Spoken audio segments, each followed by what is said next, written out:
Chapter 1063. At the same time, there was a huge park in the middle of the city. The park was filled with lush greenery and wild flowers. Magnificent palaces stood among the flowers and plants. They were arranged in a picturesque manner and exuded a majestic aura. Clear streams meandered around. Fish swam and the sound of flowing water was pleasant to the ears. This was the core area of the divine python tribe. Only those who had reached the combat emperor level were qualified to live here. The millions of tribesmen of the divine python tribe also regarded this place as a sacred place. Of course, there was also a special group of people who could live here. They were direct descendants like Pei. At this moment, in one of the palaces, a middle-aged man sat on a throne. He was the leader of the divine python tribe. But at this moment, he was staring at the opposite side with a gloomy expression.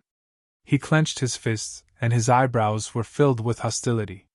In front of him stood a short man with a repulsive face and a rat's eyes. That's right. This man was Yen Wei in disguise. He looked at the leader of the divine python tribe impatiently and said, "Leader, I still have a lot of things to do. Please prepare 500 billion gold coins quickly." Smack! Hearing this, the leader of the divine python tribe slammed the table and stood up. He shouted, "Fu Anshan already promised me that he would not harass me again after I helped him get rid of Shin Feiyun and Li He. Now he wants me to give him 500 billion gold coins. What does he mean?" Yen Wei said calmly. "I don't know. I'm just following orders. I won't give you any gold coins. Get lost now. By the way, tell Fu Anshan that he'd better be content with what he has. Don't be too greedy." The leader of the divine python tribe laughed sinisterly. "This, I'm afraid I won't be able to report back." Yen Wei was in a dilemma. "Then don't go back. Although the divine python tribe is just a small temple, we can still make a place for you to be buried." The leader of the divine python tribe laughed, and his eyes were filled with murderous intent. Yen Wei's pupils constricted. In order to snatch the position of leader, this man even dared to murder his own brother, let alone an outsider like him. Dong! At this moment, there was a hurried knock on the door. "Come in." The chief of the divine python tribe raised his eyebrows and returned to his seat. He looked up at the door and said expressionlessly. A burly man pushed the door open and entered. He glanced at Yen Wei and ran to the leader of the divine python tribe. He whispered, "Leader, Ancestor Mu is here." "What?" The chief of the divine python tribe stood up abruptly, his face full of disbelief. "You're here so soon?" Yen Wei mumbled, his eyes flashing. The chief of the divine python tribe came back to his senses after a long while. He said angrily, "Isn't he dead?" The burly man said, "Yeah, but he really came. Pei was the one who brought him here. Are you sure you're not seeing things?" The chief of the divine python tribe said. "Yes." The burly man nodded. The chief of the divine python tribe shook his head and said, "That's impossible. Why would it be like this? Is Pei Qin lying to me?" The man said, "Elder Qin wouldn't lie to you. Something must have happened." The leader of the divine python tribe nodded and asked, "Where is he now?" The burly man said, "Pei is showing him around our tribe." The chief of the divine python tribe waved his hand and said, "Got it. You may leave first." "Yes." The burly man answered respectfully and turned to run out, closing the door behind him. The chief of the divine python tribe looked at Yen Wei and sneered. "Go back and tell Fu Anshan that things are different now. Although he has something on me, I have something on him too." "Huh!" Yen Wei was bewildered. The chief of the divine python tribe said with a sinister smile, "I don't mind telling you the truth. Li He and Shin Feiyun are not dead yet." "What?" Yen Wei turned pale with fright. "I've known Fu Anshan for so long. How can I not know what kind of person he is? That's why I held back when I killed Li He and Shin Feiyun." The chief of the divine python tribe sneered. Yen Wei asked in shock, "Where are Li He and Shin Feiyun now?" "Don't worry about this. just tell Fu Anshan to stop stirring up trouble. Otherwise, we'll just die together. The chief of the Divine Python tribe shouted. This? Yan Wei frowned.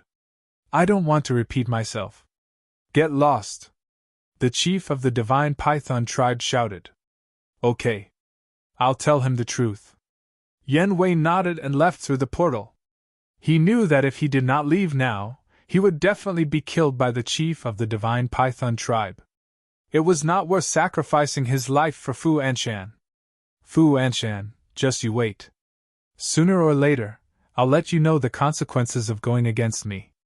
After the portal disappeared, the chief of the Divine Python tribe smiled coldly. He sorted out his emotions and walked out with a bright smile. Back to Qin Feiyang. Under Pei Yi's lead, they were about to enter the central area of the city. The group of children continued to follow behind the two of them, chattering incessantly and making a lot of noise. Pei Yi pointed to the central area and introduced. Brother Mu, that's the core area of the Divine Python tribe. Ordinary people can't enter. Qin Feiyang looked up and said with a smile, Does that mean I'll be rejected too? Haha, I don't dare to say that for others, but I'm more than happy to welcome you to the Divine Python tribe. How can I reject you? A loud laugh was heard. The chief of the Divine Python tribe flew across the sky and landed in front of Qin Feiyang at lightning speed. Greetings, chief. The people on the street bowed to him. Pei smiled and said, Second uncle, why are you here? How can I not come when there's a distinguished guest? The chief of the Divine Python tribe chuckled and turned to look at Qin Feiyang. He said with a smile, Young friend, I've been looking forward to seeing you every day since we last met. Now you're finally here? Senior, you're too polite. I just hope I didn't disturb you. Qin Feiyang cupped his hands and said with a smile, Why would I? It's our honor to have you in our tribe. Let's go to the banquet hall. We must treat you well today. The chief of the Divine Python tribe was very enthusiastic. Like a kind elder, he pulled Qin Feiyang and flew to the central area. You guys go ahead and play. Brother Yi will come and find you when he's done. Pei Yi smiled and said to the group of children. Then, he soared into the sky and chased after the two of them. A few moments later, the three of them entered a hall that was quite luxuriously decorated. There was a dazzling array of glass, agate, pearls, and jade. Come. Young friend, please take a seat. The chief of the Divine Python tribe welcomed Qin Feiyang and sat in front of a tea table made of jade. Then he yelled, Come, serve the tea. Not long after, two rather beautiful maidservants walked in with teacups and teapots in their hands. Young master, please have some tea. One of the maidservants placed a teacup in front of Qin Feiyang and said respectfully, Thank you. Qin Feiyang smiled and picked up the teacup. He tasted it and nodded with a smile. The fragrance is mellow and lingers in my mouth. It makes me feel like I'm in a sea of flowers. Good tea. The chief of the Divine Python tribe smiled and said, Young friend, you really love tea. To tell you the truth, this is a flower tea specially made by our Divine Python tribe. The annual production is less than 500 grams. It tastes very good. If you like it, I'll give you a few kilograms before you leave. This is too precious. I can't accept it. Qin Feiyang was stunned and hurriedly waved his hand. The chief of the Divine Python tribe said unhappily, Are you treating me like an outsider? You don't have to be polite with me at all. Just treat it as your own home. Qin Feiyang smiled and said, Then I'll accept your offer. That's more like it. The chief of the Divine Python tribe smiled and then sighed. Actually, to be honest, Ear and I should thank you properly. If it weren't for you, my unfortunate elder brother might never be able to return to his roots. As he spoke, there was an indescribable sadness on his face. Pei also lowered his head and fell silent. He could not hide his sadness. Qin Feiyang glanced at Pei before looking at the leader of the Divine Python tribe. He said smilingly, Senior Pei Zhangfeng is indeed very unfortunate. The person who killed Senior Pei Zhangfeng is also a bastard who's worse than a beast. Hearing this, the chief of the divine python tribe looked very unnatural. However, he did not dare to show it, and had to pretend to be indignant. He said, "That's right. If I find out who did it, I won't let him off." "Senior, have you found out the real culprit?" Qin Feiyang asked. "Since Yi brought my elder brother's body back, I've been sending people to investigate. However, there are still no clues. I'm afraid it's an unsolved case." The chief of the divine python tribe sighed deeply and was full of helplessness. "No hurry. There's a saying that goes, God is watching what man does. The real culprit will surface sooner or later. Even if he hides well and is not discovered, he will suffer retribution sooner or later." "Senior, don't you agree?" Qin Feiyang said. "Yes, yes, yes." The chief of the divine python tribe nodded repeatedly, and looked more and more unnatural. All of a sudden, Pei got up and looked at Qin Feiyang. He said, "Brother Mu, have a chat with second uncle. I'll go out for a walk." "Are you okay?" Qin Feiyang asked. The chief of the divine python tribe also looked at him with concern. "I'm fine. You don't have to worry about me." Pei smiled and turned to leave without looking back. The smile on his face was very forced. "Ah. I really shouldn't have mentioned this." The chief of the divine python tribe sighed. "I don't think so." Qin Feiyang shook his head. "What's wrong?" The chief of the divine python tribe was puzzled. Qin Feiyang said, "If he can't even bear this blow, how can he bear the crueler truth?" The chief of the divine python tribe's pupils constricted and he said with a smile, "Young friend, what do you mean? Why don't I understand?" "Ha! Senior, have you heard of this saying before? Don't do it unless you don't want others to know about it," Qin Feiyang said with a smile. After saying that, he picked up the teacup and started drinking. The chief of the divine python tribe stiffened and shook his head with a smile. "Young friend, your words are getting more and more profound. Some people look silly, but they might not be really silly. They might be pretending to be silly. There are also some people who look silly, but they are really silly. Senior, what kind of person do you think you are?" Chapter 1064. The leader of the divine python tribe was silent as he looked at Qin Feiyang with an uncertain expression. Qin Feiyang put down his teacup and looked up at the two maidservants.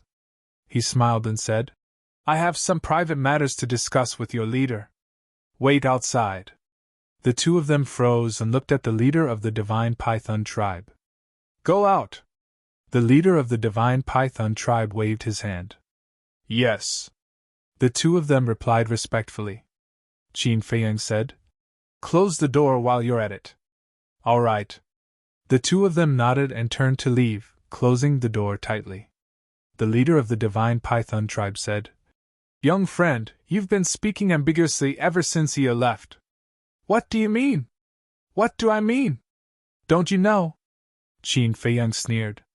The leader of the divine python tribe's heart skipped a beat, but he did not say anything.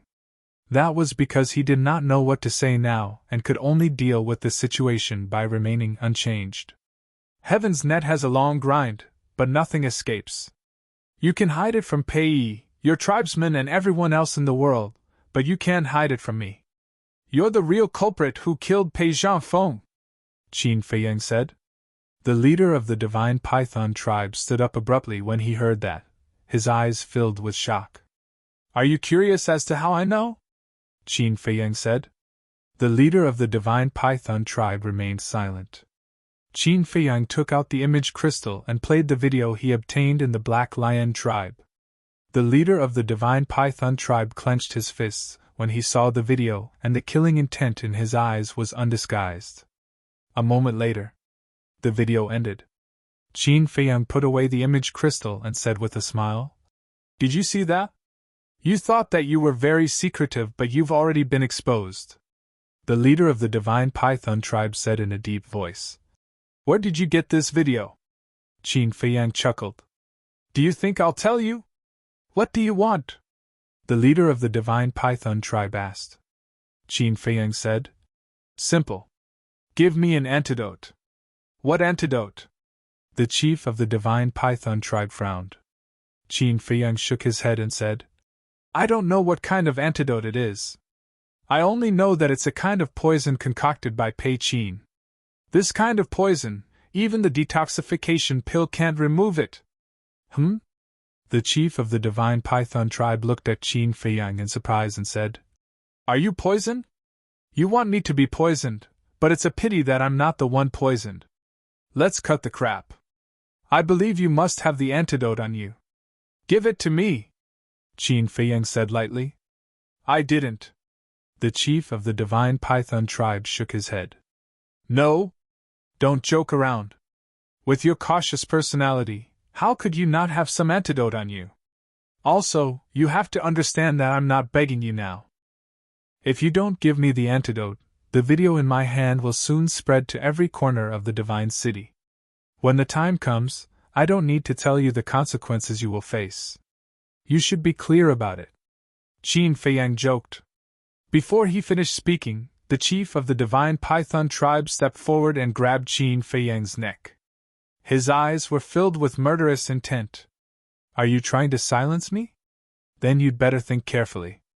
After all, your tribesmen know that I came to your divine python tribe. Of course, you can also bribe your tribesmen. But even if you do that, it's meaningless. Because I'm not the only one who has this video. Qin Feiyang grinned. Who else? The chief of the divine python tribe's eyes trembled as he said in a low voice. Who knows? Anyway, as long as I don't return before nightfall, they will release this video to the world. Qin Feiyang said. The chief of the divine python tribe was livid. In the end, he let Qin Feiyang go. He took out a jade bottle from his Qiankun bag and said, This should be the antidote you want. But I have a condition. You have to destroy that video. You don't have the right to negotiate. If you want to keep your current status and reputation, you have to give it to me. Qin Feiyang said. You win. The chief of the divine python tribe said coldly and threw the jade bottle to Qin Feiyang. Qin Feiyang caught it in his hand and looked at it carefully. He said, You go out first. This is my territory. You should go out. The chief of the divine python tribe shouted. Qin Feiyang said lightly, I don't want to say it again. The chief of the divine python tribe clenched his hands tightly. If looks could kill, Qin Feiyang would have died many times. But in the end, the chief of the divine python tribe compromised and went out with anger and grievance. After the door was closed, Qin Feiyang waved his hand and Viper immediately appeared out of thin air.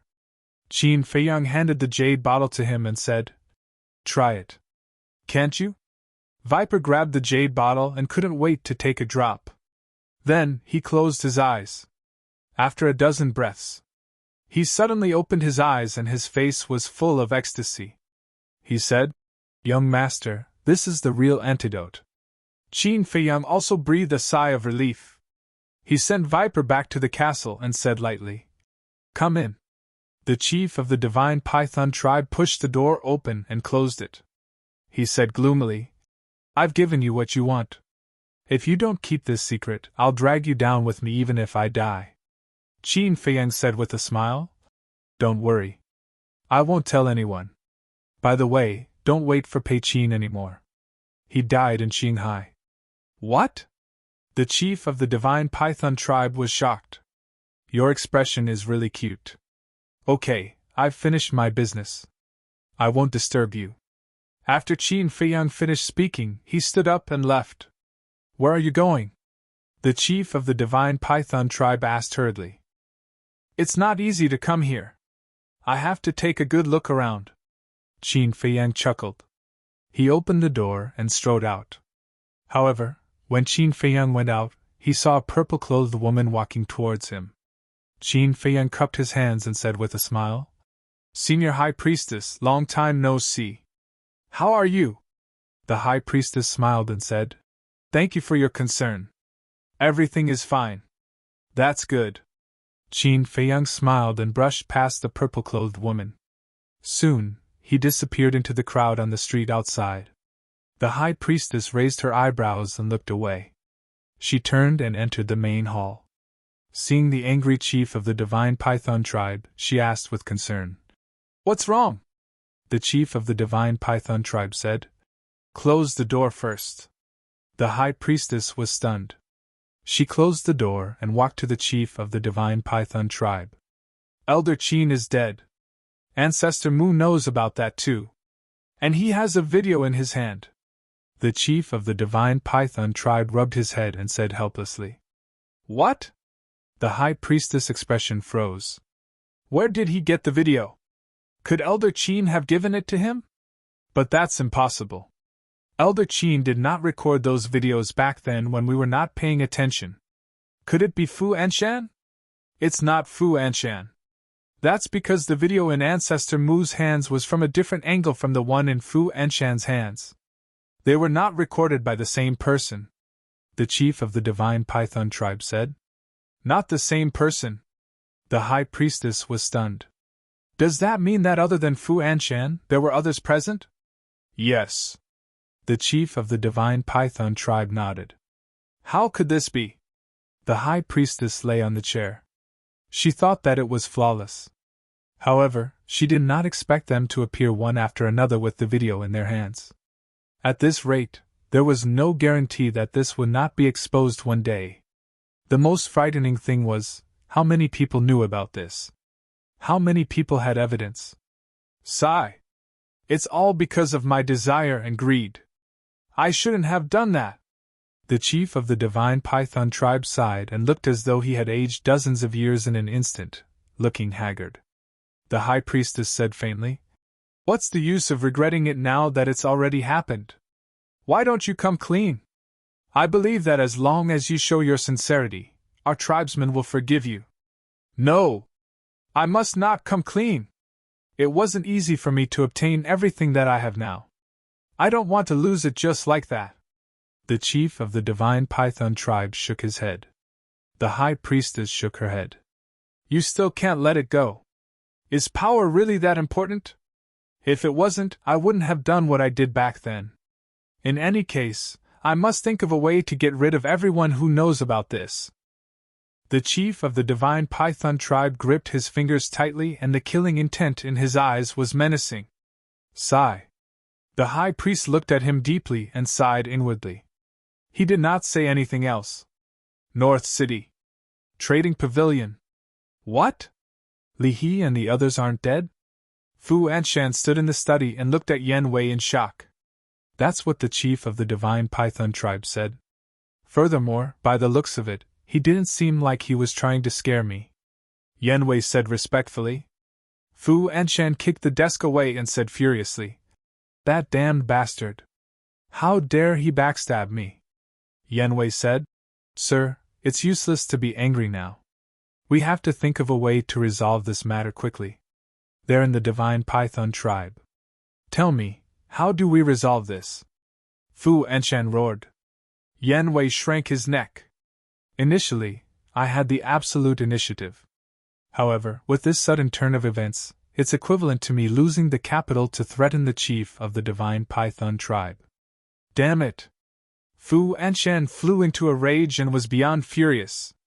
Yen Wei did not dare to say anything and stood at the side obediently. After some time, Fu Anshan calmed down and sat beside the coffee table, lowering his head in deep thought. After a long time, he sighed helplessly and said, "Seems like this is the only way." "Sir, have you thought of a good idea?" Yen Wei asked calmly. "Good idea, my foot." Fu Anshan glared at him and said helplessly, "I have no other choice now. I can only use this video in exchange for the lives of Li He and the others." In that case, sir, you won't be able to threaten the chief of the divine python tribe in the future, right? Yen Wei was surprised. Yes. But this is the only way. Instead of fighting with the chief of the divine python tribe and causing both sides to suffer, it's better to resolve this peacefully. As long as I destroy this video, he will definitely kill Li He and the others. Speaking of which, it's a happy ending. Fu Anshan sighed and looked very reluctant. Yen Wei's heart skipped a beat. He muttered to himself, It seems that I have to inform Qin Feiyang of this matter as soon as possible. Chapter 1065. In the Divine Python Tribe. Qin Feiyang was looking for Pei Yi in the central area. There were very few people in the central area, but he would still bump into them from time to time. Due to the fact that no one knew about the conflict between Qin Feiyang and the leader of the Divine Python Tribe, they would all greet him with a smile when they saw him. After all, Qin Feiyang was now the personal disciple of the chief pagoda master, and they would definitely suck up to him. About a few hundred breaths passed. Qin Feiyang finally saw Pei Yi beside a stream. Pei Yi was seated by the stream and staring at the flowing water with a tinge of melancholy in his eyes. "Didn't you say that you've already gotten over it?" Qin Feiyang walked forward and stood beside Pei Yi with a faint smile. Pei Yi sighed and said, "If it's really that easy to get over it, there wouldn't be so many grudges in this world. Stay strong. Because these things aren't really a blow to you," Qin Feiyang said. "What do you mean?" Pei looked at him in bewilderment. Qin Feiyang said, "Come and look for me when you're mentally prepared. I'll tell you how your father died." "Huh?" Pei suddenly sprung up in bewilderment. "Don't ask now," Qin Feiyang said. Pei took a deep breath and turned to look at the stream. "I've seen countless people, but I really can't see through you." Qin Feiyang smiled and remained silent. Buzz. All of a sudden, there was a sound coming from the image crystal. "Huh!" Qin Feiyang's eyes were filled with suspicion. Who was sending him a message? If it was Mr. Hao and the others, he wouldn't have to be wary of Pei Yi. However, if it was Wang Zicheng and the others, he couldn't let Pei Yi see it. He pondered for a while. Qin Feiyang looked at Pei Yi and said with a smile, "Wait a moment, I'll be back soon." He then opened the portal and appeared in the attic of the calming lake. He then took out the image crystal. Buzz. A short man with a hideous face appeared. "Yan Wei?" Qin Feiyang was slightly taken aback. Yan Wei shouted without hesitation. "Something bad has happened." "What is it?" Qin Feiyang was stunned. Yan Wei said, "They want to harm Li He and Shen Feiyan." "Ugh!" Qin Feiyang was stunned. What the hell was this? Didn't Li He and Shen Feiyan die long ago? Yan Wei said. Li He and the other two are not dead. They are currently imprisoned somewhere in the Divine Python Tribe, but if you don't think of a way quickly, they will really die. Wait.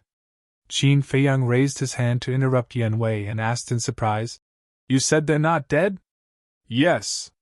Didn't I go to the Divine Python Tribe before?" The chief of the Divine Python Tribe said it himself.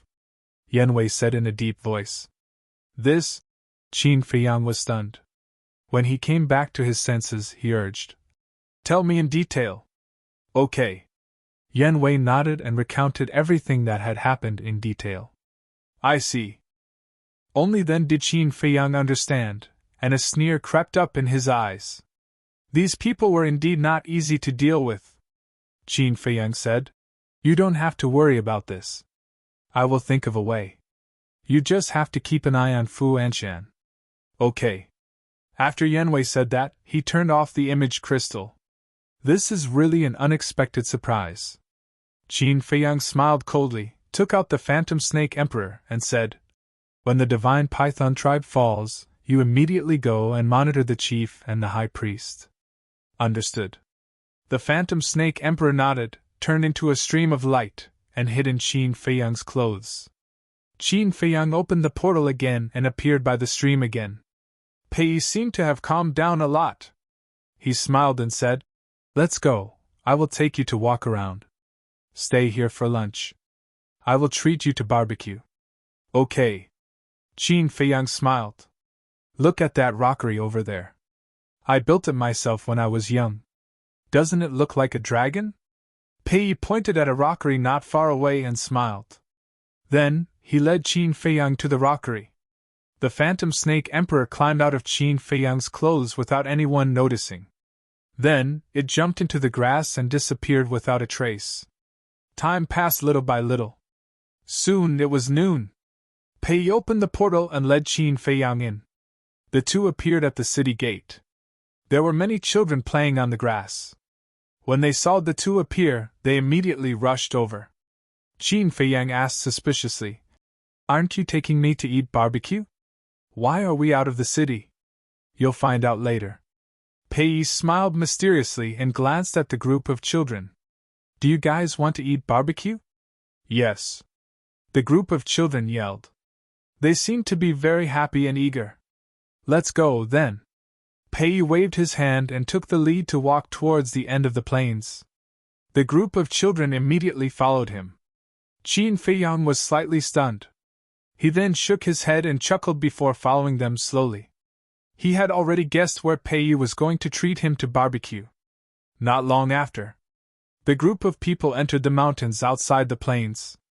Then, they took about an hour to enter a valley. In the valley, there were lush green weeds all over the ground. Wild flowers were blooming beautifully and the fragrance of the flowers wafted through the air.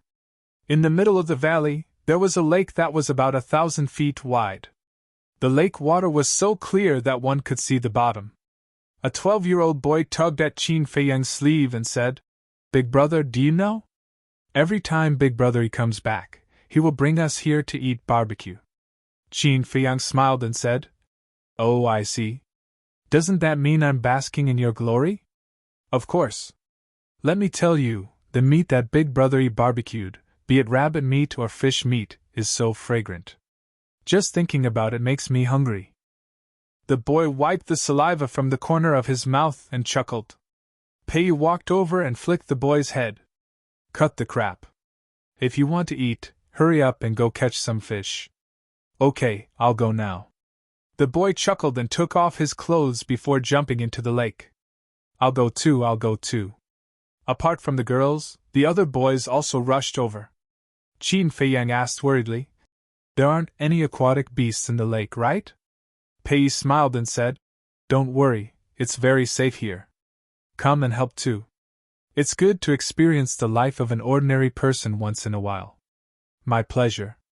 Qin Feiyang chuckled. While the boys went to catch fish, the girls did not stay idle either. They scurried off to collect firewood. Qin Feiyang and Pei Yi found plenty of small stones and built a bonfire. All of a sudden, everyone was extremely busy. The valley was also immersed in a sea of laughter and laughter. A cordial smile also appeared on Qin Feiyang's face. All these years, he had been either busy running around, scheming against others, or cultivating in seclusion. He had never been so carefree before.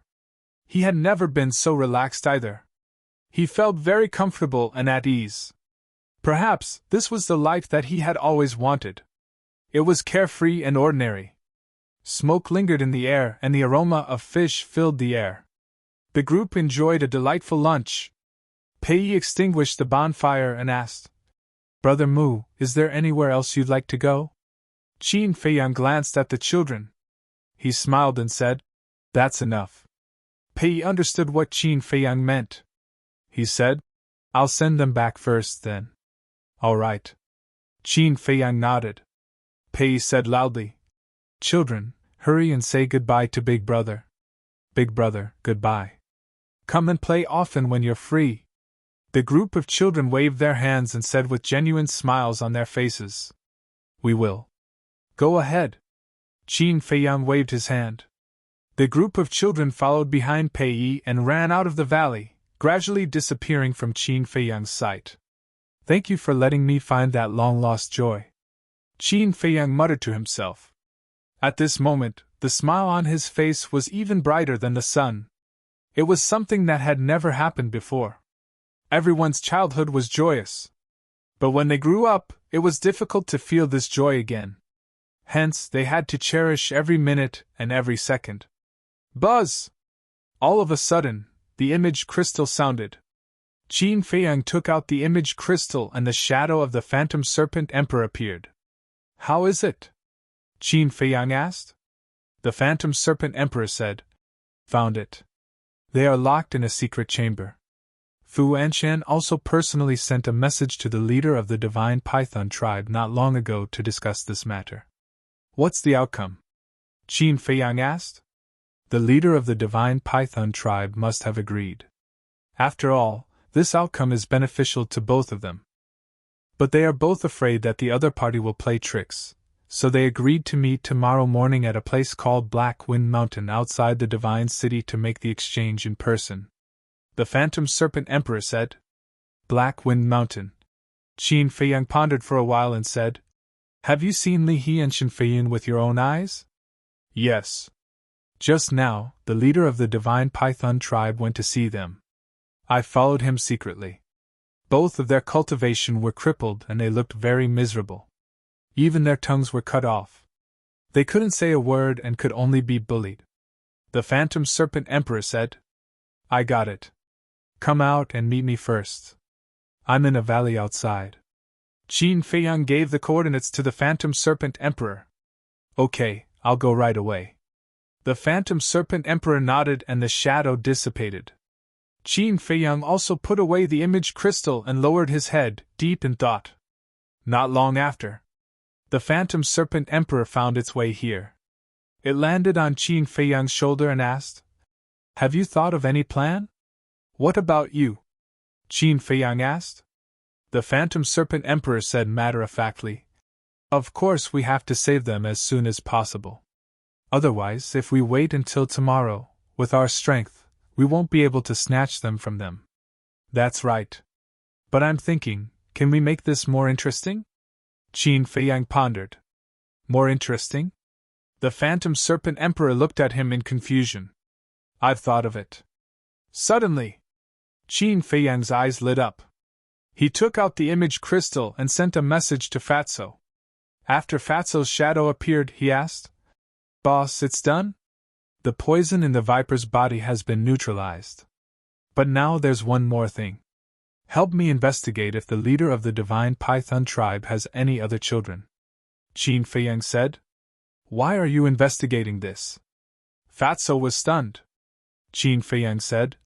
I don't have time to explain now. Go and find out. I'll wait here for your news. Okay. Fatso nodded and immediately went to investigate. The Phantom Serpent Emperor looked at Qin Feiyang suspiciously and asked, What exactly are you trying to do? You'll know soon. Chapter 1066. At the same time. Dragon Phoenix Restaurant. A black-clothed youth wearing the uniform of a disciple of the main pagoda strode into the restaurant. This person was Wu Yang. Compared to before, the current him seemed to have encountered something good that made him look energetic and radiant. Young Master Wu Yang, you're here again. A waiter greeted him with a smile. Wu Yang nodded. Same old place? The waiter asked with a smile. Yes. Wu Yang nodded again. All right, please follow me. The waiter brought Wu Yang to the opposite corner. There was a window there, and beside it was a dining table. Sitting there, one could clearly see the pedestrians on the street outside through the window. When Wu Yang sat down, the waiter asked, Young master, what would you like to drink today? 2 jars of dragon wine. As for the rest, you can do as you deem fit, Wu Yang said. All right, please wait a moment. The waiter shouted and turned around to run away. Wu Yang turned his head to look outside the window and chuckled. It's really a joyous occasion. I haven't been so relaxed in a long time. At this time, a red-haired youth at the next table stood up and walked to the opposite side of Wu Yang. He sat down and said, Wu Yang, you seem to be a little off recently. This person was also wearing the uniform of a disciple of the main pagoda. Wu Yang looked at the red-haired youth and said with a smile, It's you, why am I off? The red-haired youth said, A while ago, it was very difficult for me to meet you here. But recently, I can see you every day.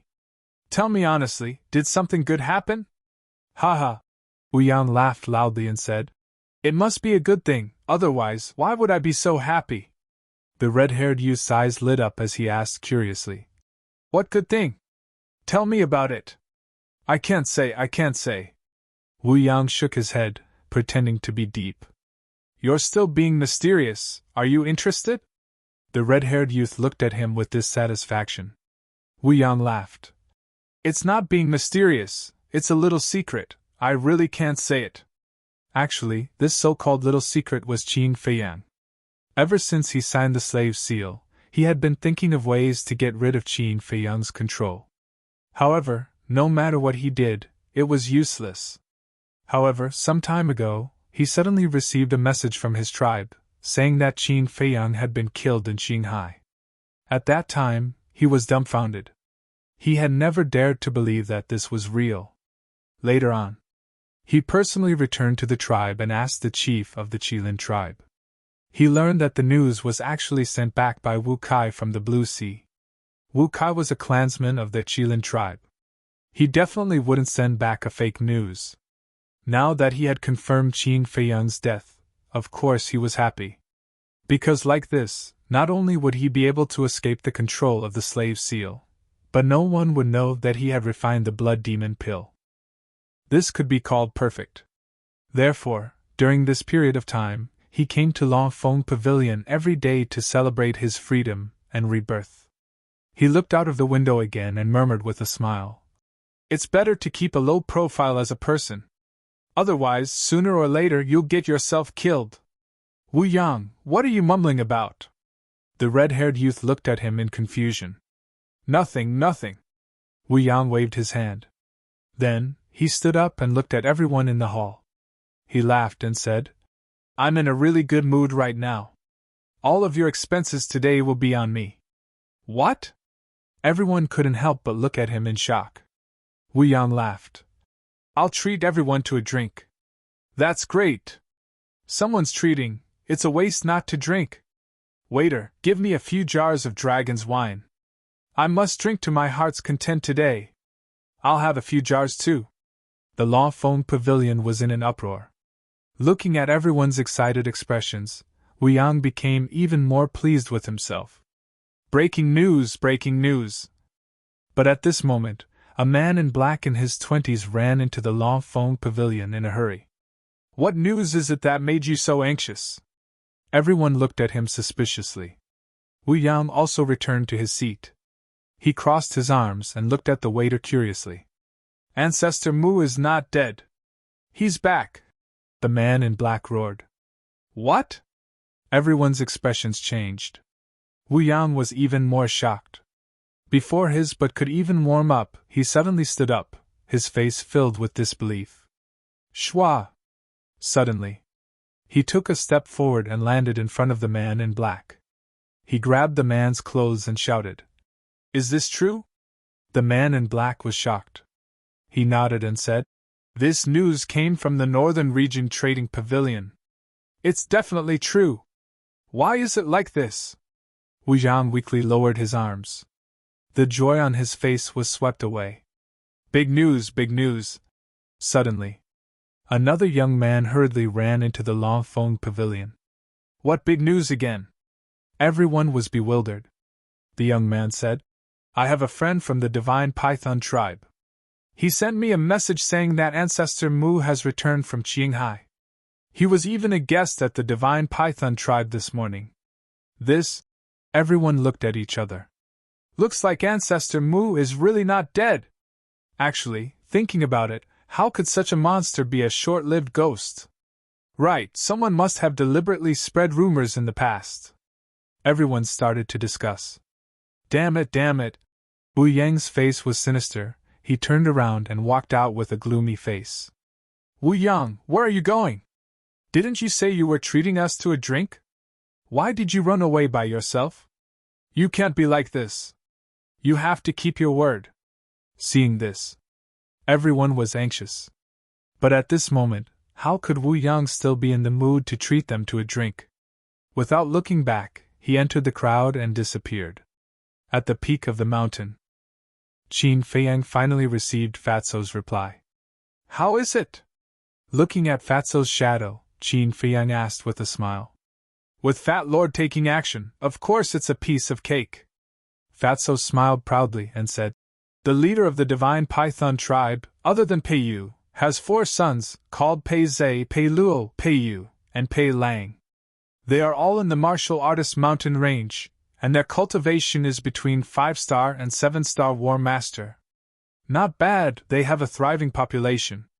Qin Feiyang laughed in ridicule and asked, "What about their character and character? Pei Zhe and Pei Luo are both quite low-key. Usually, if there's nothing important, they're basically cultivating. But Pei Yu and Pei Lang are two famous players. Relying on their own strength and family background, they bully and humiliate disciples with no status or background," Fatso said. Qin Feiyang pondered for a moment, then grinned. "All right, the target is the two of them." Fatso's pupils constricted, and asked carefully, "Boss, why does your smile look a little strange? Is that so?" Qin Feiyang smiled and turned off the image crystal. "What about now?" The Ghost Snake Emperor looked at him suspiciously. "Of course I have to find someone to invite them out." Qin Feiyang pondered for a moment, and suddenly thought of a person. This person would definitely be able to contact Pei Yu and Pei Lang directly. The battle chi surged and poured into the image crystal. And then there was Wu Yang. He returned to the alchemy room in a daze and sat weakly beside the tea table. His eyes were filled with panic, and his body was trembling. He was scared. Buzz! Suddenly, the image crystal in his arms began to vibrate. He immediately sat up straight, his eyes full of surprise. Who was sending him a message? Was it the tribesman of the tribe? Or was it that devil? He took out the image crystal with fear and took a lot of effort to summon the courage to activate the image crystal. An illusory figure appeared. Immediately, his gaze trembled and he quickly stood up, his expression becoming incomparably respectful. "It's been a long time, did you miss me?" Qin Feiyang looked at him mockingly. "Miss you? Humph, I can't wait to kill you right now." Wu Yang secretly sneered, but he didn't dare to show the slightest difference on the surface. He smiled flatteringly. "Of course, you don't know how worried I was when I received the news of your death." "Really?" Qin Feiyang asked. He knew what Wu Yang was thinking in his heart, but he didn't show it. "Of course it's true. How would I dare to lie to you?" Wu Yang nodded and bowed submissively. Qin Feiyang couldn't be bothered to talk nonsense and said, "All right, stop flattering me. I'll give you a task now, bring Pei Yu and Pei Lang to me." Wu Yang was stunned and asked suspiciously, "Why are you looking for them?" "Don't worry about that. Bring them here as soon as possible." After Qin Feiyang finished speaking, he gave the coordinates to Wu Yang and turned off the image crystal. The Phantom Snake Emperor said in surprise, "You're not going to use them to threaten the leader of the Divine Python tribe, are you?" "Threaten? You're too naive. The leader of the Divine Python tribe can even kill his own brother. Would he care about two good-for-nothing sons?" Qin Feiyang sneered. "Then why are you doing this? Can you stop keeping me in suspense?" The Phantom Snake Emperor glared at him angrily. Qin Feiyang laughed. "It's not a good thing for you to be so impatient. You have to be calm when you encounter trouble, understand?" The Phantom Snake Emperor rolled his eyes. Who didn't understand these principles? But now, he just couldn't control himself. He couldn't wait to find out what Qin Feiyang was up to. Time flew, and an hour passed in the blink of an eye. Whoosh! Suddenly, the void shook, and three figures appeared in front of Qin Feiyang one after another. The leader was Wu Yang. The other two looked to be in their mid-20s. They looked decent, but their faces were full of arrogance. Wu Yang bowed and said, "Greetings, Senior Brother Mu." Qin Feiyang nodded and looked at the two people. One of the young men stepped forward and said with a flattering smile, "Senior Brother Mu, I'm Pei Yu, and this is my fourth brother, Pei Lang." "Greetings, Senior Brother Mu." Pei Lang also had a flattering look on his face. Qin Feiyang was no longer the same as before. Even the descendants of the leaders of these super tribes had to curry favor with him. Qin Feiyang said with a smile, "I've long heard of the two of you. Now that I've met you today, you're indeed extraordinary." Pei Yu said with a smile, "Senior Brother Mu, you're too polite. Compared to you, we're still far behind." Pei Lang added, "Yes, please take care of us in the future, Senior Brother Mu." "Of course, we're all friends," Qin Feiyang said. Pei Yu looked around and said in surprise, "Senior Brother Mu, isn't this near the Divine Python tribe?" Yes. Pei and I were just here barbecuing meat with a group of children. Chapter 1067. Hearing Pei Yi's name, Pei Yu and Pei Lang raised their eyebrows subtly. However, Qin Feiyang caught it clearly and said with a smile, "Brothers, you don't seem to like Pei Yi very much. How should I put it?"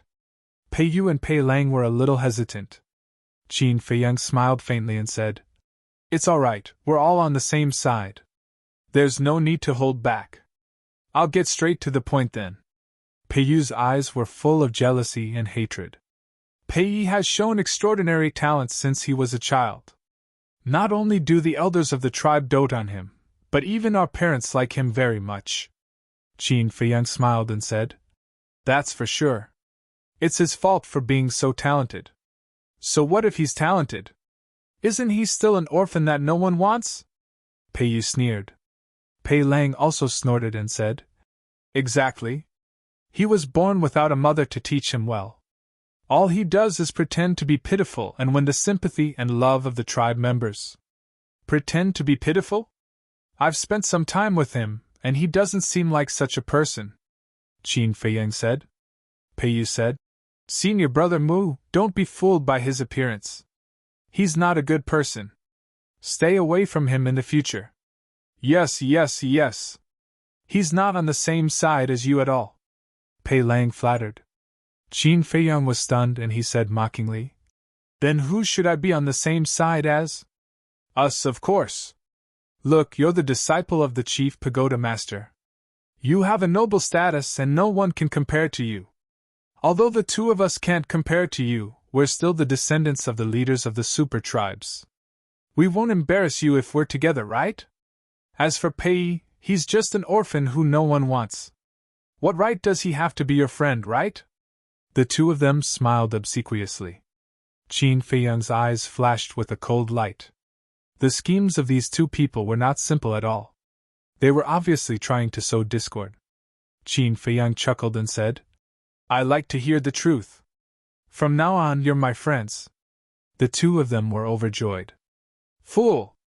Wu Yang, who was beside him, couldn't help but secretly mock him. Although he didn't know much about Qin Feiyang, he knew that he would never be friends with these two rich players.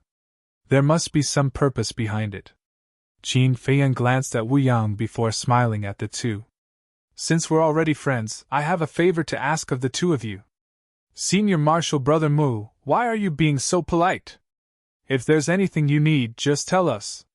We brothers will definitely do our best to help." Pei Yu patted his chest and said, "Yes, it's my duty." Pei Lang also looked very righteous. "Then I'll thank you in advance, brothers," Qin Feiyang said with a chuckle and took out 2 illusory form pills. What does that mean?" The two of them took the illusory form pill, their faces full of confusion. Qin Feiyang smiled and said, "I want you to disguise yourselves as 2 people." "Who is it?" the two of them asked.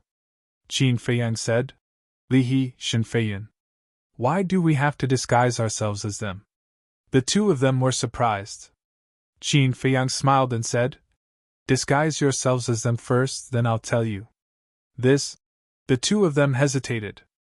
Qin Feiyang's face showed a trace of displeasure, and he said indifferently, "Just now, the two of you said that it's my duty, and now you're changing your mind. It seems that the two of you don't treat me as a brother."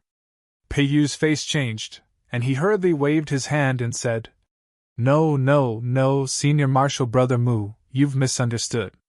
A real man's word is worth 9 tripods. Why would we change our mind?" Pei Lang nodded and said, "That's right. Senior Marshal Brother Mu's matter is our matter. Even if there's danger, we won't back down.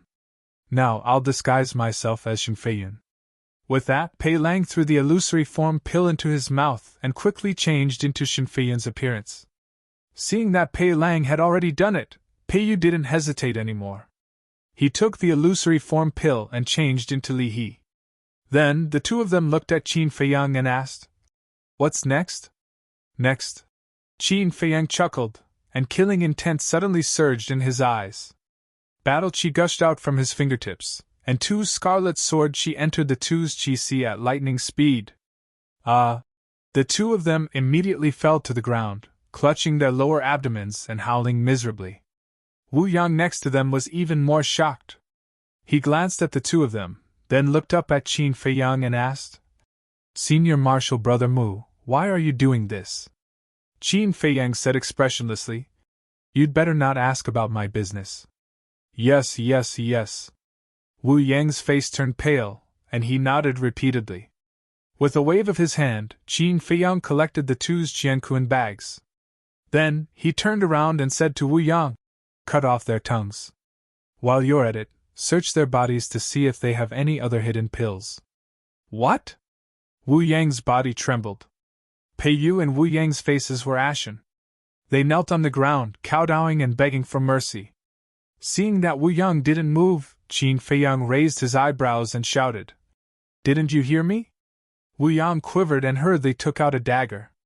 He looked at Pei Yu and Wu Yang and said, "I didn't want to do this, but I had to do it. I'm sorry." Then, he stepped forward and pressed Pei Yu and Wu Yang. Swish! Swish! Swish!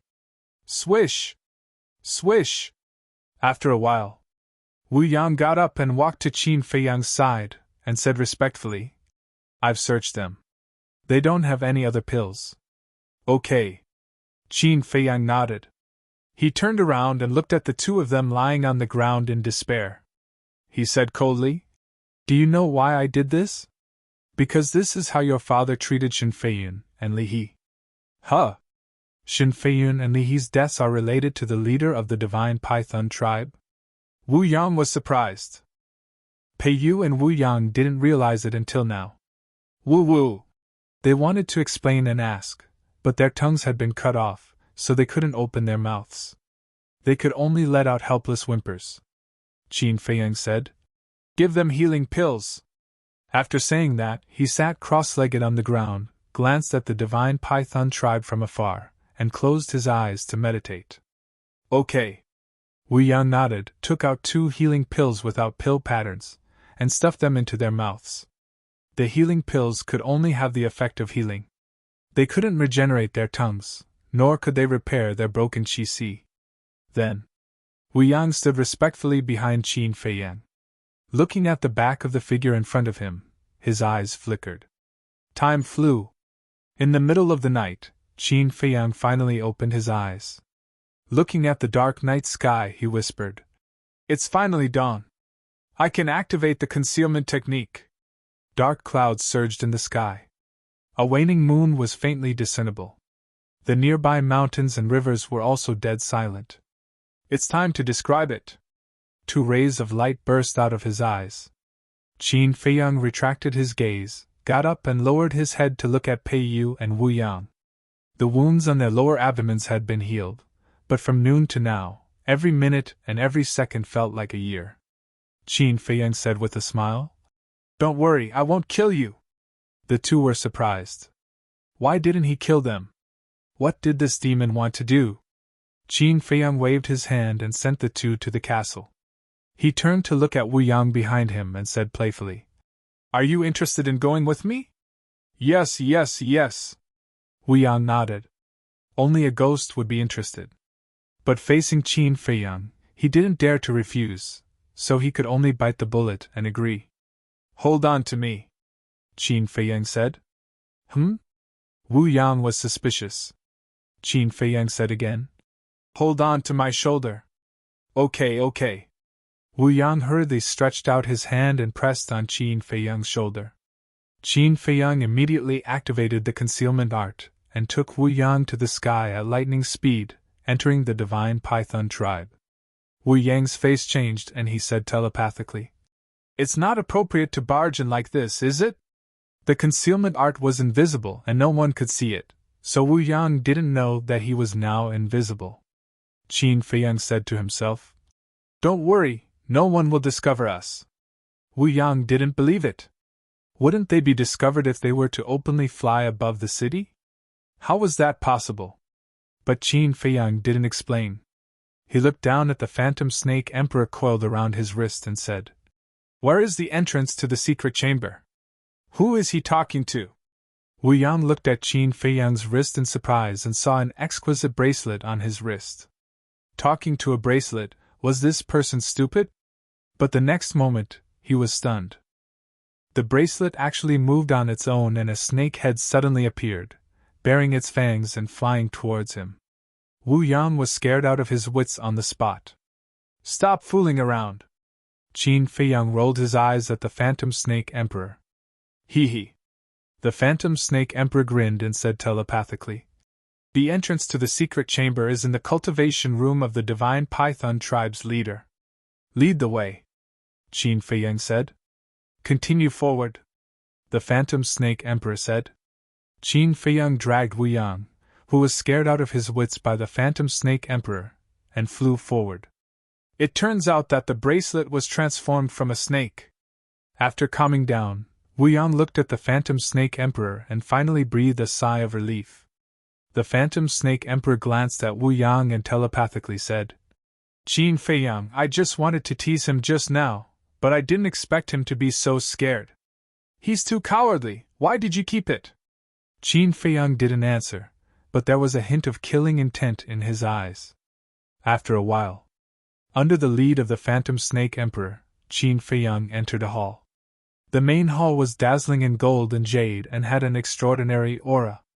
But at this moment, there was no one here. The Phantom Snake Emperor pointed to the deepest part of the hall and telepathically said, The cultivation room is there.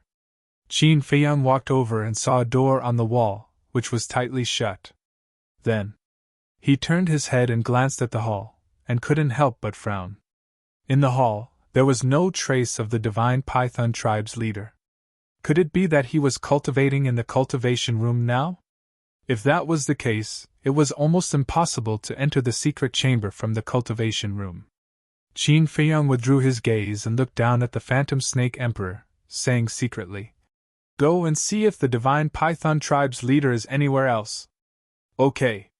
The Phantom Snake Emperor nodded and landed on the ground, quickly disappearing from Qin Feiyang and Wu Yang's sight. Wu Yang was dumbfounded. Because he found that when the Phantom Snake Emperor landed on the ground, its skin immediately turned the same color as the floor. He turned to look at Qin Feiyang and telepathically said, It can't be the Phantom Snake, right? That's right. Qin Feiyang nodded. Chapter 1068. About an hour later, the Spirit Snake Emperor came back and laughed in a low voice. He's not in the cultivation room, but you'll never guess what he's doing now. What's he doing? Qin Feiyang was curious. The Spirit Snake Emperor said, He's having fun with his woman, and he even unlocked all kinds of positions. It's so exciting. Qin Feiyang was stunned. He was already so old, but he still liked to play these tricks. No wonder he had so many children. But suddenly, his expression became strange. He looked at the Spirit Snake Emperor and asked, How do you know that they unlocked many positions? Could it be that you've been peeping for the past hour? The Spirit Snake Emperor laughed evilly. It's so exciting, of course I have to watch for a while more. Fuck. Didn't I teach you that it's not suitable for children? And you made me wait for so long. Qin Feiyang's face darkened. He directly gave it a slap on the head. When did you teach me that? Moreover, am I considered a child? To be honest, this Emperor's age is something that even 10 of you can't compare to. The Spirit Snake Emperor rolled its eyes at Qin Feiyang. Cut the crap. You'd better not watch this kind of thing in the future. Qin Feiyang snorted, turned to look at the stone door, and asked, How do I open it? Aren't you very capable? Think of a way yourself. The Spirit Serpent Emperor harumphed, looking extremely displeased. Say that again? Qin Feiyang's eyes turned cold. The Spirit Snake Emperor smiled embarrassedly and quickly said, Just open it directly, but do it gently and don't make too much noise. Qin Feiyang walked up and pushed lightly with his hand. The stone door slowly opened. The cultivation room behind the door was about 100 feet wide, but there was nothing. There was only an old futon in the center. Qin Feiyang walked in, glanced at the cultivation room, and asked, "Where's the entrance to the secret room?" "It's beside the futon." The Spirit Snake Emperor led the way. "Close the door." Without looking back, Qin Feiyang ordered Wu Yang and strode towards the cattail hassock. After Wu Yang closed the stone door, he hurriedly followed. The Spirit Serpent Emperor stopped in front of the futon and pointed at the ground. "Li He and Shen Feiyun are right below here." Qin Feiyang glanced at the ground and frowned. "How do we open this entrance?" "There is a mechanism." The Spirit Serpent Emperor chuckled. It raised its little tail and lifted the praying mat, but there was nothing underneath it. The Spirit Snake Emperor crawled over and pressed its tail against the stone brick, causing it to cave in immediately. Crack! Meanwhile, the ground next to Qin Feiyang's feet cracked open, and then slowly opened to both sides. Under the crack, there was a faint light. When the crack was a foot wide, Qin Feiyang finally saw Li He and Shen Feiyun. The secret chamber below was only 5 or 6 meters wide. A luminous pearl hung on the wall, emitting a dim light. Li He and Shen Feiyun were sitting in the secret chamber with their backs against the wall. Their bodies were covered in blood, and their faces were as pale as paper. They had completely lost their previous elegance. Even their bodies were emitting a pungent stench. "They are actually not dead!" Wu Yang looked at the two of them with a face full of shock. He finally understood why Qin Feiyang sneaked into the divine python tribe in the middle of the night. At the same time, Li He and Shen Feiyun heard the noise and raised their heads, staring coldly at the entrance above. Their weak eyes were filled with hatred and killing intent. They thought that the leader of the divine python tribe had come. But when the entrance of the secret chamber was completely opened and they saw Wu Yang standing above, Li He immediately frowned. As a direct descendant of the Qilin tribe, Wu Yang was somewhat famous in the main tower. Of course, Li He could recognize him. Wu Yang jumped into the secret chamber, took out 2 regeneration pills with pill patterns, and put them in their mouths. Their tongues that were cut off immediately regenerated at a speed visible to the naked eye. After their tongues were restored, Li He immediately said, "Wu Yang, why are you here?" Shen Feiyun was stunned and asked, "Li He, who is Wu Yang?" "He's from the Qilin tribe." Li He briefly introduced him before looking at Wu Yang again and frowning. "Could it be that your Qilin tribe is also colluding with the divine python tribe?" But thinking about it, that was not right. If the Qilin tribe was really colluding with the divine python tribe, why would Wu Yang give them regeneration pills? "Manager Li, it's a misunderstanding. We're here to save you." Wu Yang waved his hand and smiled. "Save me?" Li He was stunned.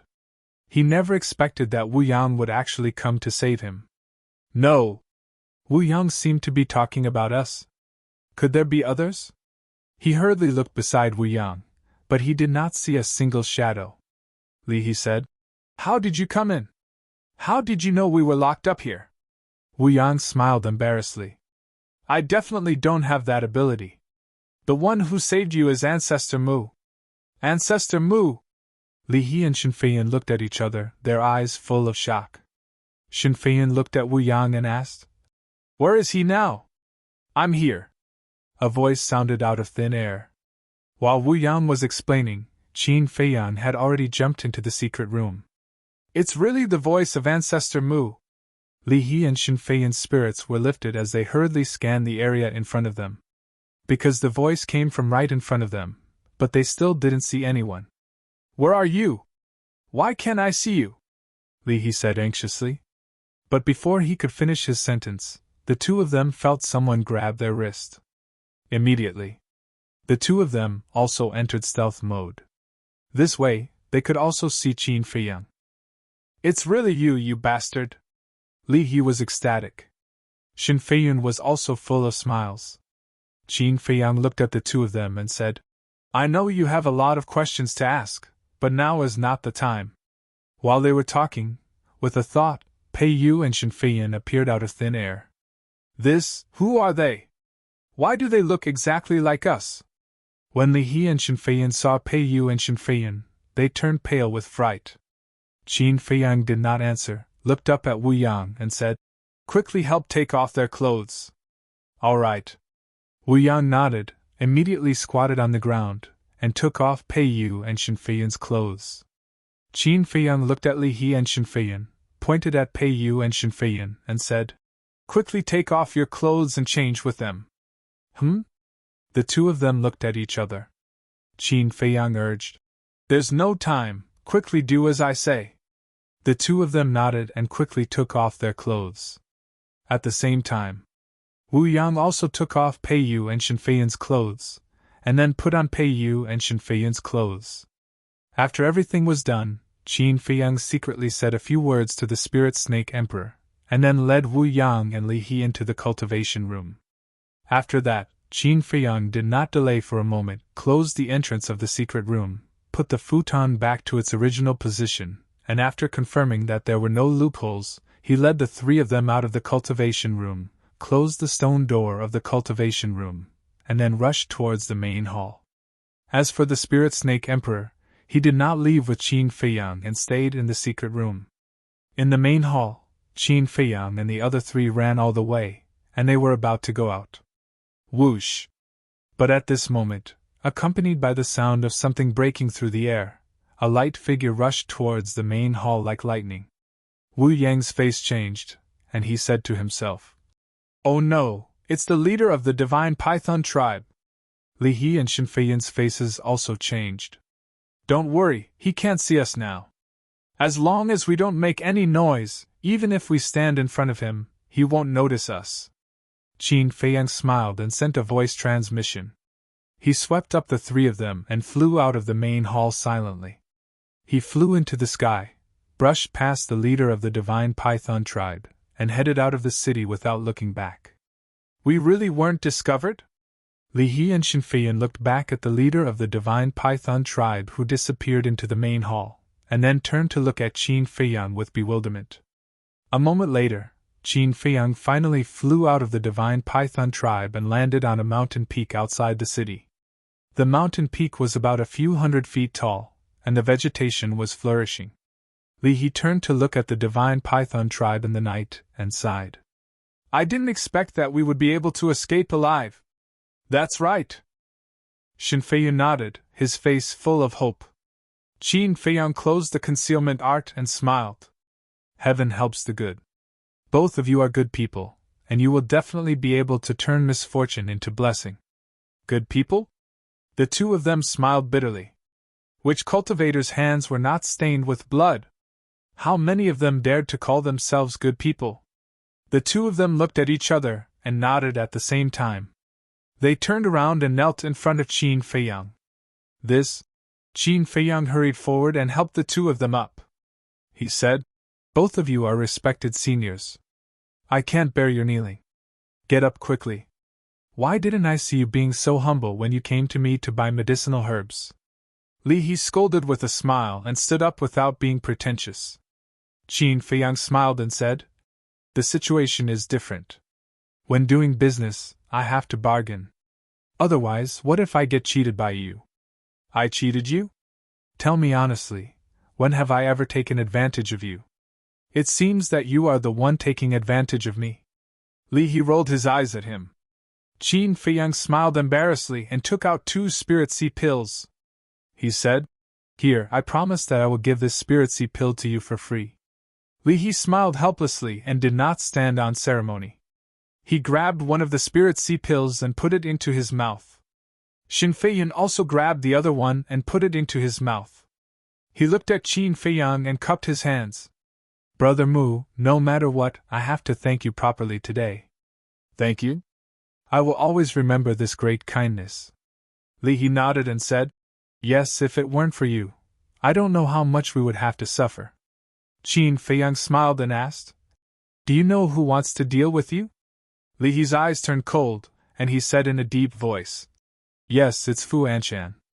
The chief of the Divine Python tribe told us. I will not let this matter rest." Shen Feiyan was also full of killing intent. Qin Feiyang smiled and said, "There's no need for you to do anything. I've already made arrangements. He won't be able to jump around for long. Just wait and see." "Arrangements?" The two of them looked at each other with a trace of suspicion in their eyes. Qin Feiyang explained briefly, but when he mentioned Yan Wei, he did not reveal Yan Wei's real name. I see. This time, we really have to thank him. Li He suddenly realized that the he was referring to Yan Wei.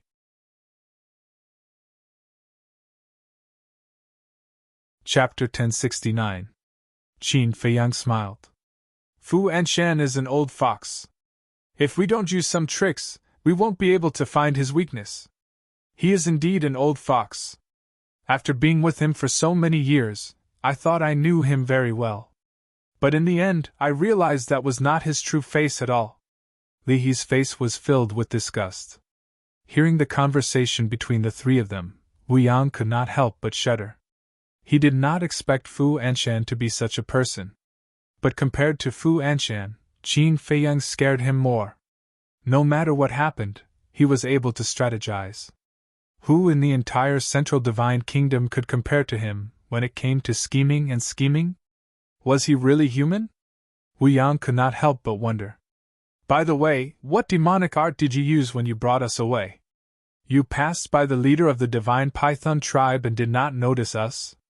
Li He asked. Shin Feiyun also looked at Qin Feiyang curiously. Demonic art? Qin Feiyang smiled bitterly. He was not a monster. How could he know any demonic arts? He explained. It's a battle art that can make one invisible. I see. Li He and Wu Yang were enlightened. Shin Feiyun asked. What should we do next? Qin Feiyang thought for a moment and said, Don't show yourself in front of others for the time being. Find a place to cultivate and don't send anyone a message. Li He frowned and said, I want to send a message to Yen. I understand how you feel, but you can't do that. Because if there's a mistake, the plan to get rid of Fu Anshan and Wu Yang might fail. Qin Feiyang said sternly. This? Li He hesitated for a moment and nodded. All right then. Yenna thinks I'm dead anyway. It doesn't matter if I appear now or later. It's good that you can think that way. Qin Feiyang smiled. Oh no! Suddenly, Shin Feiyun seemed to have thought of something and his expression changed. What's wrong? Qin Feiyang and the other two were startled and looked at him in surprise. Although Pei Yu and Pei Lang disguised themselves as us, although you confiscated their Qiankun bags and pills, causing them to be unable to regrow their tongues and speak, although you crippled their cultivation and caused them to be unable to transmit their voices, they could still write by hand. For example, if they used their own blood to write some words on the ground, wouldn't the Divine Python tribe's leader know that they are fake when he sees those words? Shin Feiyun said. Yeah. Li He's eyes trembled. He hurriedly looked at Qin Feiyang and said, While it's still early, let's go there again. Qin Feiyang shook his head and said, The concealment spell can only be used once a day. The leader of the Divine Python tribe has already returned to the main hall. It is almost impossible for him to return to the secret chamber. Then what should we do? Shin Feiyun asked. Li He suggested. Why don't we go look for the Chief Tower Master now? Qin Feiyang smiled and said, Seniors, don't worry. How can I not be anxious? If he really finds out that we have escaped, he will definitely flee immediately. The Forgotten Continent is so big, and he is so strong. If he wants to hide, we won't be able to find him at all. Li He said anxiously. Qin Feiyang smiled faintly and said, He won't find out because I have already thought of this. So when I left, I asked the Spirit Snake Emperor to stay behind. Already thought of this? The two of them looked at each other. Qin Feiyang nodded. Wu Yang was puzzled. Then what can the Spirit Snake Emperor do by staying behind? Qin Feiyang smiled faintly and said, Knock out Pei Yu and Shin Feiyun and keep them unconscious. When he sees that they are unconscious, the Divine Python tribe's leader won't be suspicious. Won't be suspicious? Are you that confident? Li He frowned. Qin Feiyang nodded. How so? Li He asked. It's very simple. When you were imprisoned, you were tortured a lot by him, right? Your body was very weak to begin with, right? Qin Feiyang threw out a few questions in succession. Li He also nodded repeatedly. That's not right? You are so weak after being tortured by him. In his opinion, it's natural for you to be unconscious. Of course, if you are unconscious for too long, even a fool will be suspicious. But the problem is that when dawn comes, he will bring Pei Yu and Shen Feiyan to Black Wind Mountain to exchange with Fu Anshan. Tell me, will he be suspicious in such a short time? If it were you, would you be suspicious? Qin Feiyang smiled. Definitely not. Li He and Shen Feiyan replied without hesitation because there were only a few hours left before dawn. Qin Feiyang said again. Moreover, even if the Divine Python tribe's leader finds out that they are fake, the Spirit Snake Emperor will inform me immediately. How can he escape? There is no chance at all. Li He and Shen Feiyan looked at each other, their faces full of shock. How amazing! He had even thought of this in advance. This brat's temperament was a little too terrifying. He simply didn't miss a single detail. Qin Feiyang smiled and said, Let's go to Black Wind Mountain now and wait for the show to begin. You actually came up with such a bad idea. You are too bad. Li He rolled his eyes at him and added, But I like it. When the Divine Python tribe's leader finds out that it was his own son who was killed, his expression will be very interesting. After saying that, he could not help but laugh. Shen Feiyan was also full of smiles, but there was a hint of fear in his eyes when he looked at Qin Feiyang. This kid was not only meticulous, but his methods of torturing people were also hair-raising. Qin Feiyang asked, Do any of you know the coordinates of Black Wind Mountain? I know. Black Wind Mountain is not far from the Divine City. After saying that, Li He gave the coordinates to Qin Feiyang. Qin Feiyang waved his hand, and a portal quickly opened. Can I go back first? Wu Yang asked. No. Qin Feiyang shook his head. Wu Yang's expression froze, and he could only helplessly follow behind the three of them and enter the portal. Time flew by. Early morning. The sun gradually rose from the horizon. The red sunlight shone on the earth, causing all things to recover. On a mountain peak, Qin Feiyang and the other three sat cross-legged, absorbing the essence of heaven and earth, cultivating their bodies and minds. After a night of rest, Shen Feiyan and Li He's Sea of Qi have recovered, their injuries were healed, and their spirits were better. Buzz! Suddenly, a buzzing sound was heard.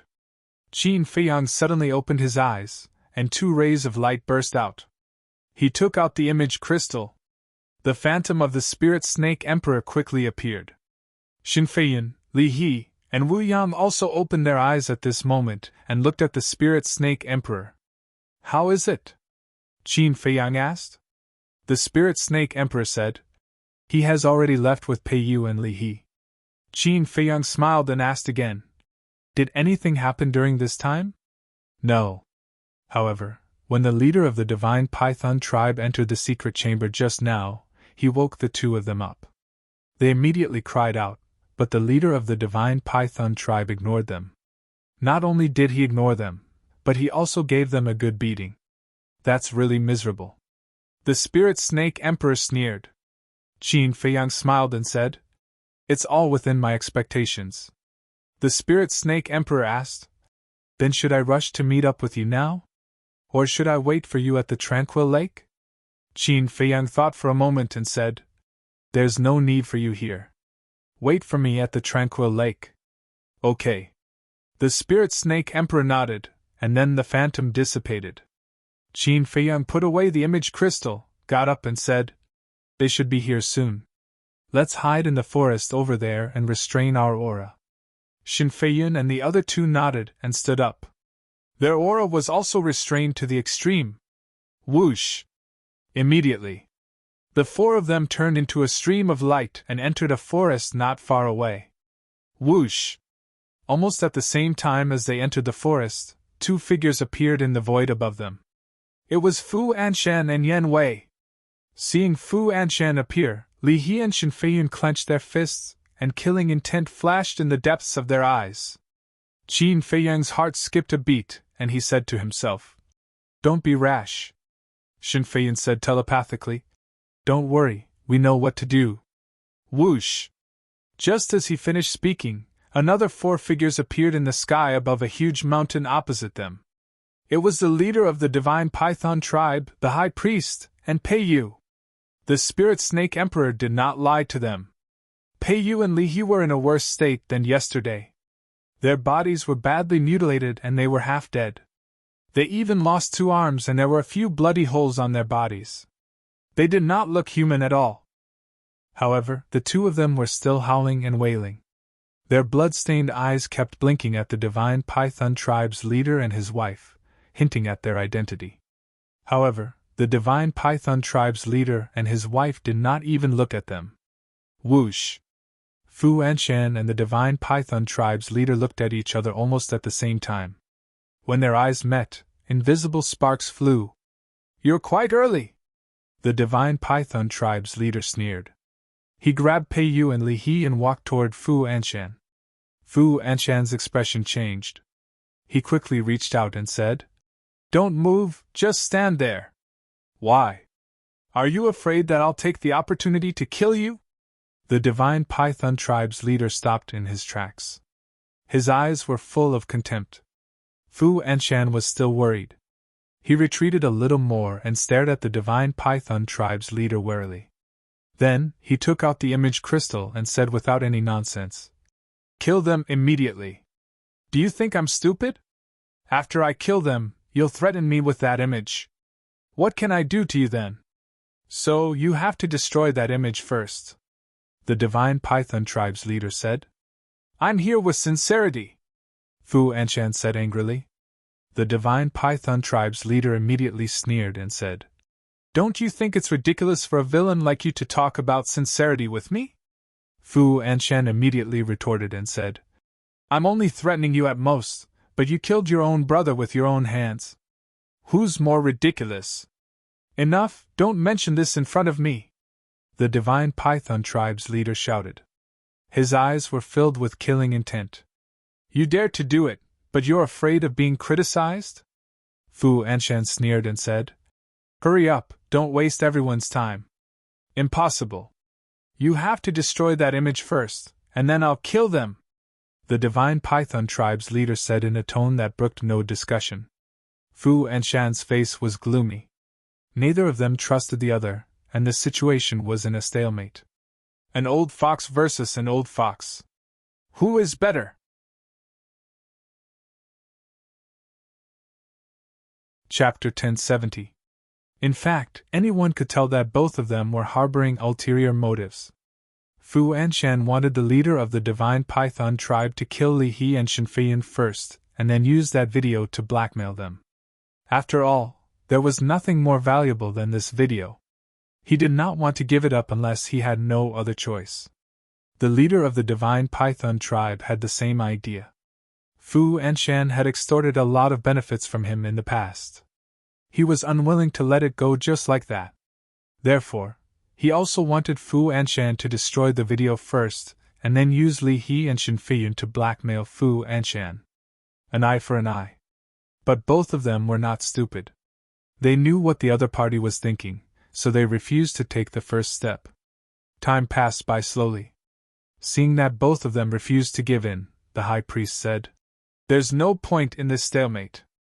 Show your sincerity. Don't play any tricks." Fu Anshan was extremely annoyed. The leader of the divine python tribe was also unwilling. But now, there seemed to be no other way. "Okay. We'll do as you say." In the end, Fu Anshan nodded first. Because he could not afford to waste time. In 2 months, he would inherit the position of Deputy Pavilion Master. This was the opportunity he had been waiting for his whole life. If something were to happen during this period of time, then not only would everything he had done go down the drain, even his life would be in danger. The high priest said, "Then let's start the exchange." Fu Anshan glanced at the leader of the divine python tribe and turned to Yen Wei. "You go." "Yes." Yen Wei responded respectfully and flew towards the leader of the divine python tribe. Fu Anshan looked at the leader of the divine python tribe and said, "Give Li He and Shinfeiyan to him, and then I'll destroy the video. In this way, you don't have to worry about me going back on my words." With your strength, you can kill my men and take back Li and Shinfeiyan. No problem. The high priest nodded. After a dozen breaths, Yanwei flew to the leader of the divine python tribe. The high priest turned to look at the leader of the divine python tribe and persuaded. Give it to him. Although Fu Anshan extorted us before, that's all in the past. Now everyone is happy. This is the best ending. Damn it! The chief of the divine python tribe cursed inwardly. He raised his head and looked at Fu Anshan, saying, I promise you, but I have a condition. You must crush the image crystal. The images were stored in the image crystal. Only the owner of the image crystal would know whether or not the images were destroyed. The chief of the divine python tribe was worried that although Fu Anshan said that he had destroyed it, he hadn't. Therefore, he asked Fu Anshan to crush the image crystal. Once the image crystal shattered, everything recorded within it would also disappear. Fu Anshan raised his eyebrows and nodded. Sure. The chief of the divine python tribe continued.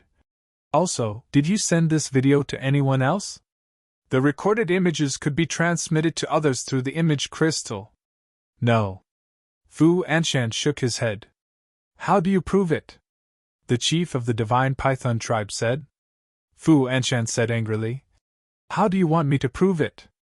If I say there isn't, then there definitely isn't. Can you stop wasting time? I don't believe he did.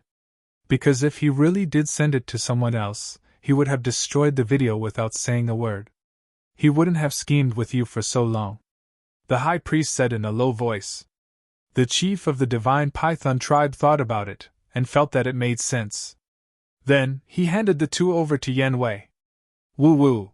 The two turned to look at the chief of the divine python tribe and the high priest, roaring crazily, their eyes full of pleading. However, the couple only glanced at them coldly, then looked up at the image crystal in Fu Anshan's hand. Their parents were right in front of them, but they couldn't tell the truth. What could be more desperate than this? Both of their faces were ashen as they trembled in fear. Yanwei turned around, grabbed their heads with both hands, looked at Fu Anshan, and said, Lord, I'm ready. Fu Anshan glanced at the chief of the divine python tribe and his wife, then nodded at Yanwei. At the same time, one of them crushed the image crystal while the other crushed Pei Yu's and the other's heads. After crushing their heads, Yanwei immediately unleashed his maximum speed, like a bolt of lightning, rushing towards Fu Anshan. Fu Anshan also immediately raised his other hand, and a teleportation door flew out from his palm, instantly opening. When the teleportation door opened, Yanwei also flew in front of Fu Anshan. After all, Yanwei was now a warlord, and his speed was much faster than before. Then, the two of them ran in without looking back. Obviously, Fu Anshan had already prepared the teleportation door, afraid that the chief of the divine python tribe would attack him. The chief and his wife of the divine python tribe did not expect this. By the time they reacted, the two of them had already disappeared without a trace. Scoundrel! Looking at the teleportation door that disappeared, the chief of the divine python tribe was full of contempt. The high priest said, He has blackmailed us for so many years, naturally, he is worried that we will harm him. An ant-like character. If it weren't for this, I wouldn't even bother with him. The chief of the divine python tribe said disdainfully. The high priest shook his head and laughed. No matter what, Fu Anshan's matter ends here. Now only Ancestor Mu is left. Hearing this, the chief of the divine python tribe immediately raised his eyebrows and said, Ancestor Mu is not someone Fu Anshan can compare to. That's right. Although this kid is weak, he is very shrewd. Moreover, as the direct disciple of the chief tower master, he doesn't lack anything at all. It will be difficult to get him to destroy that video. The high priest was worried. The chief of the divine python tribe sneered. It's impossible for there to be no weakness in this world. It's just that we don't know about it. That's true. The high priest nodded. After pondering for a while, he asked, Do you want me to talk to him? Just take it as a test. The chief of the divine python tribe thought for a while and nodded. Okay. The high priest said, Then I'll go look for him tomorrow. Okay. The chief of the divine python tribe nodded again, then opened the teleportation door, and the two of them walked in one after another. Black Wind Mountain quickly regained its peace. Qin Feiyang and the other three did not continue to hide and walked out of the forest. Li, he asked. She's going to look for you tomorrow. Do you want to meet her? Qin Feiyang smiled and said, Of course, because she'll definitely prepare a valuable meeting gift. You're really a greedy brat. Li He rolled his eyes at him. Qin Feiyang did not feel that this was mocking at all. He chuckled and said, It's a waste to reject something that's delivered to my door. Alright, I have to go back. You guys find a place to hide. Okay. Li He and Qin Feiyang nodded. Qin Feiyang opened the teleportation door and was about to walk in, but suddenly he slapped his head and said, Right, I forgot something. What is it? The two of them were suspicious. However, Qin Feiyang did not look at them. Instead, he looked at Wu Yang. What? Wu Yang's eyelids twitched, and a strong sense of uneasiness rose in his heart. Qin Feiyang said telepathically, Do you know? There's another advantage of the slavery seal, and that is that it can peek into your inner thoughts. What? Wu Yang's gaze trembled. There was actually such a thing? Then, didn't that mean that the thoughts that had appeared in his heart before were already known by this person? Suddenly, he quivered and hurriedly knelt on the ground, begging, Senior Brother Mu, no, Master, spare me. I won't dare to do it again. I swear, I'll serve you wholeheartedly in the future. It's too late. You're already worthless. Qin Feiyang shook his head. With a thought, he directly erased Wu Yang's soul. Without even letting out a scream, Wu Yang fell to the ground dead. This sudden unforeseen event left Li He and Li Mu dumbstruck. This person is refining the blood demon pill, so he deserves to die. Seniors, farewell. Qin Feiyang said with cupped fists and turned to walk into the teleportation door. Blood demon pill. Li He and Qin Feiyang trembled and lowered their heads to look at Wu Yang's corpse. There was no other emotion except disgust. The person who refined this kind of medicinal pill was basically insane and deserved to be killed. Qin Feiyang looked up at the teleportation door and murmured, He's calm, meticulous, and decisive. If he doesn't die, he'll definitely become someone great in the future. That's right. Sooner or later, we'll have to look up to him. Li He nodded. There was only one such terrifying young man in the world. Calming Lake. On the island, the lush green grass swayed with the wind, exuding boundless vitality. Beautiful flowers bloomed one after another. The fragrance of the flowers was intoxicating. Colorful butterflies danced among the flowers like little fairies, lively and cute. The scenery here was mesmerizing and peaceful, like a paradise on earth. Swoosh! Qin Feiyang appeared out of thin air on the balcony of the second floor. Hands behind his back, he admired the beautiful scenery before him. If he could, he really wanted to live in a place like this forever, without worries and killing.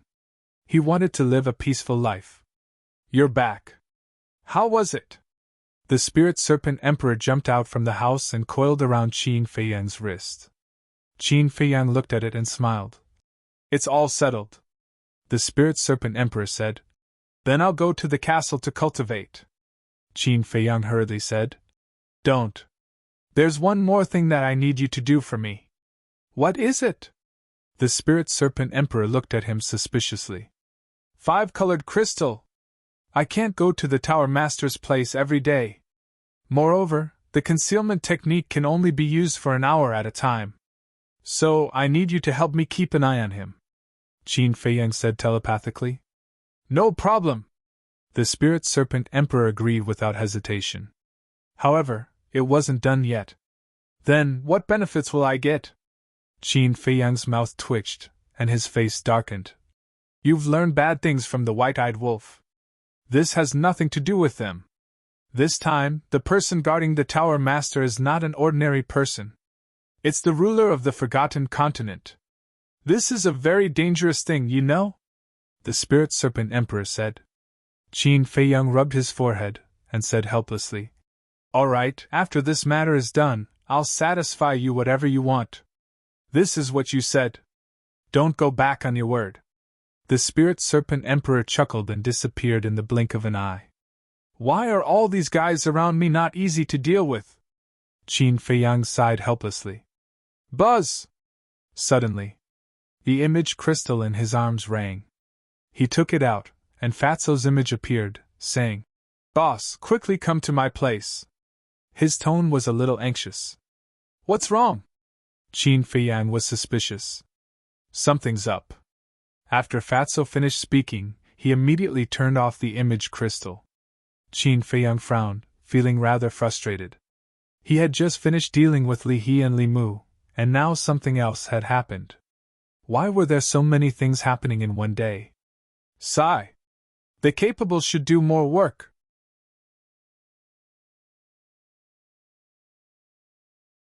Chapter 1071. Martial Artist Mountain Range. Fatso paced back and forth in the cave abode, restless like an ant on a hot pan. Swish! Suddenly, Qin Feiyang appeared out of thin air. Boss, you're here. Fatso immediately went up to him. Did Chu Xian's parents give you some problems? Looking at Fatso's anxious look, Qin Feiyang couldn't help but frown slightly. No. This time, Fat Lord called you here because of Li Yan, not because of Chu Xian. Fatso shook his head and said, Li Yan? Qin Feiyang was stunned. During this period of time, Fat Lord has been busy dealing with Chu Xian's parents and hasn't paid attention to what's going on outside. Just yesterday, I suddenly heard someone say that since Li He died, Li Yan has been sitting on the sword edge all day long, depressed. Fatso said. Qin Feiyang frowned and said, Grandpa is dead and granddaughter is sad. This is human nature. Why did you call me here? Besides, I don't have much contact with her. Boss, you can't say that. You even helped Li He. What's wrong with talking her out of it? Fatso pursed his lips. Aren't you just looking for trouble for me? Li Yan is not a child. Do you need me to talk to her? Let her calm down for a while and she will get over it. If there's nothing else, I'm leaving. Qin Feiyang rolled his eyes at him and took out a portal. Wait, boss. Fatso hurriedly grabbed Qin Feiyang. You're not done, are you? Qin Feiyang raised his eyebrows.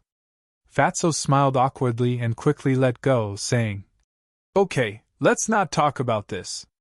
But there's another thing that you have to help her with. What else? Qin Feiyang was suspicious. Li He was the pillar of the Li family.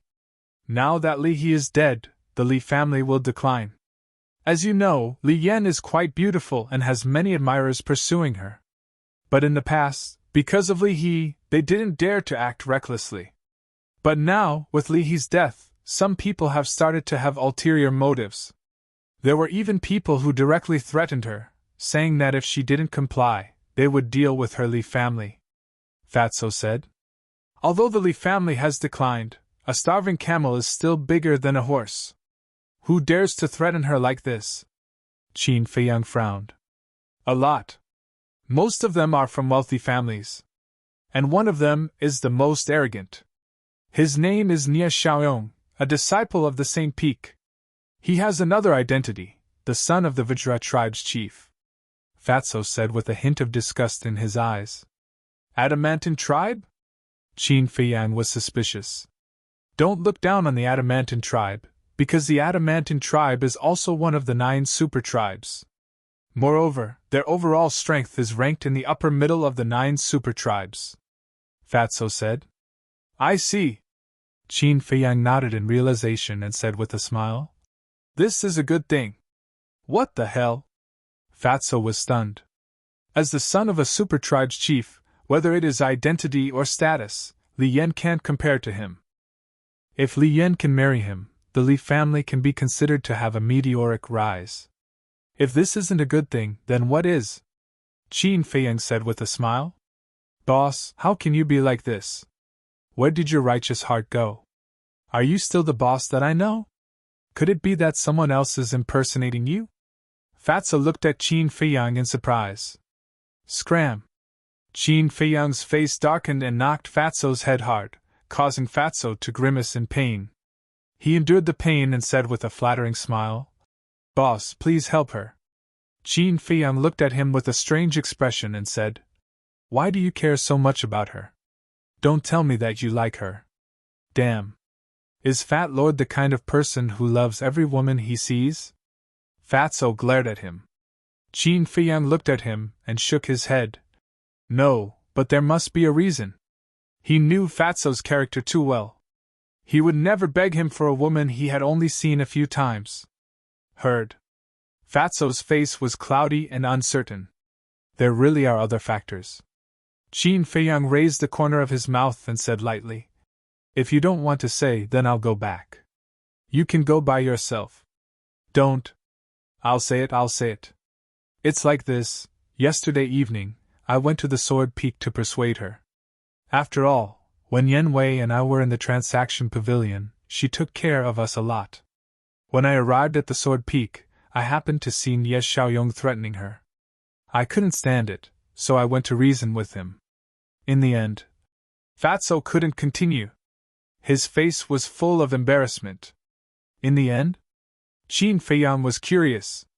This, that, the fatty stammered. When he saw Qin Feiyang take out another teleportation gate, he hurriedly said, "In the end, he didn't say anything and slapped me a few times. He even threatened to cripple me if I meddled in his business again." Qin Feiyang was stunned. Looking at Fatso's chubby face, he teased, "It's good to give you a few slaps. It'll help you lose weight. Boss, you're my brother. Your brother was beaten, and you still say such things. You're too much." Fatso grumbled discontentedly. "You deserve it. Is the disciple of the Saint Peak someone you can provoke? What's more, he's a direct descendant of a super tribe." Qin Feiyang said expressionlessly. But this was not the point. What angered him the most was that this damn Fatso actually tricked him. He said that he was helping Li Yan, but in fact, he was helping himself. "Boss, I was wrong. I shouldn't have tricked you. Please help me. If I don't vent my anger, I really can't feel at ease." Fatso looked at him pitifully. Qin Feiyang rolled his eyes at him and sneered. "You have to look at the owner before beating a dog. He clearly knows that you're my person, yet he still dares to touch you. He's looking down on me too much. Don't worry, I'll definitely help you get back your face." "Thank you, boss." Fatso was overjoyed. As long as the boss took action, the disciples of the Saint Peak and the direct descendant of a super tribe were all small fry. "No!" Suddenly, he looked at Qin Feiyang angrily and said, "Boss, what do you mean? You have to look at the owner before you hit a dog? Is Fat Lord's position in your heart only like this?" Qin Feiyang's face stiffened.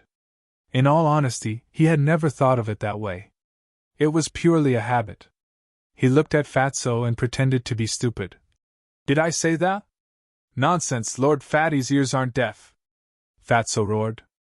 Okay, it's just a slip of the tongue.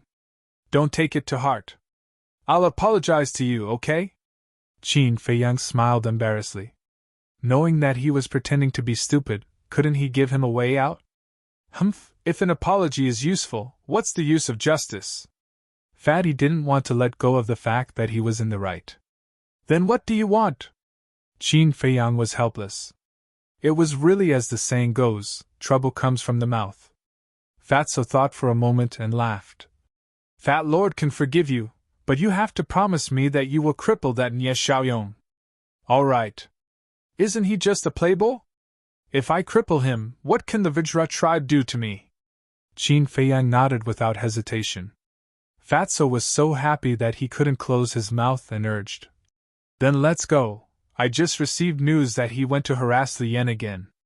"Lead the way." Qin Feiyang's eyes flashed with killing intent. Daring to bully Qin Feiyang's brother, even if it was the Emperor, he wouldn't let him go. Buzz! Fatso waved his hand and opened a teleportation door. The two of them rushed in one after another. At the same time, Sword Edge. This giant peak was located next to a river a few miles away from the Warrior Mountain Range. It was more than 1,000 feet high, straight and steep. From afar, it looked like a giant sealed sword. This was the origin of the word sword edge.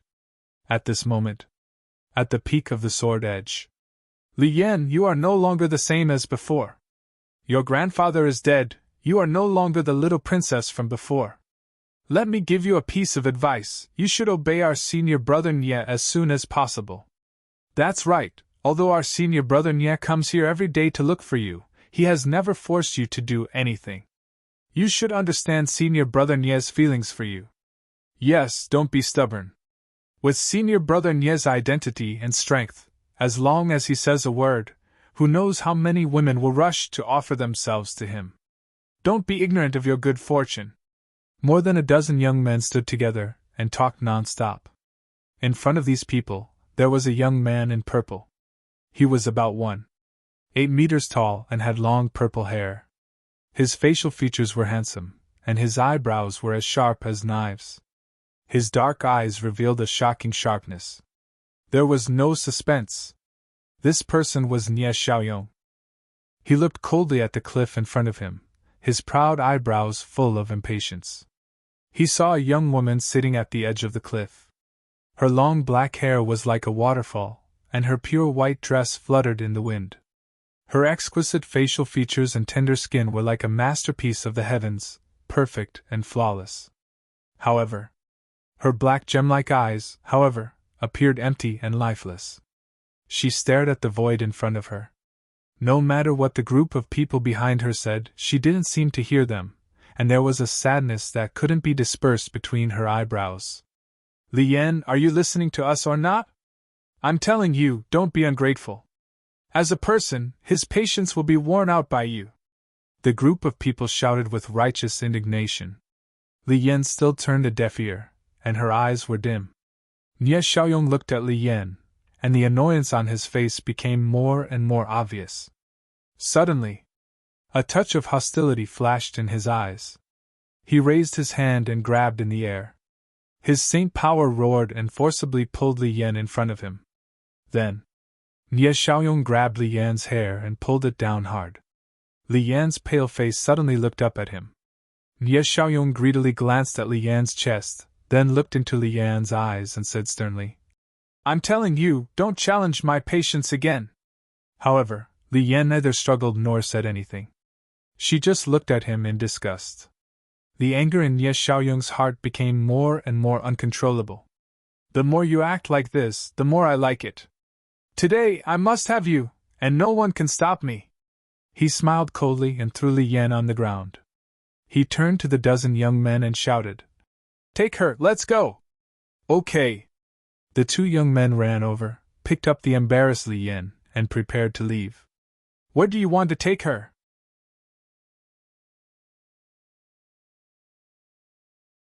Chapter 1072.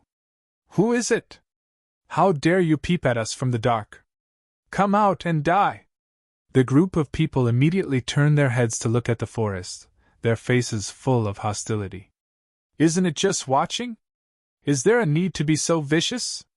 With a mocking laugh, Qin Feiyang and Fatso walked out of the forest. They had arrived long ago. They just didn't show up and wanted to see what these people were going to do. The result was far beyond their expectations. This Nye Xiaoyong actually planned to force himself on her. To be able to do such a dirty thing, he was really worthy of being a famous playboy. Ancestor Mu! At the same time, seeing that it was Qin Feiyang, Nye Xiaoyong and the others' pupils shrank, their fear could not be concealed. But Li Yan was still the same as before, there was no color in her eyes. What a pitiful girl! Qin Feiyang secretly sighed. He couldn't help but want to tell Li Yan the truth, but in the end, reason prevailed over impulse. Fatso stepped forward, stared at Nye Xiaoyong arrogantly, and shouted, I didn't expect you to be such a scum. Let her go immediately for Fat Lord. With Qin Feiyang here, he was full of confidence. Nye Xiaoyong frowned and said in a deep voice, Let her go. The two young men who were holding Li Yan immediately let go of Li Yan, and then hid behind Nye Xiaoyong, looking at Qin Feiyang warily. Fatso was proud and said contemptuously, You let her go just because I asked you to. Is this still the arrogant young master Nye from yesterday? Nie Xiaoyong's eyes were cold as he looked at Qin Feiyang and said, Junior brother Mu, we have always minded our own business. Why are you meddling in other people's business today? Why? Qin Feiyang glanced at Nie Xiaoyong, then at the others, and laughed. Don't you know that Fatso is my brother? Just now, he had clearly seen everyone's cultivation base with a single glance. Nie Xiaoyong was a 3-star battle saint, and the others were 1-star and 2-star battle saints. Obviously, they were all disciples of the Holy Land. If it was placed in front of him, he might have stayed away. But now, he could deal with these small fries with one hand. Brother! Nie Xiaoyong and the others turned pale with fright. They weren't the only ones who knew about the relationship between Fatso and Qin Feiyang. Everyone in God's City knew about it. Everyone thought that they were just friends, but they didn't expect them to be brothers. The difference between a friend and a brother was not just a little bit. Qin Feiyang smiled and said, Fatso, how many slaps did he give you yesterday? 20. Fatso said. Nie Xiaoyong's face darkened, and he said angrily, Bullshit, I clearly only slapped you 5 times, where did the 20 come from? Does the interest not count? Fatso snickered. Interest? Nie Xiaoyong was about to explode. In just one night, it had increased by 15%. Wasn't this interest too high? Okay, slap him the same way he slapped you yesterday, Qin Feiyang said, and pointed to the dozen people next to Nie Xiaoyong, and said lightly, And them, each of them will be slapped 20 times. What? The dozen people's faces turned green on the spot. A young man in green shouted, Junior brother Mu, most of us weren't here yesterday, why are you slapping us too? 40. Qin Feiyang said expressionlessly. The young man in green was furious and wanted to speak again. The others quickly stopped him and shouted, If you speak again, it won't be 40, it will be 80, or even 160. So, can you shut up? The young man in green felt wronged. He was fighting for the injustice for everyone, but in the end, he was blamed by everyone. Did they have a conscience? Fatso walked toward Nie Xiaoyong with a smirk on his face and said, Young Master Nie, I really hope you can show your arrogance yesterday and show my boss, but unfortunately you don't have the guts. Humiliation. What a blatant humiliation. Nie Xiaoyong clenched his hands and looked at Qin Feiyang, saying, You'd better think it through. Slap, Qin Feiyang said. Fatso immediately raised his arm and slapped Nie Xiaoyong's face. A bright red palm print immediately appeared. Nie Xiaoyong was stunned. He actually slapped him? He shouted in exasperation. Ancestor Mu, my big brother is one of the 3 kings of the Saint Peak. If you dare to touch me, even if you are the direct disciple of the Chief Tower Master, you won't have a good ending. One of the 3 kings of the Saint Peak? Qin Feiyang was stunned. Seeing this, the other dozen people thought that Qin Feiyang was a little timid, and became arrogant. That's right. Senior brother Nie's big brother is called Nie Zhan. Senior brother Nie Zhan's talent is extraordinary, and can be said to be a rare talent in 10,000 years. And he is deeply loved by the Peak Master of the Saint Peak, and the Peak Master has the intention to take him as a disciple. His future is limitless. And senior brother Nie Zhan usually loves senior brother Nie the most, so you'd better restrain yourself. The dozen people clamored. Take him as a disciple? Qin Feiyang raised the corner of his mouth and said with a smile, So what? Your Peak Master of the Saint Peak is my future father-in-law? Wan Yuer's father was the Peak Master of the Saint Peak. Everyone was stunned. That's right. This person was already engaged to Wan Yuer, and was considered a family with the Peak Master of the Saint Peak. Even if they made a big fuss, the Peak Master of the Saint Peak would definitely help his own family. What's more, this matter was originally their fault. Senior brother Mu, we were wrong, please let us go this time. Yes, we have no grudges in the past, and we have no grudges today, so there's no need to make a fuss like this. The dozen people were scared and hurriedly flattered him. Seeing that the dozen people began to curry favor, Nie Xiaoyong's face turned livid. Continue to slap them. Qin Feiyang ignored those people. They were all clowns and were not pleasing to his eyes. Fatso chuckled and raised his hand to slap them again. Hey! Isn't that Ancestor Mu? Nie Xiaoyong is here too. What are they doing? A few disciples passed by in the air, and when they noticed Qin Feiyang and the others, they immediately stopped and looked down at them. Slap! It was also at this moment. Fatso slapped Nie Xiaoyong's face again, and a trace of blood flowed from the corner of his mouth. What? He actually slapped Nie Xiaoyong? The disciples in the air were stunned. One of them was refreshed and hurriedly said, Hurry up and inform everyone that Ancestor Mu and Nie Xiaoyong are fighting. There's a good show to watch. They all used the image crystal to send messages to their friends. No way! When did Ancestor Mu become so high-profile that he actually let someone slap Nie Xiaoyong in public? The news spread from 1 to 10, from 10 to 100, and very quickly it spread throughout the main pagoda. Those who received the news were all shocked without exception. Continue to be arrogant! Fatso was overjoyed now. The humiliation he suffered yesterday was finally washed away. However, facing this scene, Li Yan did not react at all. She turned around and walked to the edge of the cliff, continuing to be in a daze. Qin Feiyang looked at her back and couldn't help but frown. Enough! Suddenly, a shout rang out. Nie Xiaoyong grabbed Fatso's wrist and said in a deep voice, I advise you to stop before you go too far. Fatso turned to look at Qin Feiyang and said, Boss, he's threatening me again. Qin Feiyang looked at Nie Xiaoyong. Nie Xiaoyong also looked at Qin Feiyang, a trace of killing intent lurking in his eyes, and said, If you have the ability, let's fight one-on-one, regardless of life and death. Qin Feiyang looked at him in surprise and suddenly laughed. This smile made Nie Xiaoyong's scalp go numb, and he began to regret saying that. Regardless of life and death? In other words, this is a duel of life and death? The few people in the sky looked at each other. It seemed that this matter had gotten out of hand.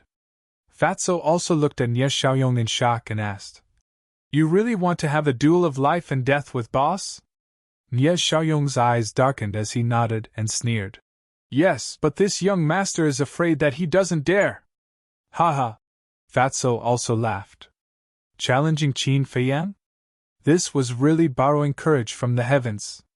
However, even if he wanted to challenge, these 20 slaps couldn't be let go just like that.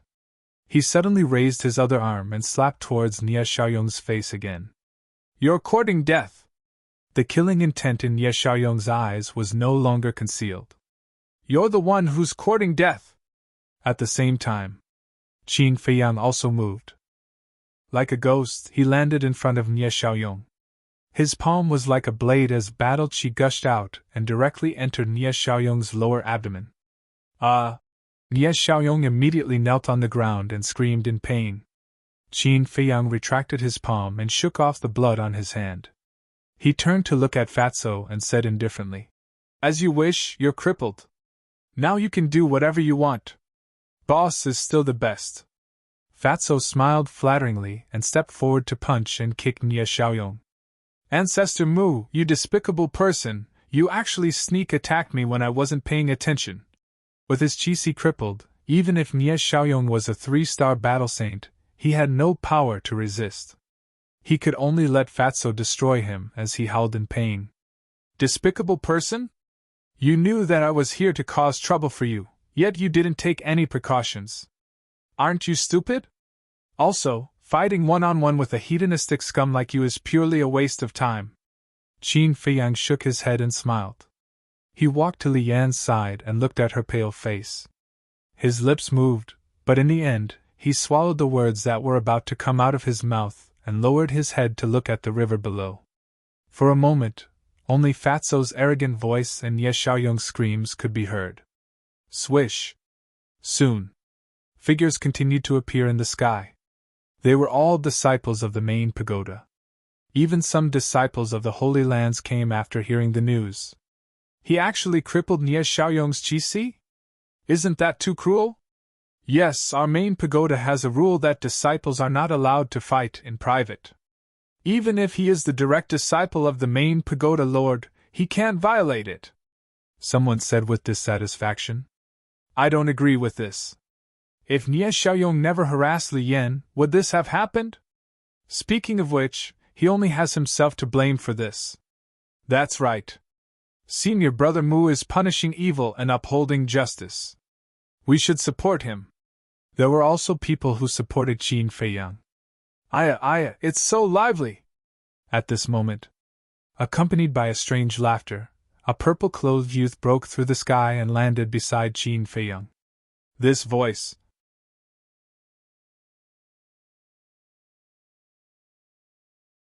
Chapter 1073. The purple-clothed youth snickered. I was worried that you would be alone in the main pagoda, isolated and helpless. That's why I came back to help you. Then shouldn't I thank you? Qin Feiyang sneered. The purple-clothed youth said, If you really want to thank me, I will accept it. Qin Feiyang coldly glanced at the purple-clothed youth, then continued to look at the river below, his eyes flickering. Awesome! At this time, Fatso finally stopped, looking at Nie Xiaoyong, who was like a dead dog. His fat face was full of pleasure. Then, he looked at the other dozen people and shouted, Line up for me, one by one. The group of people's faces were ashen. They were all disciples of the sacred land.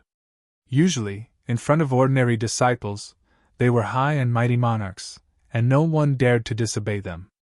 But now, they had actually fallen to this point, being bullied by an ordinary disciple in public. How could they raise their heads in the main pagoda in the future? But they didn't dare to resist, because there was a fierce person watching from the side. They glanced at Qin Feiyang, and with a heart full of humiliation, they obediently lined up and went up one by one to be slapped in the face. Pa! Not long after, more than a dozen people's faces were swollen like pig heads. The people in the sky looked at each other in dismay. As the saying goes, don't hit people in the face. But this damn Fatso, he didn't hit anywhere but the face.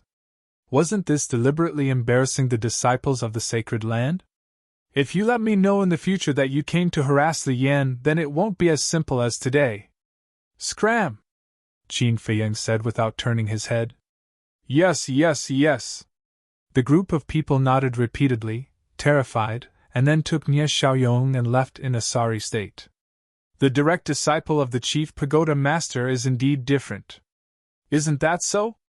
If it were someone else causing trouble here, those law enforcement elders and deacon elders would have come long ago.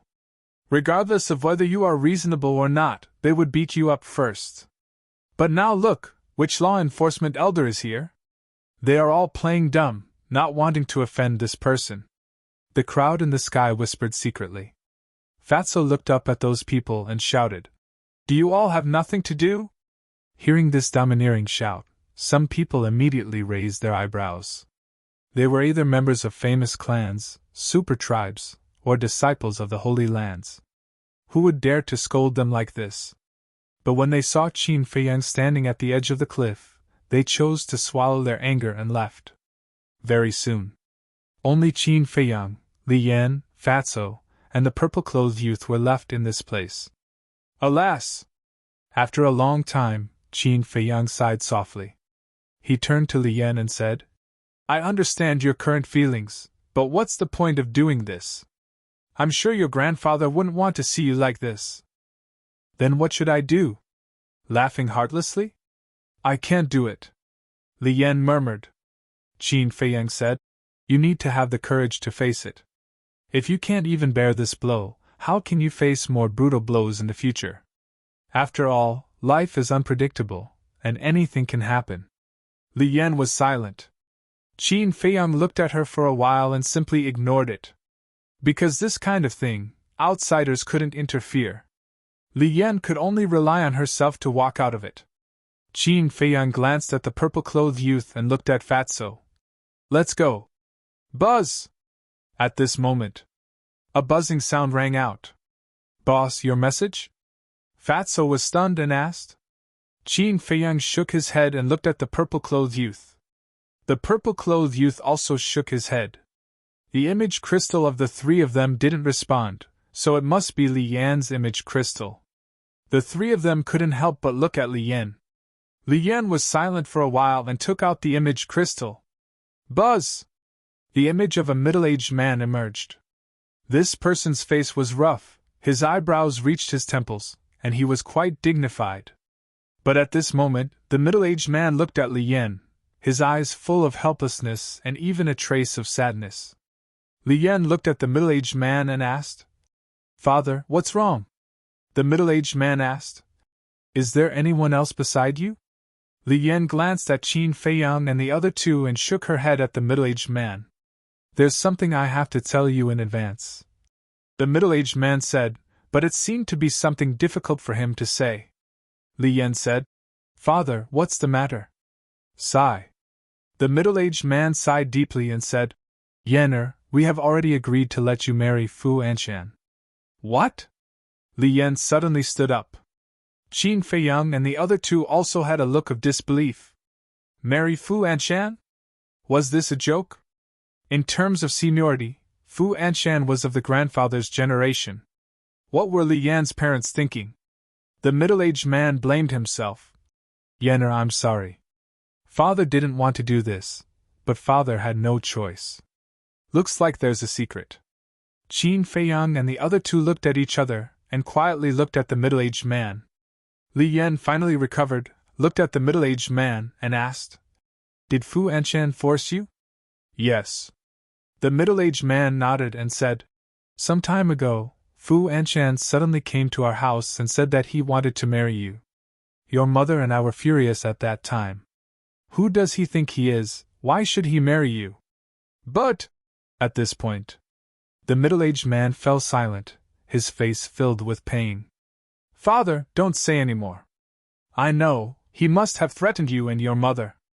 There's nothing we can do about it. Without grandfather, our family has already declined." Li Yan shook her head and smiled, but her face was as pale as paper. "I'm sorry, it's my father's incompetence. Originally, your mother and I didn't agree to it even if we were beaten to death, but the elders in our clan chose to give up on you for the future of the Li family. They even threatened that if your mother and I continued to protect you, not only would they join forces to abolish me as the patriarch, but they would also expel us from the family.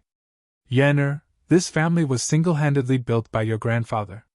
Father can't just give it to them for free. Can you forgive your father?" the middle-aged man said. Li Yan laughed.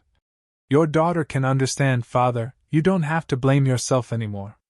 "Thank you," the middle-aged man said gratefully. "Then when will you come back? Your mother and I both hope to have a good time with you before you get married."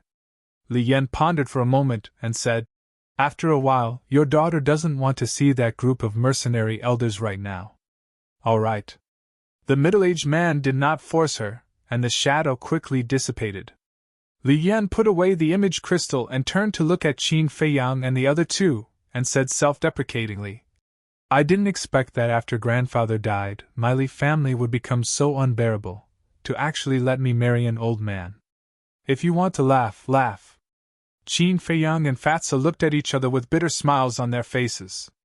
Right now, they only had sympathy in their hearts. How could they laugh at Li Yan? "Then marry me. As long as you marry me, on this forgotten continent, no one will dare to do anything to your Li family." The purple-clothed youth chuckled. Qin Feiyang raised his eyebrows and said angrily, "Are you kidding me at a time like this?" "I'm not kidding. I'll like anything that you've taken a fancy to," the purple-clothed youth said playfully. "Everything I like?" Qin Feiyang was stunned, and said with a dark face, "Don't talk nonsense, I have nothing to do with Li Yan. If you have nothing to do with her, why are you so concerned about her? You even offended Nye Xiaoyong for her. The leader of the Adamantine tribe is famous for his fiery temper, he's not someone to be trifled with." The purple-clothed youth laughed secretly. Qin Feiyang rolled his eyes and said, "Is it a friendship between fellow disciples? TCH, stop pretending." The purple-clothed youth raised his middle finger. Li Yan said, "You guys go, I want to calm down by myself." "Then you take care."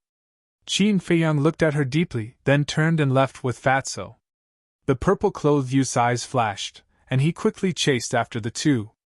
After leaving the Sword Peak, Qin Feiyang stopped and turned to look at Fatso and said, I'm worried that Li Yan might take things too hard and do something stupid. You must keep an eye on her before the succession ceremony. Fatso hurriedly said, Fat Lord hasn't even dealt with Chu Xian's parents. How can he have time to take care of her? Qin Feiyang said helplessly, Let's put Chu Xian's matter aside for now. If Li Yan really does something stupid, Li He will kill me. Li He? The purple-clothed youth was stunned and said suspiciously, Isn't Li He dead? Qin Feiyang ignored him and looked at Fatso. Don't worry, after I rest for a few days, I will personally go to the Chu family and ask Chu Xian's parents. Okay then. Fatso nodded. Qin Feiyang didn't stay any longer. He opened a teleportation door and walked in with large strides. Seeing this, the purple-clothed youth hurriedly followed. Calm Heart Lake. On the balcony of the attic, Qin Feiyang stared at the purple-clothed youth angrily and said, Why are you following me? Do you know where this is? If someone sees you, you will be in trouble. The purple-clothed youth glanced at the island and said with a smile, Of course I know this place, Calm Heart Lake. What do you want to do? Qin Feiyang raised his eyebrows. The purple-clothed youth said, I just want to know, when you were in the Azure Sea, how did your cultivation suddenly become a 3-star combat emperor? That's right. This person was Mu Qing.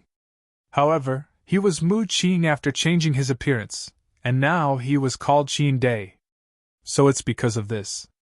Qin Feiyang suddenly understood, and then the corner of his mouth curled into a mocking smile.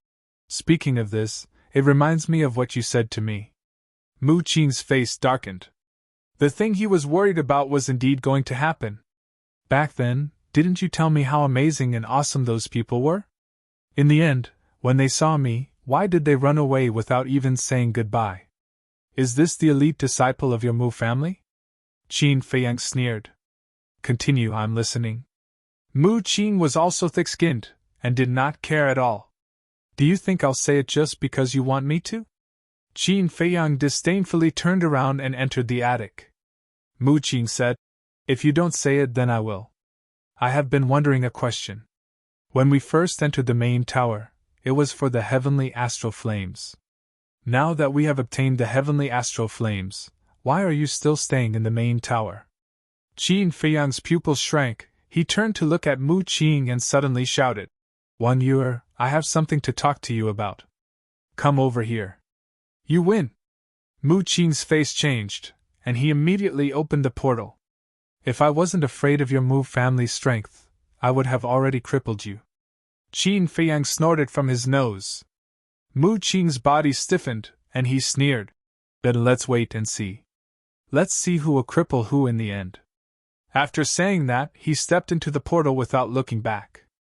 Then let's wait and see.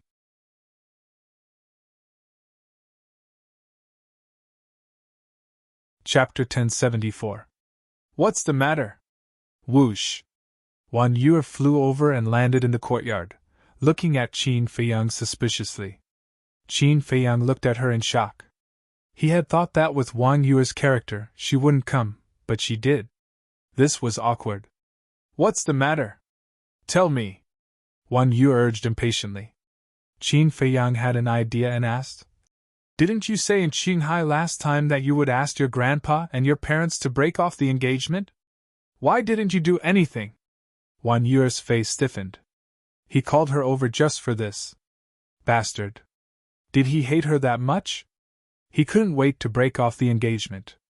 I've told them, but they don't want to. There's nothing I can do. Go to them if you can. If there's nothing else, I'll go back first. Wang Yuer said coldly, then turned around and flew back to the attic.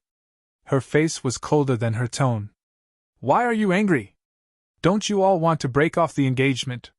Qin Feiyang looked at her in confusion. This woman's mind was indeed deeper than the bottom of the sea. Shaking his head, he turned around and entered the room.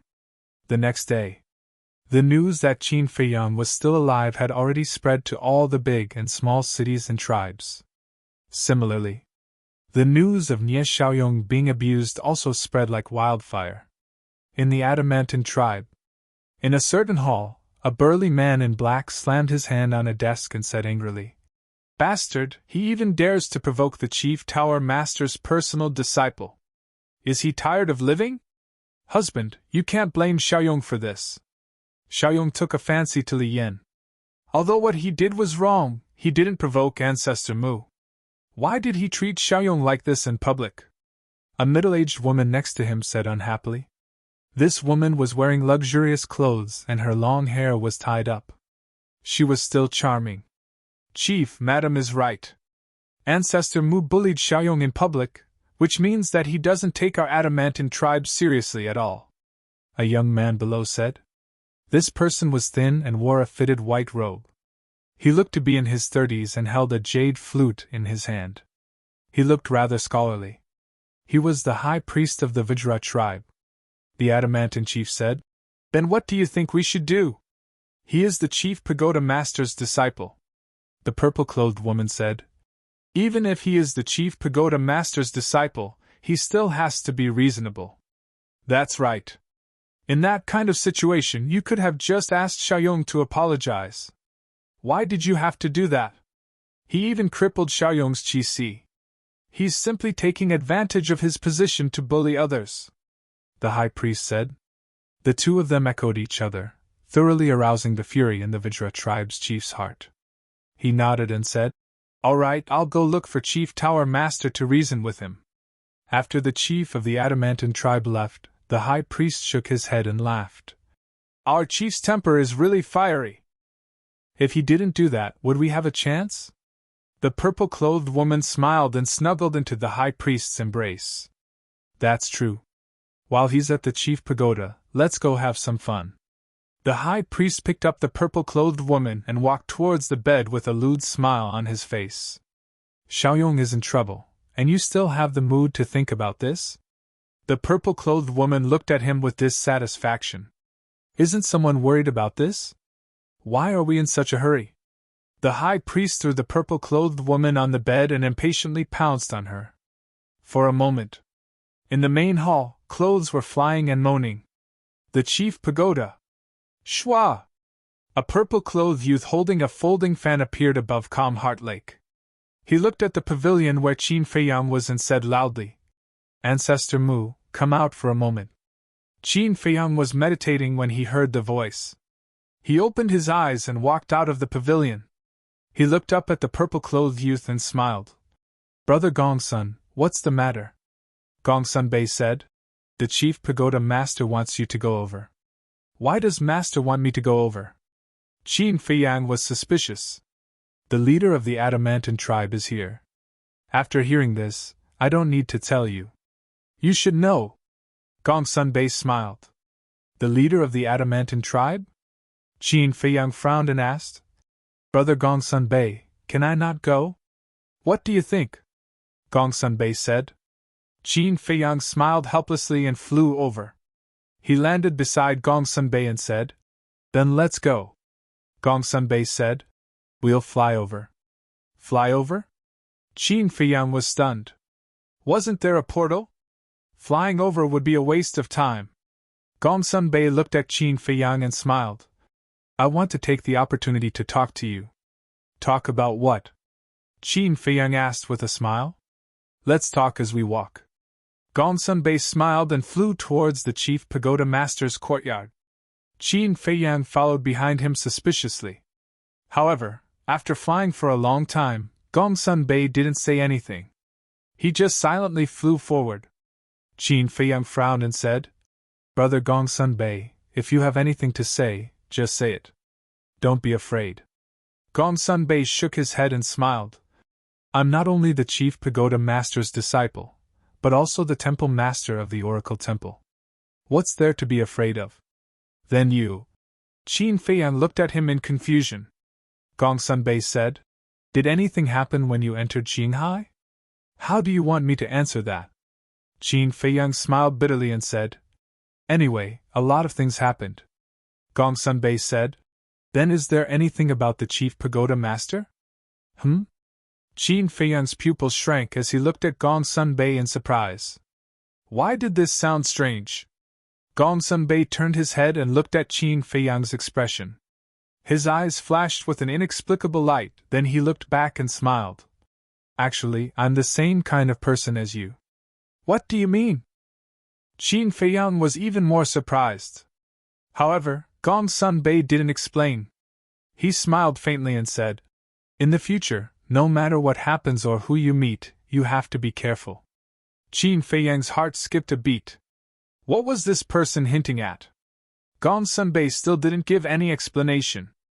He said, "I have something to ask you. Do you know where your parents went? The day you came back from Qinghai, I went to look for them and found that they had already left." "I don't know. My parents are a pair of wild cranes. They never tell me where they go, and they won't stay in the same place for too long." Qin Feiyang shook his head. "Can you contact them?" Gongsun Bei asked.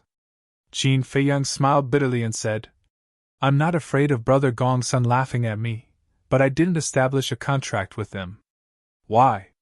You're their family." Gongsun Bei was surprised. "Yes, family. But they always said that they don't want a good-for-nothing son like me. They also said that I'm not allowed to mention them outside, and I'm not allowed to ask them for help if I encounter any problems. I even suspect that I'm not their biological son." Qin Feiyang said helplessly, "You're thinking too much. They should be doing this to let you grow up independently. After all, most children nowadays grow up under the care of their parents. It's hard to become a big deal if you're spoiled." Gongsun Bei said. "Is that so?" Qin Feiyang showed a look of doubt. "Whether that's the case or not, you'll know when you ask them in the future." Gongsun Bei smiled and said, "In fact, to be honest, I envy your parents." "Envy them for what?" Qin Feiyang asked. "No one can restrain them. They can go wherever they want. It's easy and carefree." Gongsun Bei smiled with a trace of yearning in his eyes. Qin Feiyang said, "Brother Gongsun Bei can do it too." "Me?" Gongsun Bei shook his head and smiled. "Some people, some things, once they take the first step, it's difficult to get away. In fact, it's better to live a simple life. Some people, some things."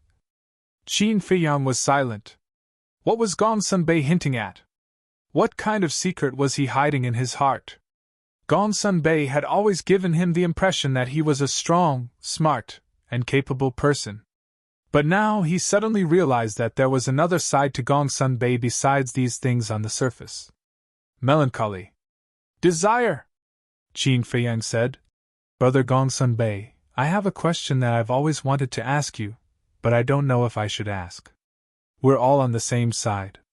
What's there to worry about? Just ask." Gongsun Bei said, "You're also Master's disciple, but why have I never heard you call him Master? You always call him Lord?" Qin Feiyang wondered. "Haven't I already finished my apprenticeship? If I still call him Master, others will gossip behind his back." Gongsun Bei smiled. "Is that so?" Qin Feiyang was doubtful. Although Gongsun Bei had finished his apprenticeship, he was still a disciple of the Chief Tower Master. Besides, with Gongsun Bei's strength and status in the Chief Tower, who dared to gossip behind his back? However, Gongsun Bei did not continue to discuss this topic. He smiled and said, "Tell me what happened in Qinghai. I'm very interested." "Okay." Qin Feiyang nodded and told him one by one. But what he said was what young Master Hao and Wang Yu also knew. As for the other things, he chose to hide them. Unknowingly, the Chief Tower Master's courtyard came into their sight. Gongsun Bei looked at the courtyard from afar and said with a smile, "Listening to what you said, this trip to Qinghai was quite exciting. But you should be hiding a lot of things." Qin Feiyang's eyes trembled. "Don't worry. This is your private matter. I won't interfere. But you have to remember that there are some things that you must remember not to talk about. You must rot in your stomach." Gongsun Bei stopped and turned to look at Qin Feiyang. The smile on his face disappeared, and he looked very serious. Qin Feiyang's eyes narrowed, and he nodded and said, "Understood. Then let's go." Gongsun Bei smiled and waved his hand. He landed in front of the courtyard with Qin Feiyang and said respectfully, "My lord, I brought Ancestor Mu." Greetings, Master. Qin Feiyang also bowed. The chief tower master was sitting in the pavilion. There was a pot of tea and 2 teacups on the stone table. Opposite the chief tower master sat a burly man. It was the chief of the Adamantine tribe. Come in, Chief Pagoda Master said with a smile as he looked at Qin Feiyang. Yes.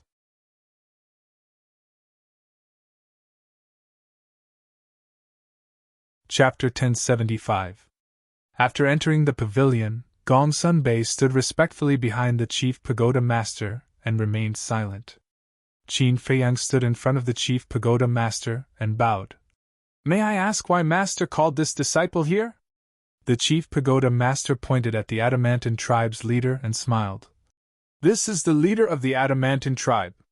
Qin Feiyang pretended to be surprised and looked at the Adamantine tribe's leader. He cupped his hands and said, Greetings, Senior. The Adamantine tribe's leader nodded expressionlessly. He seemed to be very dissatisfied with Qin Feiyang. As the saying goes, like father, like son. Nie Xiaoyong was a beast in human clothing. Presumably, this Adamantine tribe's leader was also not a good person. Qin Feiyang was too lazy to pay attention to such a person. He turned his head and looked suspiciously at the Chief Pagoda Master. The Chief Pagoda Master said, This time, the Adamantine tribe's leader came for Nie Xiaoyong. Qin Feiyang's expression changed slightly. He hurriedly said, Master, please listen to this disciple's explanation. Don't be nervous. I have already asked Gongsun Bei to investigate, so I know the general situation. Although this matter was Nie Xiaoyong's fault, you shouldn't humiliate him in public. So, I hope you can apologize to the Adamantine tribe's leader and let this matter be resolved. The Chief Pagoda Master smiled. Apologize? Qin Feiyang frowned. The Chief Pagoda Master said, You don't even listen to your master's words? This disciple doesn't dare. Qin Feiyang hurriedly shook his head, then turned to the Adamantine tribe's leader and was about to speak. But at this moment, the Adamantine tribe's leader coldly snorted.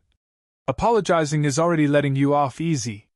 Hearing this, Gongsun Bei, who was standing behind the Chief Pagoda Master, raised his eyebrows slightly. He seemed a little uncomfortable. Qin Feiyang was also unhappy. He bowed his head and apologized purely because of the Chief Pagoda Master's order. He didn't expect the Adamantine tribe's leader to take advantage of him. He decisively took back the words on the tip of his tongue and turned to the Chief Pagoda Master. Master, this disciple didn't do anything wrong. Why should I apologize to him? The Adamantine tribe's leader's face was filled with anger. The Chief Tower Master frowned. Gongsun Bei's eyes flashed. He cupped his hands and said, Sir, Ancestor Mu is doing this to protect the reputation of our main tower. What do you mean? Chief Pagoda Master asked. Think about it. If Ancestor Mu doesn't come forward to teach Nie Xiaoyong a lesson, then once this matter spreads out, people will definitely criticize us. They will say that our main pagoda is biased towards the juniors of super tribes. In this way, the position of the main pagoda in the hearts of the people will definitely be damaged. Therefore, this subordinate believes that the one who should apologize is not Ancestor Mu, but the leader of the Adamantine tribe. Because he taught such a good son. Gongsun Bei said. Gongsun Bei, what do you mean? Are you protecting him? The chief of the Adamantine tribe glared at Gongsun Bei. Wrong. The main tower is a place that pays particular attention to fairness and justice. As the hall master of the Oracle Hall, I only speak according to the facts and will not side with anyone. Gongsun Bei raised his head and looked at the chief of the Adamantine tribe. The chief of the Adamantine tribe clenched his fists and hurriedly looked at the Chief Pagoda Master, saying, Sir. The Chief Pagoda Master stretched out his hand and said, That's enough. What Gongsun Bei said is very reasonable. The main pagoda is a sacred place. We can't break the rules here because of some spoiled brat. The chief of the Adamantine tribe didn't know what to do. The Chief Pagoda Master raised his teacup and took a sip as he sighed. Don't hold on to it. If I really made Ancestor Mu apologize to you, it would only make your son even more arrogant. In the future, things will get out of hand. My main pagoda doesn't welcome such a person. The last sentence could be said to have a profound meaning. Yes, yes, yes. The chief of the adamantine tribe's eyes trembled as he hurriedly agreed. As the chief of a super tribe, how could he not understand the meaning of these words? If Nie Xiaoyong didn't restrain himself, he would most likely be kicked out of the main pagoda. This was something that no super tribe wanted to happen. Because once a member of a tribe was kicked out of the main pagoda, not only would their reputation be damaged, but their status would also drop. Most importantly, the chief pagoda master was angry. The chief pagoda master was the ruler of the forgotten continent. If he was angered, the consequences would be unimaginable. Seeing that the chief of the adamantine tribe was so tactful, the chief pagoda master smiled and said, "Discipline him well. Otherwise, sooner or later, he'll cause a huge disaster." Yes. The chief of the adamantine tribe nodded and stood up. "I was too reckless this time. I hope sir can forgive me." "That's understandable." The chief pagoda master smiled. "Then I'll take my leave first." The chief of the adamantine tribe let out a sigh of relief and cupped his hands. "Good." The chief pagoda master nodded. Qin Feiyang looked at the chief of the adamantine tribe and said indifferently, "You want to leave already? You still haven't apologized to me." "You." The chief of the adamantine tribe was about to explode in anger, but when he saw Gongsun Bei and the chief pagoda master, he immediately suppressed his anger and cupped his hands, saying, "I'm sorry. It's my fault for not teaching my son properly and causing you trouble. Please forgive me." Qin Feiyang chuckled. "That's more like it. Take care, I won't see you out." The chief of the adamantine tribe gloomily glanced at him, opened the portal, and walked in with a stomach full of anger. He originally wanted to settle accounts with Qin Feiyang, but in the end, he had to apologize to Qin Feiyang. What was going on? This trip was really frustrating. When the portal disappeared, Qin Feiyang looked at the chief pagoda master and complained, "Master, why did you bother with such a person? I also didn't want to bother with him, but for better or worse, he's the chief of the adamantine tribe. I have to give him some face, right? But I didn't expect him to say such words when you were apologizing. He really doesn't know how to have self-respect." The chief pagoda master shook his head and smiled. Gongsun Bei coldly snorted. "These people are just like that. Show them some face and they think they're awesome. They don't even know who they're in front of." The chief pagoda master chuckled and looked at Qin Feiyang, saying, "But remember to restrain yourself in the future. Otherwise, people will say that I'm partial to you." "Disciple will remember," Qin Feiyang replied. "All right, you can go back." The chief pagoda master waved his hand. "Disciple will take his leave." Qin Feiyang bowed and saluted, then turned around and left. After watching Qin Feiyang leave, the chief pagoda master asked without turning his head, "Did you ask where his parents are now?" "Yes." "You don't know where they are?" Gongsun Bei briefly explained the situation at the time. There are actually such parents in this world. There really are all kinds of strange things. Fine, let's put this matter aside for now. Now help me do something else. Remove the spies that the other tribes placed in my chief pagoda. The chief pagoda master's tone was filled with killing intent. "HM?" Gongsun Bei was surprised. The chief pagoda master said, "Are you thinking that doing this might cause the other tribes to be dissatisfied?" "Not possibly, they'll definitely be dissatisfied," Gongsun Bei said. "I want them to be dissatisfied, and I want them to be afraid. I want them to know that I don't usually care, not because I'm stupid, but because I'm too lazy to care," the chief pagoda master said. Gongsun Bei's pupils shrank. He nodded and said, "Understood. I'll do it immediately."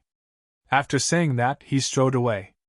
The chief pagoda master also stood up and took out a brush, ink, and paper. Swoosh! As the brush moved like a dragon, the word, "kill," suddenly appeared. He looked at the word, "kill," with a gaze as sharp as a blade. "If you think that my silence is capital for you to become more aggressive, then you are gravely mistaken. There can only be one ruler on the forgotten continent, and that is me." Those who dare to go against me, kill. He muttered and waved his hand. The paper with the word, kill, instantly turned to dust. Back to Qin Feiyang. After returning to the soothing lake, he sat beside the tea table and kept thinking about what Gong Sun Bei said. He felt that Gong Sun Bei seemed to know something. However, due to some reason, he didn't dare to say it out loud, so he used this method to hint at him. What kind of person are you? Qin Feiyang rubbed his head, got up, and walked to the balcony on the second floor. He looked at the sky and muttered to himself. Buzz! Suddenly, the image crystal in his arms rang.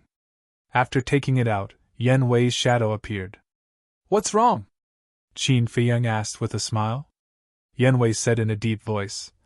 Fu Anshan is indeed an old fox. Qin Feiyang was surprised. Yan Wei said. You don't know. He didn't destroy that video at all. What? Qin Feiyang was shocked. Yan Wei said. Before leaving for the Black Wind Mountain, he sent that video to another confidant. Then why did he still do so many tricks in the Black Wind Mountain? Qin Feiyang frowned. I asked him. He said that if he didn't act like this, would the chief of the Divine Python tribe and the high priest believe him? He also wanted to make this show more realistic, so he hid it from me at that time. Yan Wei said. Amazing! I really underestimated him. Qin Feiyang was amazed. Fu Anshan was able to climb to this height by no means by chance or luck. He was really smart. However, no matter how hard Fu Anshan tried, it was useless. Qin Feiyang asked with a smile. Is he complacent now? Of course. He also said that compared to him, the chief of the Divine Python tribe is the difference between an idiot and a genius. Yan Wei nodded and said with a smile. Then let him be happy first. The happier he is now, the harder he will cry in the future. Qin Feiyang smiled and asked. Is there anything else? Yan Wei said. No, I just want to tell you about this. Qin Feiyang thought for a while and asked. Has he gone to threaten the chief of the Divine Python tribe now? How would he dare now? He is also worried that the chief of the Divine Python tribe will do something desperate. But after he becomes the deputy pavilion master, he will definitely continue to threaten him. Yan Wei said. Okay, keep an eye on him. If there is anything, report to me immediately. Qin Feiyang said. Okay. Yan Wei replied. Qin Feiyang turned off the image crystal, pondered for a while, and sent a message to Fatso. When Fatso's shadow appeared, Qin Feiyang asked, Has Li Yan calmed down?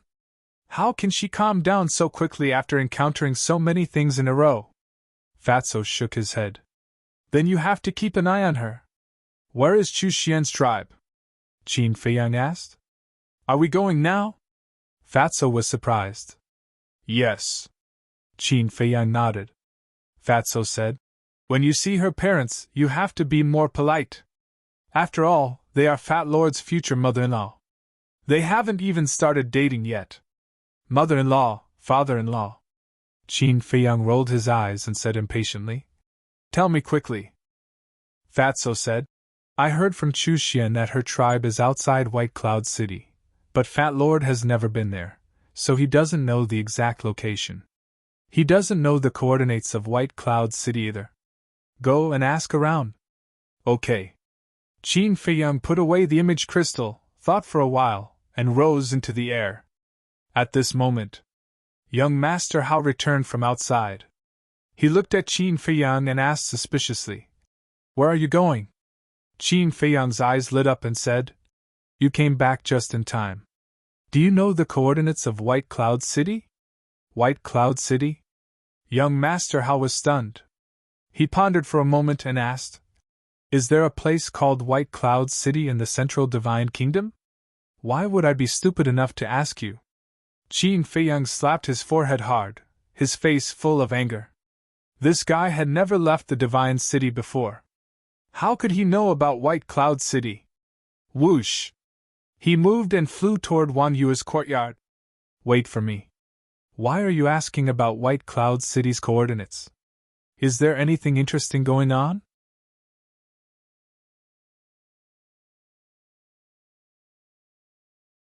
Chapter 1076. If you want to have fun, you should go to L'Enfant House. It's useless to follow me. Qin Feiyang rolled his eyes at him. Young Master Hao chuckled. I don't believe that you'll go to White Cloud City for no reason. Qin Feiyang was helpless. Swoosh! He landed in Wan Yuer's courtyard and smiled. Wan Yuer, can you come out for a while? What do you want? Wan Yuer's angry shout came from the pavilion. That? Qin Feiyang smiled embarrassedly and said. I really have something to talk to you about this time. Bam! The door was kicked open, and Wan Yuer walked out angrily. She stared at Qin Feiyang and said, You better have something to talk to me about. Young Master Hao glanced at Wan Yuer and whispered to Qin Feiyang. Look at her anger. Did you offend her again? Qin Feiyang touched his nose and smiled at Wan Yuer. I want to know the coordinates of White Cloud City. White Cloud City? Wan Yuer raised her brows and nodded. I know where White Cloud City is, but why are you going there? Young Master Hao chuckled. To meet an old flame. Qin Feiyang's face darkened. This bastard really wanted to stir up trouble. As expected. Hearing young Master Hao's words, Wan Yuer was so angry that her face turned green. She wanted to chop Qin Feiyang into pieces. No matter what, he had a fiancée now. How could he go on a date with an old flame?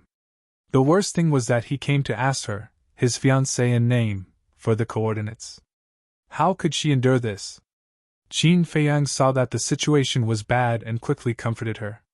Don't listen to his nonsense. I'm just going there to do something. I'm not talking nonsense.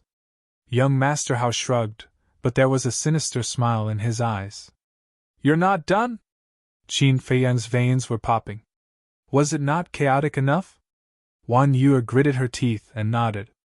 All right, I'll tell you the coordinates of the White Cloud City, but you have to bring me along.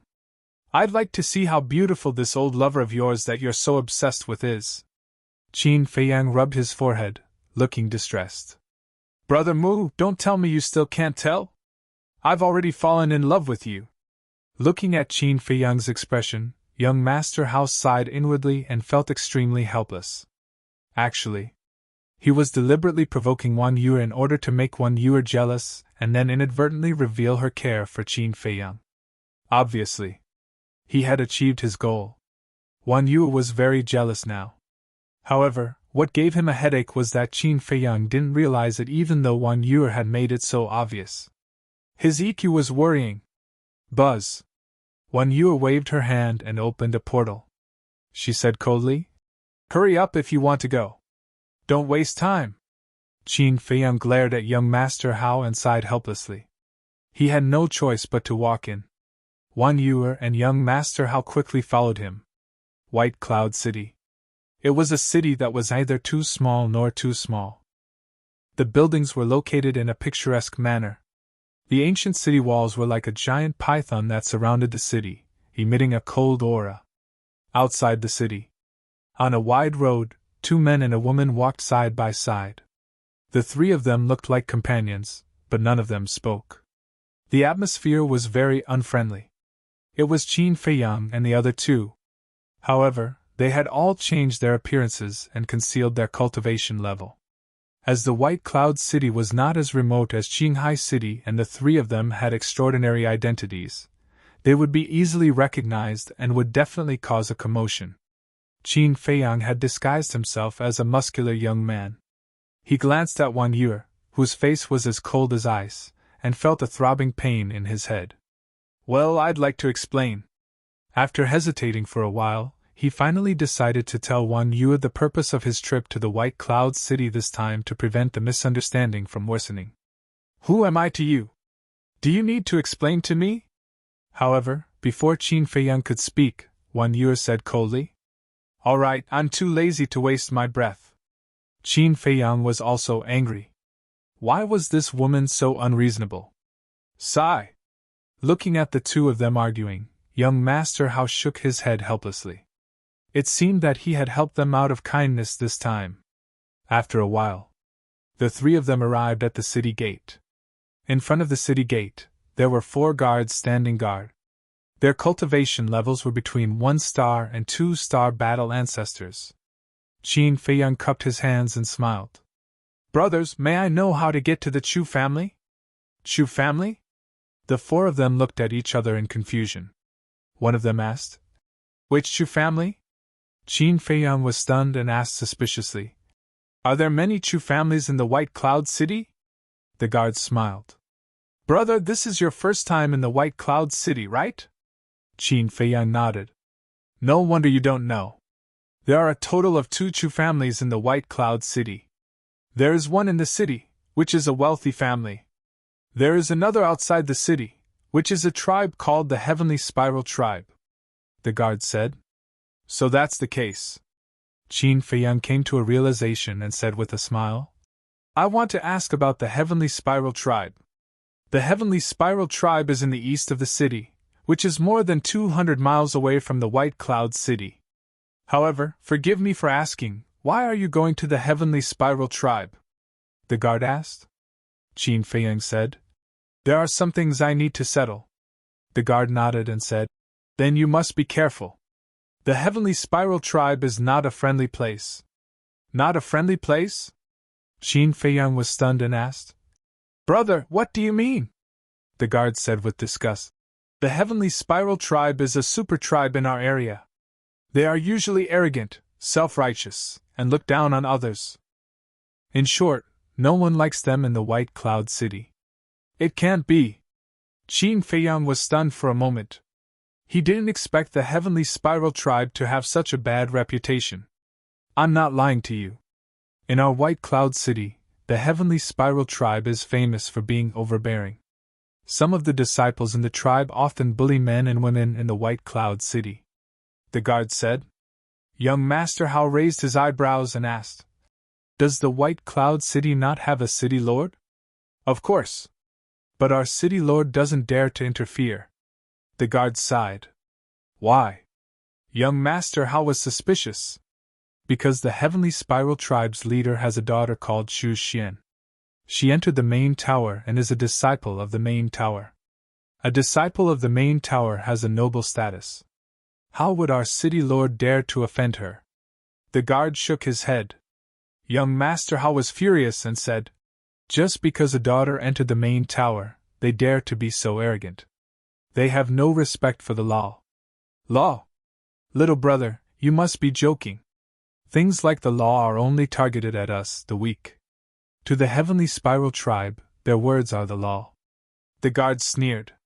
Young Master Hao clenched his fists. His eyes were extremely gloomy.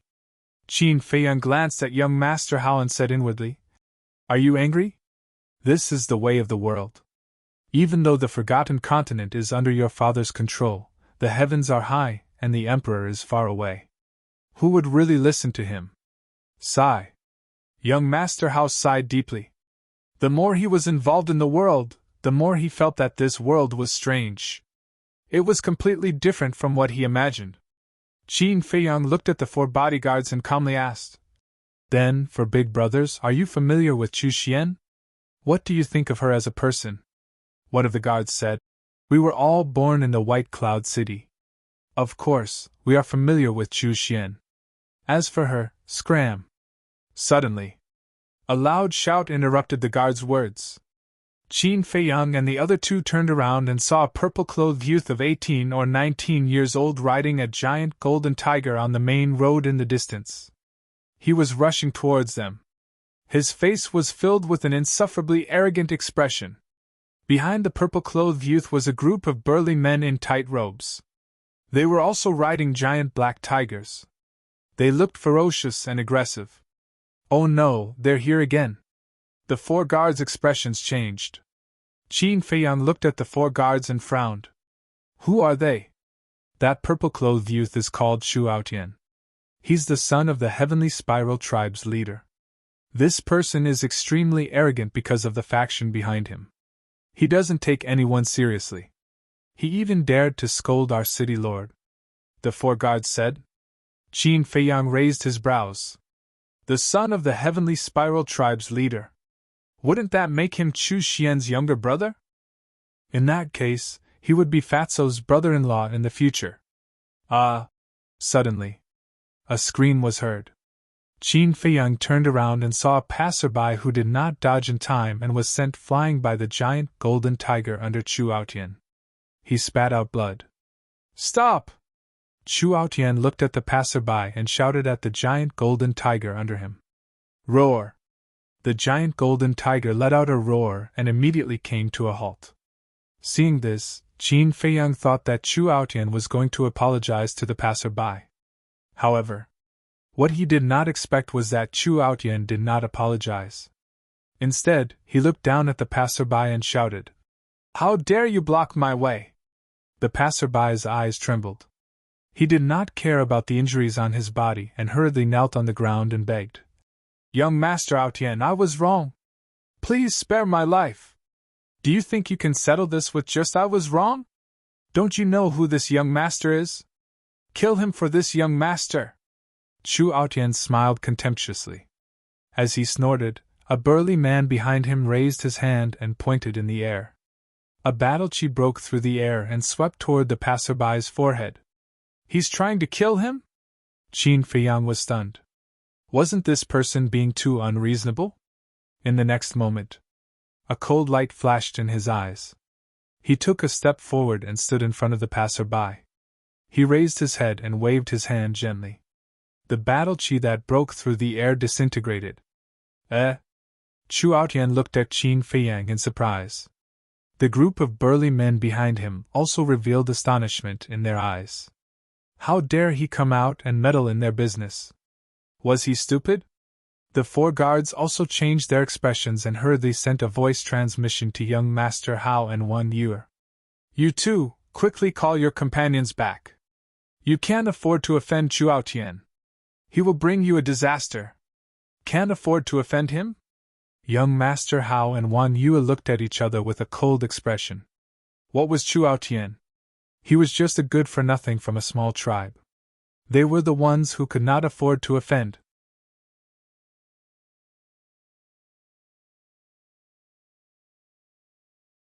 Chapter 1077. Qin Feiyang frowned. He instantly felt extremely disgusted with Fatso's future brother-in-law. Seeing that Qin Feiyang was silent, Chu Aotian said angrily, Didn't you hear what I said? I heard you, Qin Feiyang said. You could have spoken, but I thought you were mute. Now tell me, how are you going to compensate me for my loss? Chu Aotian stared at him arrogantly. Loss? Qin Feiyang was stunned. He pointed at the passerby behind him and said, Brother, what loss do you have? Chu Aotian said, You stopped my men from killing him in front of everyone and made me lose face. Isn't that a loss? Qin Feiyang was completely speechless. This person was no longer just a playboy.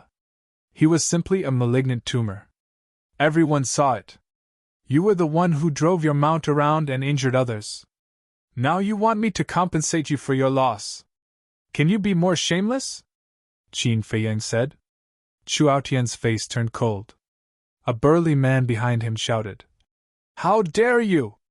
Who do you think you are? How dare you speak to young Master Aotian like that? Qin Feiyang said indifferently, I don't know who I am, but I know that you people are worse than animals. How dare you? You're too presumptuous. Young Master Aotian, please let me cripple him. The burly man was furious. His eyes flashed fiercely. Chu Aotian smiled mockingly and nodded. Okay, go cripple him, but don't kill him.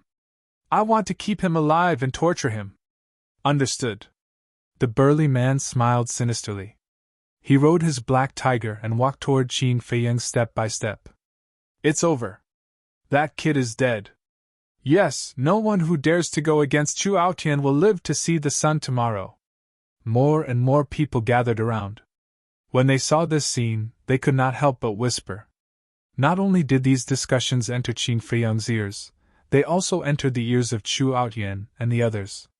The group of people couldn't help but laugh proudly. But at the same time, Qin Feiyang's smile was even brighter than theirs. He looked at Chu Aotian and said, Let me give you a piece of advice. It's best if your lackeys don't do anything.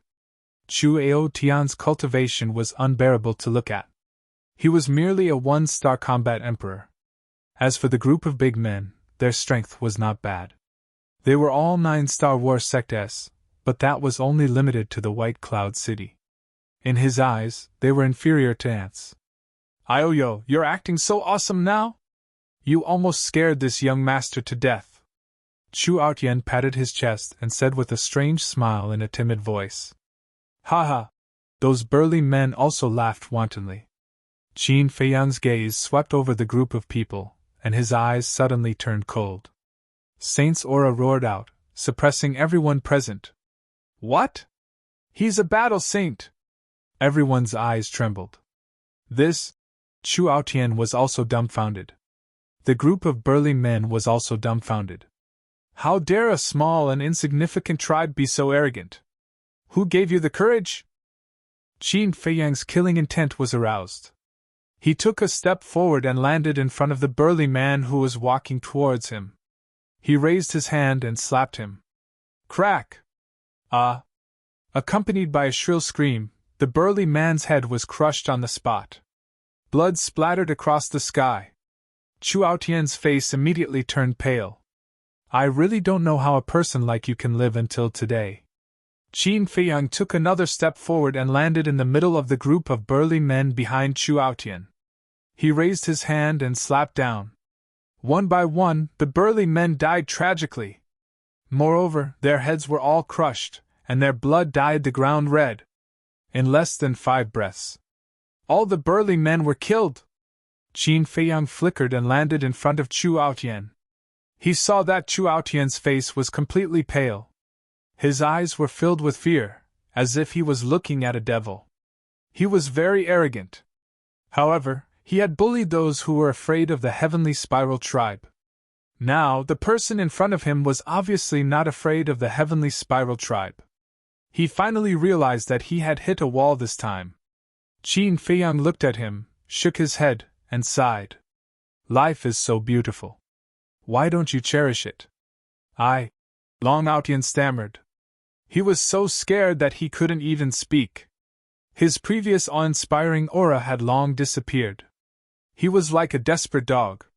Everyone thought that Qin Feiyang would kill Chu Outyen, especially young Master Hao and Wang Yuer. With regards to Qin Feiyang, they could be considered to have a very good understanding of him now. What he hated the most was this kind of profligate son who relied on his power to bully others. Moreover, Qin Feiyang didn't even take the direct descendants of the major tribes seriously, let alone the young master of a small tribe. Nye Xiaoyong was the best example. However, the result was far beyond their expectations. Qin Feiyang actually withdrew his saint aura and said indifferently, "Go. I hope this lesson will make you understand something." Chu Aotian looked at him in horror.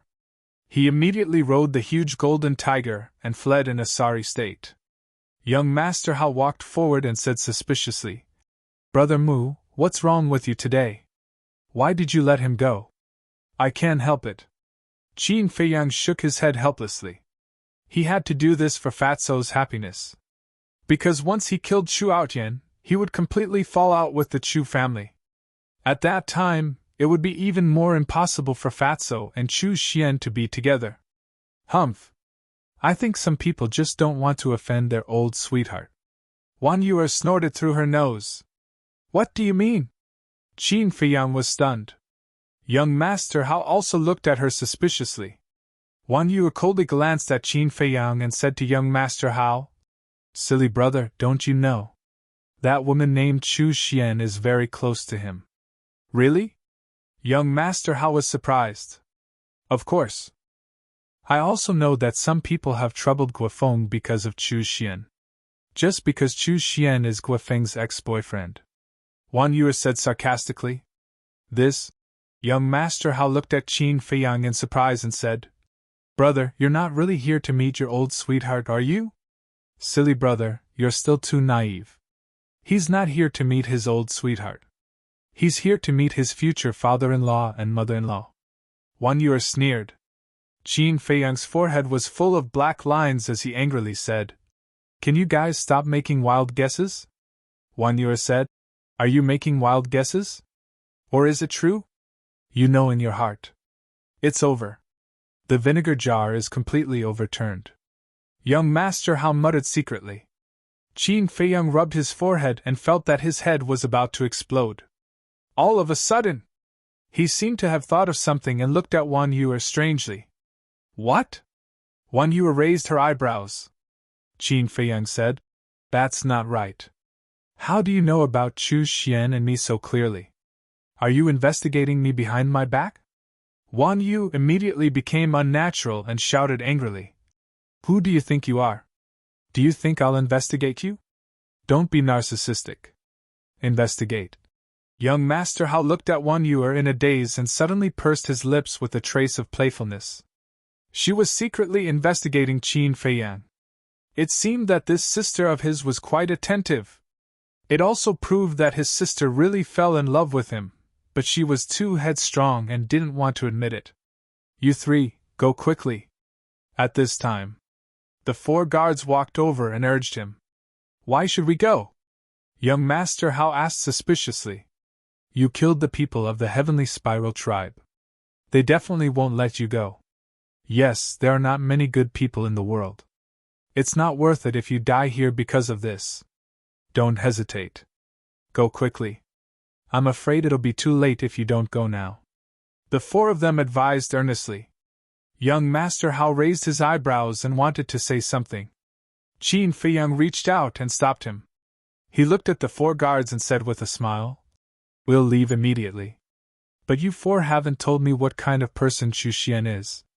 We don't know about the current Chu Xian, but the Chu Xian in the past was not a simple character. One of the guards said. What do you mean? Qin Feiyang was curious.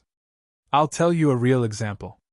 I remember that before Chu Xian entered the main tower, there was a man who liked her very much. He was even willing to sacrifice himself for her without hesitation. At that time, Chu Xian seemed to like him very much. However, after Chu Xian entered the main tower, the man went to find her again. In the end, not only did he not win her back, but he was also ruthlessly driven away by Chu Xian. It was said that there was another man beside Chu Xian at that time. He seemed to be a direct descendant of a big tribe. We don't know his name, but his surname seems to be Gua. In the end, after the man who was abandoned by Chu Xian returned to the White Cloud City, he drowned his sorrows in alcohol and was depressed. One day, while he was drunk, he ran to the Heavenly Spiral tribe to reason with Chu Xian's parents. Guess what happened? Chu Xian's father actually killed him on the spot. The guard said. What? Qin Feiyang's gaze trembled. Without a doubt, that person with the surname Guo was definitely Guofeng. Next, he looked at the guard and asked, Is it true? He had met Chu Xian a few times. From those few times, she did not seem like the kind of person that the guard described. The guard said, Basically everyone in the White Cloud City knows about it. How can it be false? It's just that everyone is too afraid of the Heavenly Spiral tribe, so no one dares to talk about it. I didn't expect it. I really didn't expect her to be such a woman. Qin Feiyang shook his head and sighed. Since everyone in the city knew about it, then it must be true. Wan Yu glanced at him and secretly sneered. Are you very disappointed? Disappointed? Qin Feiyang shook his head and smiled. He was indeed a little disappointed, but most of all, he felt that it was not worth it for Fatso. In order to win Chu Xian's heart, Fatso could be said to have put in a lot of effort and put in a lot of effort. However, in the end, it was just an illusion. Thank you for telling me, brothers. I'll take my leave. Qin Feiyang cupped his hands and thanked the 4 guards before turning to leave. Wan Yu and young Master Hao looked at each other and strode after him. Not long after the 3 of them left, a black-clothed old man and a dozen burly men descended above the city gate. Greetings, Butler Chu. The pupils of the 4 guards shrank, and they hurriedly bowed in salute. This was the butler of the Heavenly Spiral tribe. The black-clothed old man said sternly, Where's the little bastard who killed my tribesmen? They've already left. The 4 guards said. Which direction did they go? The black-clothed old man's eyes flashed with killing intent as he asked. That way. The 4 guards pointed in the opposite direction of Qin Feiyang's group. The onlookers didn't make a sound. You're dreaming if you think you can just walk away after killing someone from my heavenly spiral tribe. The black-clothed old man smiled coldly and led the dozen burly men away at lightning speed. After the black-clothed old man and his group disappeared, the 4 guards looked at each other and smiled. They looked at the surrounding crowd and waved their hands. Hurry up and disperse, lest you attract trouble. The crowd immediately dispersed.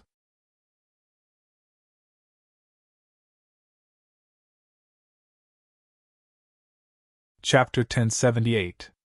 At the same time. White Cloud City. Outside the city, on the peak of a certain mountain, Qin Feiyang stood at the edge of the cliff, looking down at the mountains and rivers below. His eyes were filled with worry. He really did not know how to tell Fatso about this. Because this was the first time Fatso truly fell in love with a woman. If he knew about this, it would definitely be a heavy blow to him. Young Master Hao walked up and patted Qin Feiyang's shoulder, comforting him. Brother Mu, there are plenty of fish in the sea. Why do you have to hurt yourself over such a woman? He really thought that there was something between Qin Feiyang and Chu Xian. Why are you comforting him? He asked for it. Serves him right. Wan Yue gloated. Qin Feiyang shook his head and smiled bitterly. The one who likes Chu Xian is really not me. The two looked at each other, their eyes full of suspicion. Qin Feiyang turned to Wan Yue and said helplessly, I wanted to tell you just now, but you didn't let me. In fact, it's one of my brothers who likes Chu Xian. This? The two looked at each other. Young Master Hao asked, Are you sure it's your brother who likes her and not you? Qin Feiyang smiled bitterly. Do I need to lie to you about this? Young Master Hao said, Of course. What if you don't want us to laugh at you because you want to save face? That's why you came up with such a lousy excuse? With your imagination, it's a pity that you don't become a scriptwriter. Qin Feiyang rolled his eyes and said, You should have heard of my brother. It's that fatso who taught Nie Xiaoyong a lesson yesterday. It's him. Young Master Hao came to a realization and chuckled. I knew it. My sister is such a beautiful and capable woman, but you don't like her. How could you like a woman like Chu Xian? Wan Yue had just heaved a sigh of relief when she heard young Master Hao's words. Her face darkened immediately. She said angrily, No one will think you're mute if you keep quiet. Young Master Hao smiled embarrassedly, then looked at Qin Feiyang and said, Since your brother likes her, what are you doing here? I'm just here to sound out Chu Xian's parents.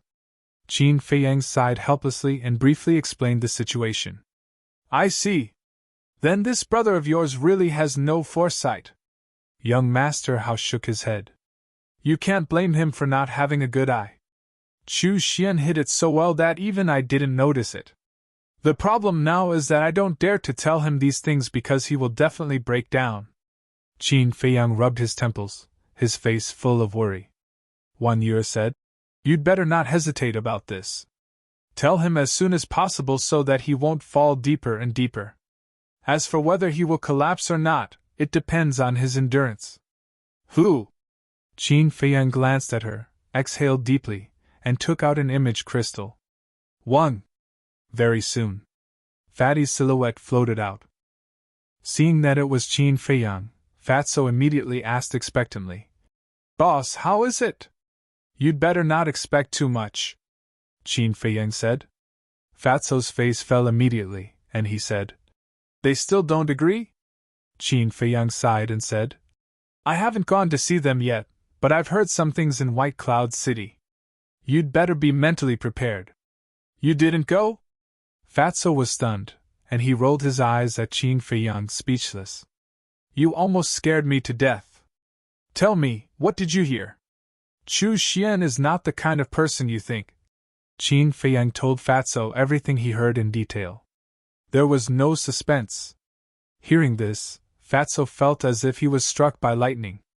I don't believe it. You must be lying to me. Yes, you're lying to me. She's definitely not that kind of person. After a moment of silence, Fatso exploded, and he shook his head frantically. his face full of disbelief. Calm down! Qin Feiyang shouted. No! I can't calm down! I'm going to ask her face to face! Fatso shouted hysterically. Enough! If you continue like this, I'll be angry! Qin Feiyang shouted. Fatso quivered, and he looked at Qin Feiyang and said, Boss, you don't understand how I feel now. I understand. It's because I understand that I hesitated for a long time whether to tell you. Qin Feiyang sighed. Fatso said anxiously, But I can't believe it. I've been with her for so long, and she's not that kind of person. All right. I know that no matter what I say now, you won't believe it. Wait for me, I'll confirm it for you. And before I confirm it, don't go looking for her again. If I find out that you secretly went to look for her, then don't blame me for being hostile. After Qin Feiyang finished speaking, he turned off the image crystal. Young Master Hao sighed. This brother of yours is very affectionate. Qin Feiyang smiled faintly. After all, it's the first time. Then how many times are you? Wan Yue asked without warning. Qin Feiyang instinctively wanted to answer, but fortunately, he was alert and reacted. He squinted at Wan Yue and said indifferently, What does it have to do with you how many times I've done it? Young Master Hao patted Qin Feiyang's shoulder and laughed. Brother, don't pretend, I think you haven't even done it once. So you're still a chick? Wan Yue covered her mouth and laughed. Qin Feiyang stared at young Master Hao in dissatisfaction. Why did this guy always undermine him? Professional demolition business? Then he looked at Wan Yue and said jokingly, You're so good at talking. Then tell me, how many men did you have before? Get lost! Wan Yue immediately shouted coldly. He made it sound like she was a fickle woman. Although she did like to rape some stinky men before, she was still very pure, okay? And she had never done anything out of line. Only you can say it, but not me. Is there a person as reasonable as you? Qin Feiyang snorted coldly. You're a man, okay? Is that all you can do? Wan Yue said angrily. Men are also human beings. Why must they be bullied by you women? Qin Feiyang glanced at her indifferently. You! Wan Yue was furious. Okay. You start quarreling without saying a word. I really admire you. Young Master Hao rolled his eyes at the two of them, looked at Qin Feiyang and said, How do you want to prove it? You know, Chu Xian will never admit this kind of thing in person. I don't know either.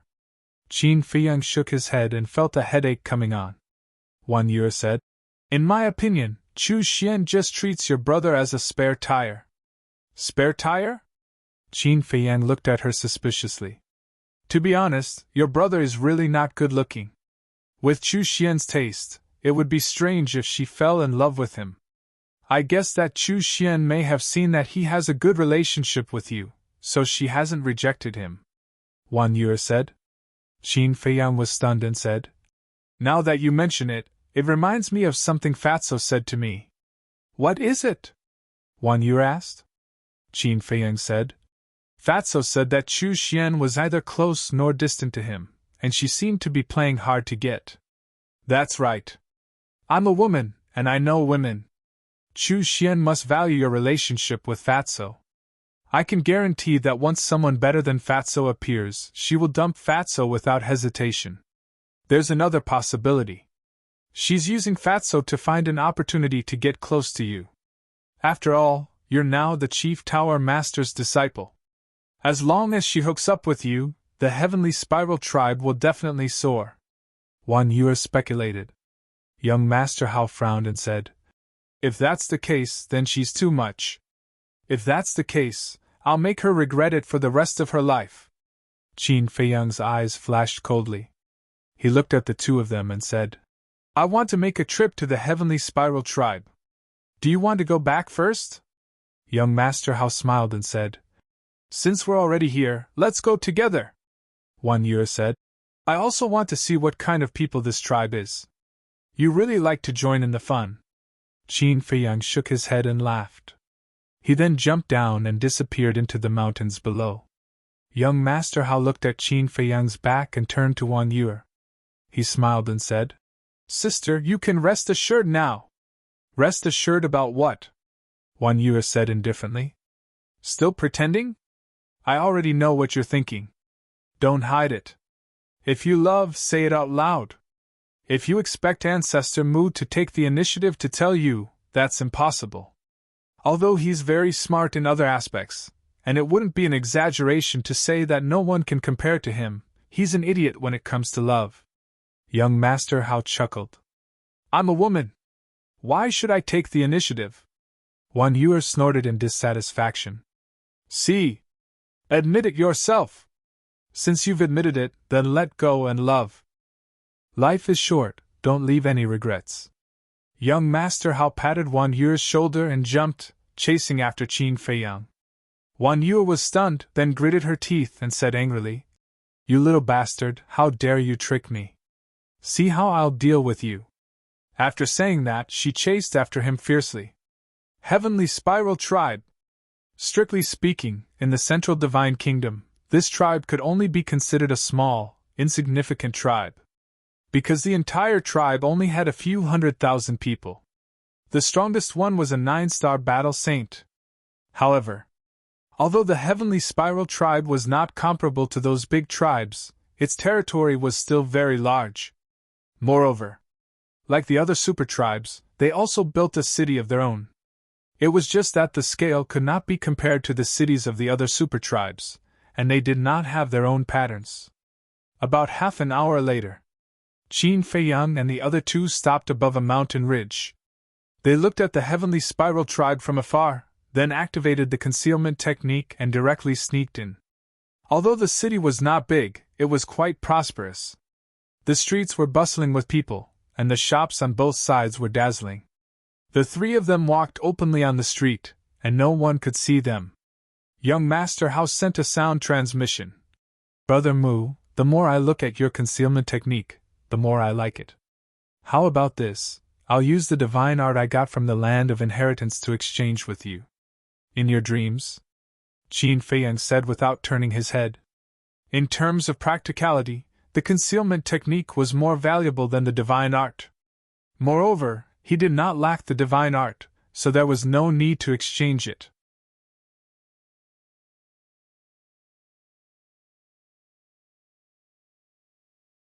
Chapter 1079. Many tribal leaders lived in the center of the tribal city, and the Heavenly Spiral Tribe was no exception. Because it was a symbol of status, representing a superior status. The residence of the Heavenly Spiral Tribe's leader was a huge mansion, occupying almost 1/10 of the city. It was magnificent and magnificent. The security around the mansion was very tight. It could be said that there was a sentry every 3 steps and a sentry every 7 steps. And the people guarding the mansion were basically burly men, whose cultivation was between 5-star and 9-star battle masters. If it was an ordinary person, it would be very difficult to break in. But Qin Feiyang swaggered in with young Master Hao and the other two. In a garden. Young Master Hao glanced around and frowned. "The mansion is so big, where are we going to find the leader of the Heavenly Spiral Tribe? There shouldn't be many 9-star battle saints in the Heavenly Spiral Tribe. Let me sense," Wan Yuer said and then closed her eyes. "No need." Qin Feiyang waved his hand and looked up at the sky above the mansion. Wan Yuer opened her eyes and looked up suspiciously, only to see an old figure appear out of thin air. It was the housekeeper who had chased them before. Seeing the housekeeper appear, young Master Hao's eyes lit up and he said with a smile, "You will definitely report to the leader of the Heavenly Spiral Tribe as soon as he comes back. We just need to follow him." "Yes." Qin Feiyang nodded, waved his arm, and took young Master Hao and the other two into the sky. Whoosh! At the same time, the housekeeper glanced at the mansion and rushed to a courtyard below. Qin Feiyang and the other two followed behind him. Soon, the 4 of them entered the courtyard one after another. The size of the courtyard was about 500 or 600 meters. In addition to an exquisite attic, there was also a small garden with hundreds of flowers in full bloom, attracting bees and butterflies. After the housekeeper landed in the courtyard, he went straight to the attic. The attic was richly ornamented and had an ancient charm. The door was half closed, and no sound could be heard. The housekeeper walked to the door and bowed. "Leader, this old servant is back. Come in." A deep voice came from inside. The housekeeper strode in. Qin Feiyang and the other two followed in silently. They immediately saw a man and a woman sitting in the hall. Both of them looked middle-aged. The man was burly and muscular. He had short black hair and was nearly 2 meters tall. He looked like a small giant. The woman was wearing a long purple dress with a golden hairpin on her head. She looked graceful and luxurious. Behind the two of them stood a purple-clothed youth. It was Chu Ao Tian. Seeing the butler walk in, Chu Ao Tian immediately ran up and asked hurriedly, "Where is he now?" "Quickly bring this young master there. This young master will definitely let him taste the feeling of living a life worse than death." "This?" The butler's expression turned ugly.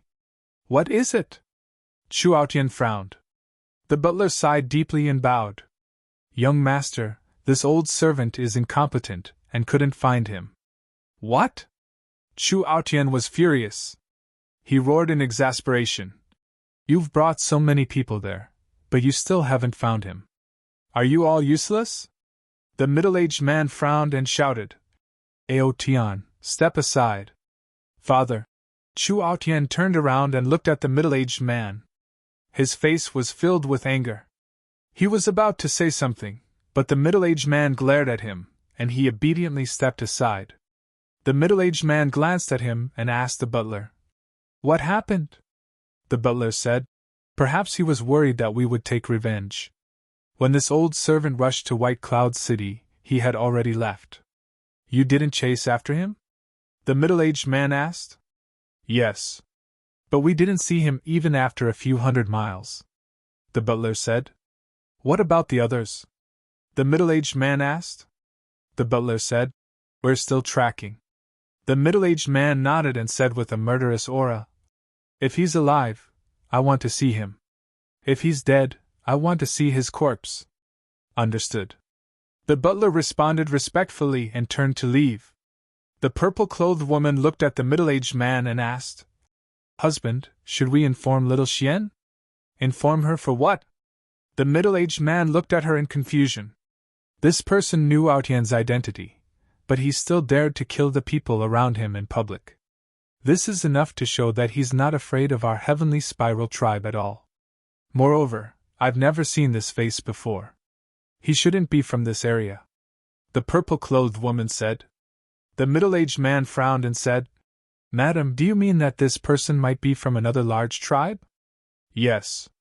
The purple-clothed woman nodded and said, "Little Xian is knowledgeable in the main tower. If this person is really from a large tribe, she should be able to recognize him." The middle-aged man's gaze trembled and he nodded. "Madam, you're right. We do need to ask little Xian, lest we provoke someone we shouldn't." After saying that, he took out the image crystal. Young Master Hao laughed secretly. "He even knows to inquire about your identity first."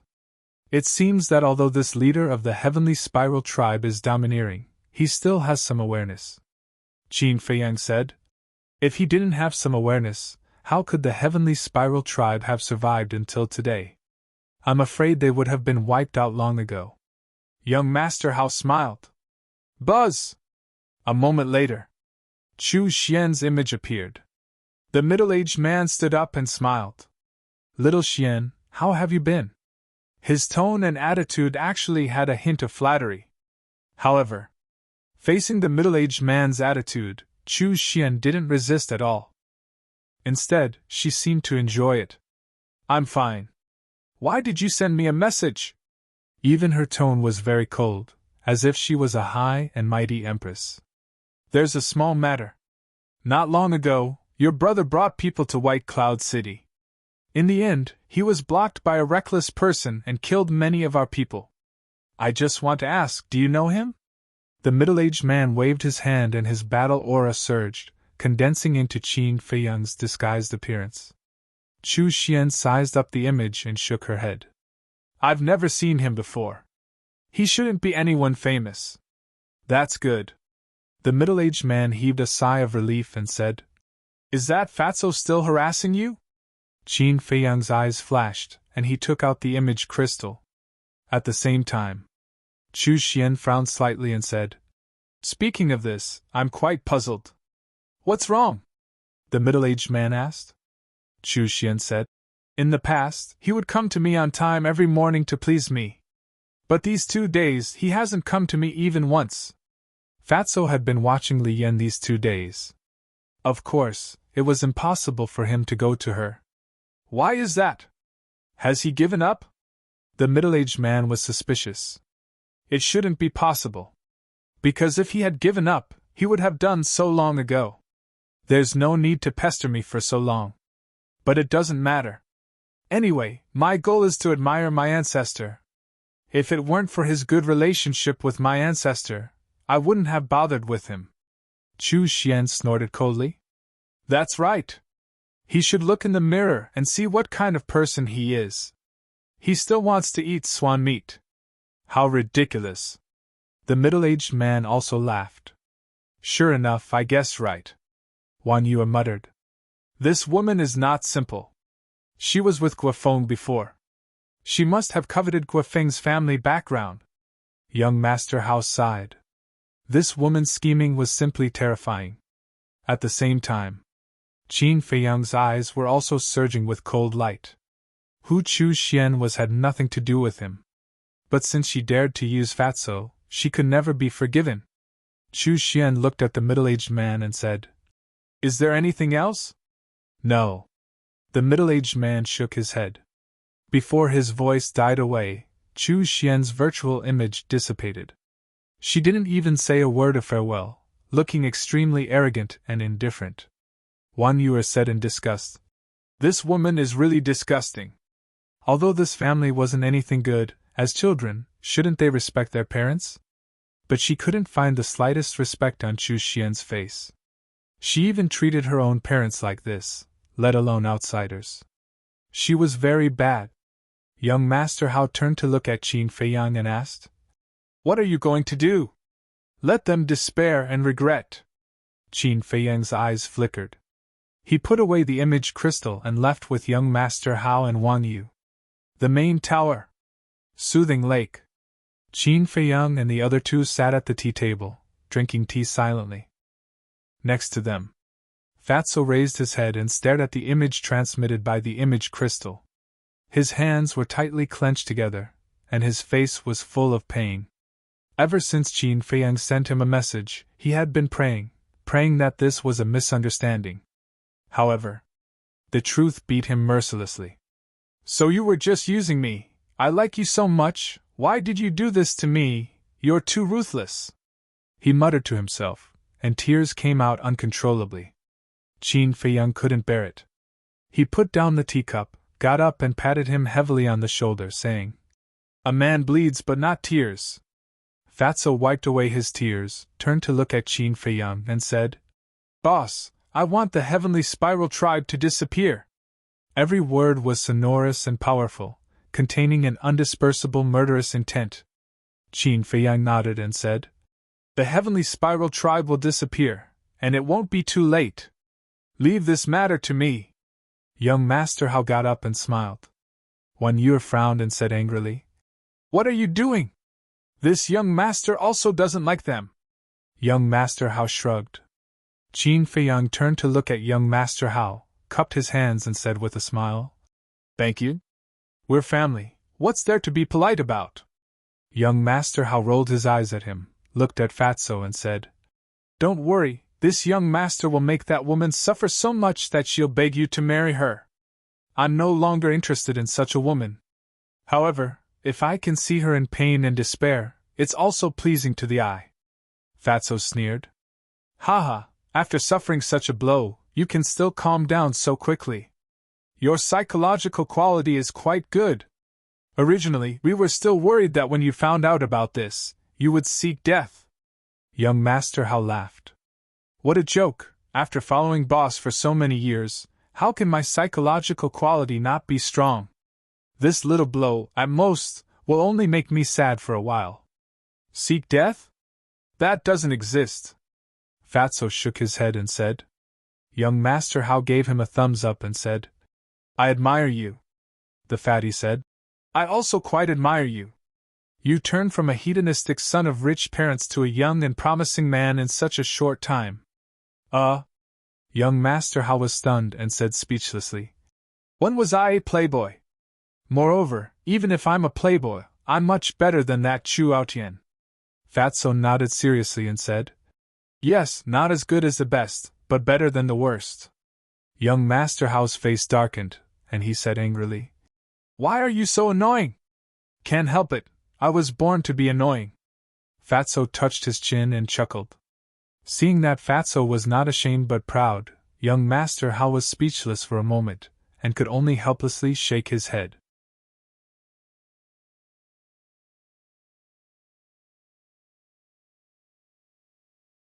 Chapter 1080. After chatting for a while, Fatso got up and left, continuing to keep an eye on Li Yen. Young Master Hao and Wan Yu also left. Heavenly Spiral Tribe, Chu Xian. A cold glint flashed in Qin Fei Yang's eyes. He walked up to the second floor, sat on the balcony, took a battle chi pill, and closed his eyes to cultivate. Time passed in the blink of an eye, and night fell. Heavenly Spiral Tribe. The Heavenly Spiral Tribe's leader sat on a throne made of gold, looking down at the steward standing below. He said angrily, It's been a day, and you still haven't found him. What's the point of me keeping you? Leader, please calm down. I've really tried my best. The steward quickly knelt on the ground, his face full of fear. The Heavenly Spiral Tribe's leader said, Don't say I didn't give you a chance. I'll give you one more night. If you still haven't found that person's whereabouts by tomorrow morning, you can come back with your head. The steward's eyes were also burning with anger. He looked up at the Heavenly Spiral Tribe's leader and said, Then you'd better kill me now. How dare you? The Heavenly Spiral Tribe's leader was furious. The steward said, I'm not being presumptuous. I just don't want to do something meaningless. The Heavenly Spiral Tribe's leader shouted, He killed our tribesman, and I asked you to find him. You call that meaningless? That's right. I also want to find him and avenge our dead tribesman. But we don't know who he is, nor do we know his name. We don't even know where he came from. How do you expect me to find him? The steward said. Is that your excuse? The Heavenly Spiral Tribe's leader's face was dark. The steward shook his head and said, I'm not looking for an excuse. I'm just stating the truth. How dare you talk back to me? The Heavenly Spiral Tribe's leader suddenly stood up and landed in front of the steward. He grabbed the steward's neck and twisted it. He said with a sinister smile, Do you really think I don't dare to kill you? It's my honor to die in the leader's hands. But before I die, I'd like to give you a piece of advice. This advice is something I've always wanted to say but didn't dare to say.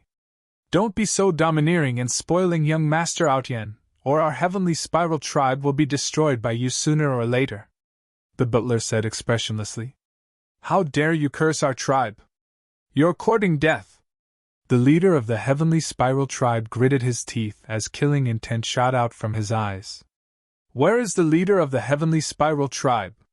However, just as the Heavenly Spiral Tribe's leader's killing intent surged, a cold voice rang out above the tribe. The Heavenly Spiral Tribe's leader raised his eyebrows and looked at the steward. Count yourself lucky. I'll let you off today. Go reflect on your mistakes. After saying that, he threw the housekeeper to the ground as if he was throwing trash. Then, he rushed out of the main hall and shouted, Who dares to trespass into my Heavenly Spiral Tribe? Do you want to die? This small tribe is really arrogant. That cold voice sounded again. The Heavenly Spiral Tribe's leader looked up and saw a middle-aged man standing in the sky above the tribe. His aura was as vast as the ocean, unfathomable. His pupils immediately shrank. He flew up into the sky and landed in front of the middle-aged man. He frowned and said, Who are you? Why did you barge into my Heavenly Spiral Tribe for no reason? The middle-aged man said, Who I am is not important. What's important is that you have offended someone you shouldn't have. Then do you know the consequences of offending me? The Heavenly Spiral Tribe's leader laughed arrogantly. The middle-aged man was stunned and asked curiously, "Tell me about it." "Then you better stand properly. I'm afraid you'll piss your pants. Listen carefully. My daughter is a disciple of the main tower and has a good relationship with the direct disciple of the main tower master. If you dare to provoke me, you're digging your own grave," the Heavenly Spiral Tribe's leader shouted. The middle-aged man was stunned and said playfully, "Why didn't I know that Ancestor Mu has a good relationship with your daughter?" The Heavenly Spiral Tribe's leader said disdainfully, "Who do you think you are? Are you qualified to know about the matters in the main tower? Do you have the ability to know?" "Ha ha!" The middle-aged man laughed loudly. At this moment, the steward walked out. When he saw the middle-aged man, his expression changed slightly. He quickly flew to the Heavenly Spiral Tribe's leader and whispered, "Leader, this person's aura is unfathomable. Be careful." "Be careful of what? I still don't believe that he's from the main tower." The Heavenly Spiral Tribe's leader snorted. In his opinion, it was impossible for someone from the main tower to personally come to a small tribe like theirs. But before he finished speaking, the middle-aged man stopped laughing. He looked down at the Heavenly Spiral Tribe's leader and said, "Sorry, I'm really from the main tower." As he spoke, he took out a golden token from his bosom. The Heavenly Spiral Tribe's leader was stunned.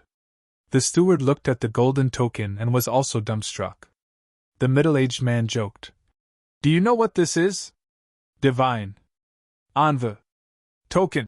The Heavenly Spiral Tribe's leader swallowed his saliva in fear. How was this possible? This person was not only from the main tower but also the Divine Unveil. Why did the main tower's Divine Unveil come to their Heavenly Spiral Tribe? The commotion here had already alarmed the people in the city below. The streets were full of people. But without exception, their faces were filled with horror, including Chu Xian's mother. Plop! After the steward came back to his senses, he immediately knelt in front of the middle-aged man and said, "Sir, our leader had eyes but failed to recognize Mount Tai. Please have mercy." Yes. This lowly one was blind. This lowly one deserves to die. Please have mercy, sir." The Heavenly Spiral Tribe's leader shuddered and quickly knelt down and begged. The middle-aged man said, "Then answer me now. Do I have the qualifications and ability to know what's going on in the main tower?" Yes. The Heavenly Spiral Tribe's leader nodded repeatedly, his eyes full of horror. The middle-aged man put away the Divine Envoy token and sneered, "I heard from young master how that your Heavenly Spiral Tribe is arrogant. At first, I didn't believe it. How arrogant can a small tribe be? But I didn't expect it to be true. Young master, how?" The Heavenly Spiral Tribe's leader's eyes trembled. Who didn't know young master Hao? Could it be that this person was talking about was young master Hao? That's right. You've angered young master Hao. You have 3 days to leave the Central Divine Kingdom. The middle-aged man said. Where to? The Heavenly Spiral Tribe's leader asked. The middle-aged man said, Back then, Qin Feiyang killed everyone in the first district. It's been reduced to ruins. You can go to the first district to reclaim it. The Heavenly Spiral Tribe's leader's face turned pale. He nodded and said, Okay. This lowly one will bring the steward to the first district tomorrow. No matter how unwilling he was, he dared not disobey the main tower's order. Did you misunderstand what I meant?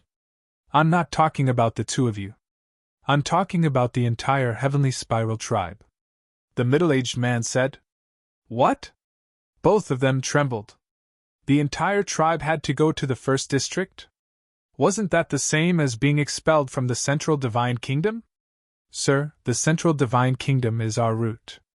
You can't force us to leave our homeland. This lowly one knows his mistake. Please let us go.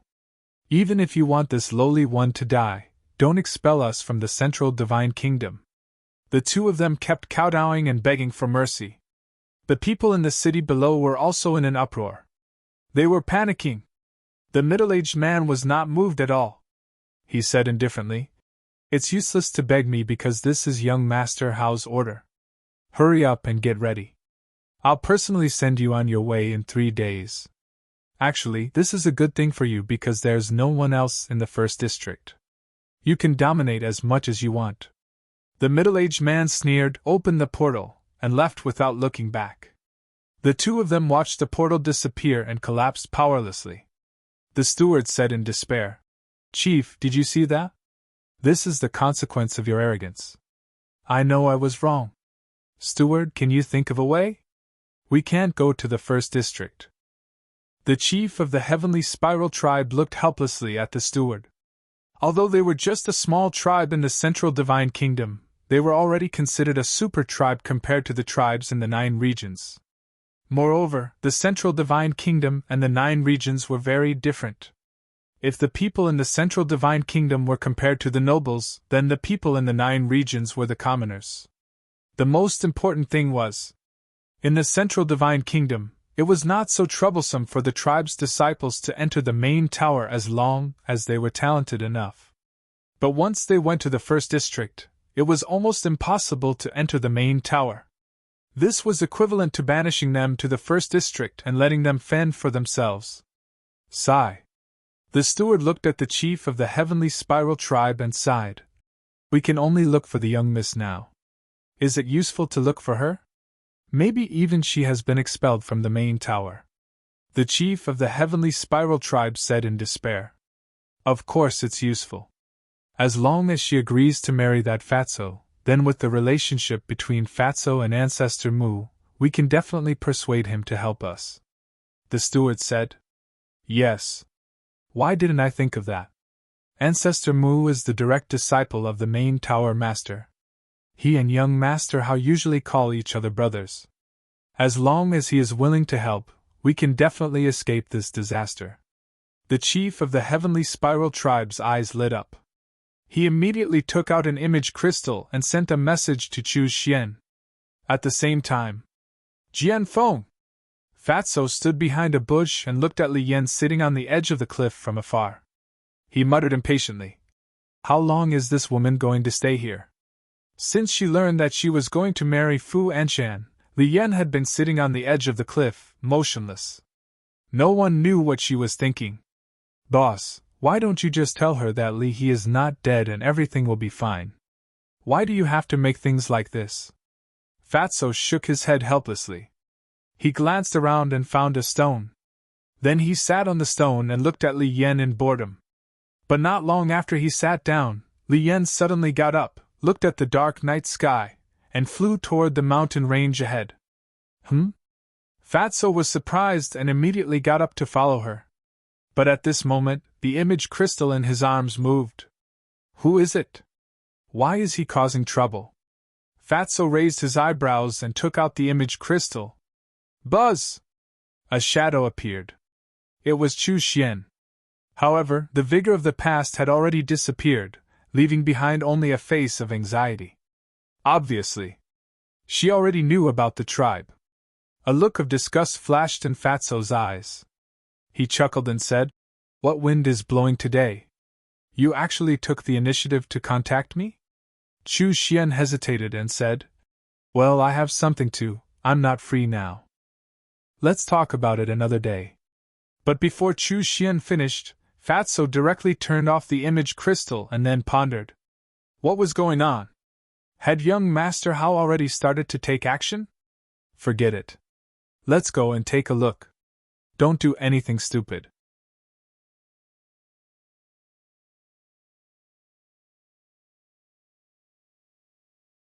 Chapter 1081. The night was as dark as ink. Fatso followed behind Li Yan and continued to rush into the depths of the mountain range. Where is she going? If they continued to go deeper, they would reach the sacred ground. There were rules in the main tower, and ordinary disciples were not allowed to enter the sacred ground. After an unknown period of time, suddenly, Li Yan stopped and looked down at the mountain stream below. Fatso looked down suspiciously and saw a pool of water below. It was about 100 feet deep and the water was clear, but it was dead silent. Li Yan's gaze was on the pool. Is she going to jump into the water and commit suicide? Fatso was surprised. Whoosh! Just as he had this thought, Li Yan suddenly swooped down and her target was the pool. Oh no! Fatso was shocked and hurriedly flew to stop her, but before he got close, he stopped again. He saw that Li Yan did not jump into the water to commit suicide, but landed by the pool and stared at the water. However, Fatso did not dare to let his guard down. After facing repeated blows, Li Yan must be feeling very uncomfortable now and might suddenly do something stupid. He quietly landed in the woods by the pool and hid in the dark, staring at Li Yan. Xiaobai, I'm here. Suddenly, Li Yan spoke softly to the pool and a smile appeared on her face. Xiaobai? Fatso was slightly stunned and glanced at the water. Who was she talking to? Splash! Not long after she finished speaking, the water suddenly rippled. Whoosh! The next moment, a white stream of light rushed out of the water and landed in front of Li Yan. It was a small thing that looked like a snake and was only about the length of a chopstick. It was as white as jade and emitted a hazy glow in the night. No way! Looking at the little thing, Fatso was dumbfounded. On the little thing's head, he saw a white horn. It was like white jade, sparkling and translucent. And under its abdomen, Fatso also saw 4 claws. Her 2 black eyes were as bright as gems, and they were very attractive. This, it's actually Little White Dragon. Am I fucking seeing things? Fatso's face was filled with disbelief. He rubbed his eyes hard and looked at the little thing again. I'm not seeing things. It really is Little White Dragon. Fatso's gaze trembled, his eyes filled with shock. The divine dragon was something that only existed in legends, but he did not expect it to really exist in this world. Li Yan stretched out her slender arm and stroked the little white dragon's head. She smiled and said, Little White, I haven't seen you for a few days. Did you miss me? Yi! The little white dragon cried out softly as it rubbed its little head against Li Yan's palm, seemingly enjoying Li Yan's touch. Unbelievable, this woman actually has a little white dragon by her side. Fatso mumbled, his eyes shining brightly. The divine dragon was the king of all beasts. Anyone who saw it would be moved. Li Yan held Little White Dragon in her hands like a mother. Her eyes were full of love as she asked, Little White, it's been so long. Why can't you speak? The gigolo looked at Li Yan innocently, shook his little head, and made a very helpless expression. What a cute little thing. Li Yan hugged Little White Dragon lovingly, and sat on a green rock by the lake. She looked at the faintly discernible crescent moon in the dark clouds, and a worried expression appeared on her face again. How nice would it be if Grandpa Fatty was that little white dragon? Looking at the little white dragon rubbing against Li Yan's chest, Fatty's face was filled with jealousy and hatred. They were both living beings, but why was there such a huge difference? The night wind was a little chilly. Little White Dragon gradually noticed Li Yan's abnormality, and raised its little head to look at her suspiciously. Little White, do you know? So many things have happened during this period of time, and I can't hold on any longer. Li Yan murmured. Little White Dragon looked at her as if it understood. Li Yan retracted her gaze and looked at Little White Dragon's lively eyes with a smile. You don't understand yet. Little White Dragon pouted to express its dissatisfaction. Little thing, I'm in a good mood after seeing you, but this might be the last time I'll come to see you. Li Yan sighed, her expression filled with loneliness. Little White Dragon still had a confused look on its face. Next, Li Yan said a lot more to Little White Dragon. Time passed bit by bit. Soon, the horizon began to turn white, and the sun slowly rose. Li Yan looked at the morning sun, her face withered like a flower, exuding a kind of sad beauty. Sigh! She let out a long sigh, picked up Little White Dragon, and laughed. Little thing, I really can't bear to part with you, but in this world there is no banquet that doesn't end. You have to live well, because you're different from me. My fate has already been decided, but you, one day in the future, the world will worship you as a god, no one can restrain you, and no one dares to control your fate. After Li Yan finished speaking, she held Little White Dragon and extended it towards the pool, smiling. Go! Ya! Little White Dragon did not jump into the pool. It waved its claws, as if it was trying to express something. Li Yan said, Are you saying that we will go to the outside world together in the future? Little White Dragon nodded repeatedly. Li Yan's expression was slightly gloomy, but then she smiled and nodded. All right, I'll wait for you. Little White Dragon cried out excitedly a few times, then intimately stuck out its tongue and licked Li Yan's palm, then turned around and jumped into the pool, disappearing. The surface of the water quickly calmed down. It's finally time to leave. That night, the most boring person was Fatso. He couldn't do anything and just kept squatting there. He was about to get sick from holding it in. However, he stood there, looking at Li Yan, only to see that Li Yan had not left. What else do you want to do? Fatso gradually frowned. Suddenly, Li Yan took out a dagger from her cosmos bag. Fatso's pupils shrank, and he immediately became alert. Father, Mother, I'm sorry. I can't marry an old man. Grandfather, Yan is here to accompany you. Li Yan muttered to herself, held the dagger, and stabbed it towards her heart. Damn it, I really did something stupid. Fatso's face changed. Like an ape, he jumped out and instantly landed in front of Li Yan, and then grabbed Li Yan's wrist. The dagger had already cut through Li Yan's clothes and almost pierced her heart. Fortunately, I made it in time, otherwise I would have been scolded to death by the boss. Fatso wiped his cold sweat, grabbed Li Yan's dagger, and said angrily, Why are you so stupid? What's in it for you? Fatso's sudden appearance surprised Li Yan. Fatso said helplessly, I have been watching you in secret, afraid that you would do something stupid. Li Yan was stunned, then shook her head and said self-deprecatingly, I didn't expect that there would be someone in this world who cares about me. You asked me what's in it for me, and I told you that I can be free by doing this. Fatso said, Isn't it just some trivial matter? Do you need to be so pessimistic? My grandfather who loved me the most is dead. Father wants me to marry an old man. Is this still a small matter? Li Yan stood up and stared at Fatso angrily, roaring. What's the big deal? Who doesn't have any setbacks in their life?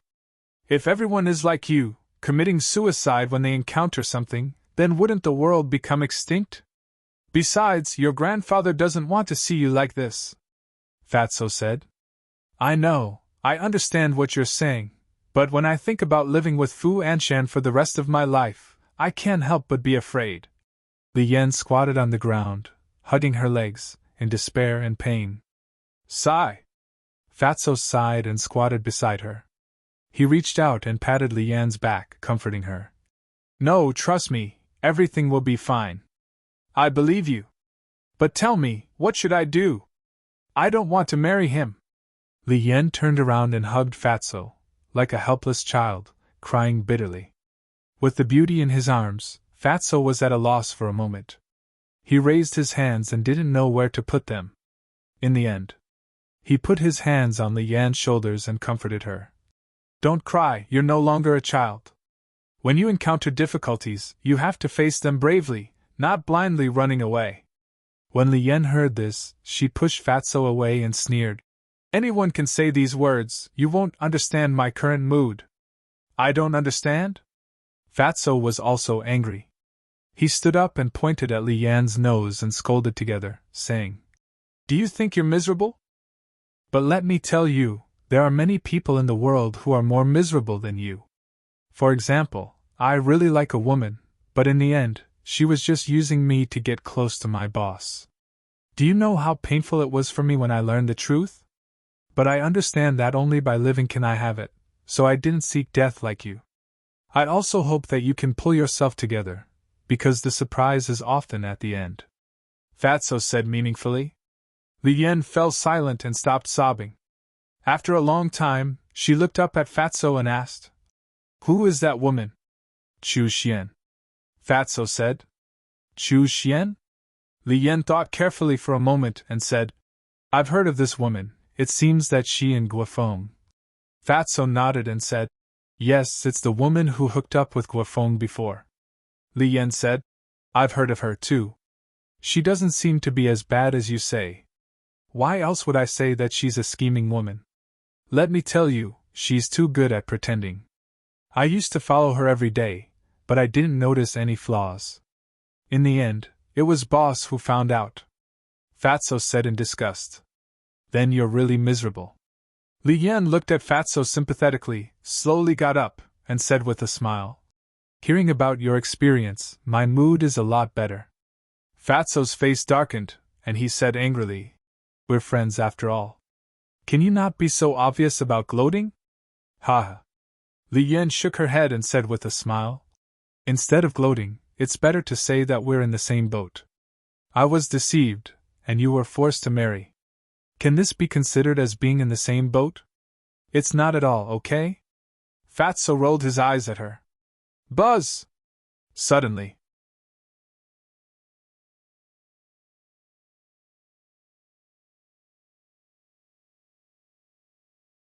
Chapter 1082. Fatso took out the image crystal, his face full of disgust. That night, the image crystal rang at least a dozen times, but he did not respond once. Because he knew that it must be Chu Xian who sent him a message. What are you doing? Li Yan looked at him suspiciously. It should be a message from Chu Xian. I don't want to see her anymore. After Fatso finished speaking, he put away the image crystal.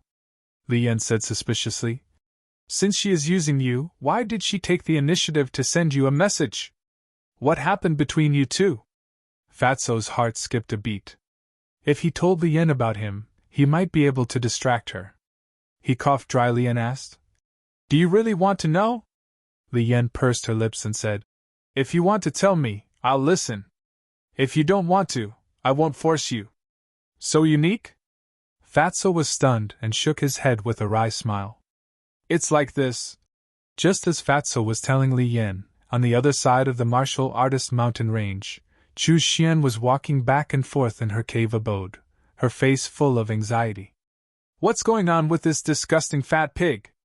I've sent him so many messages, but he didn't respond to me?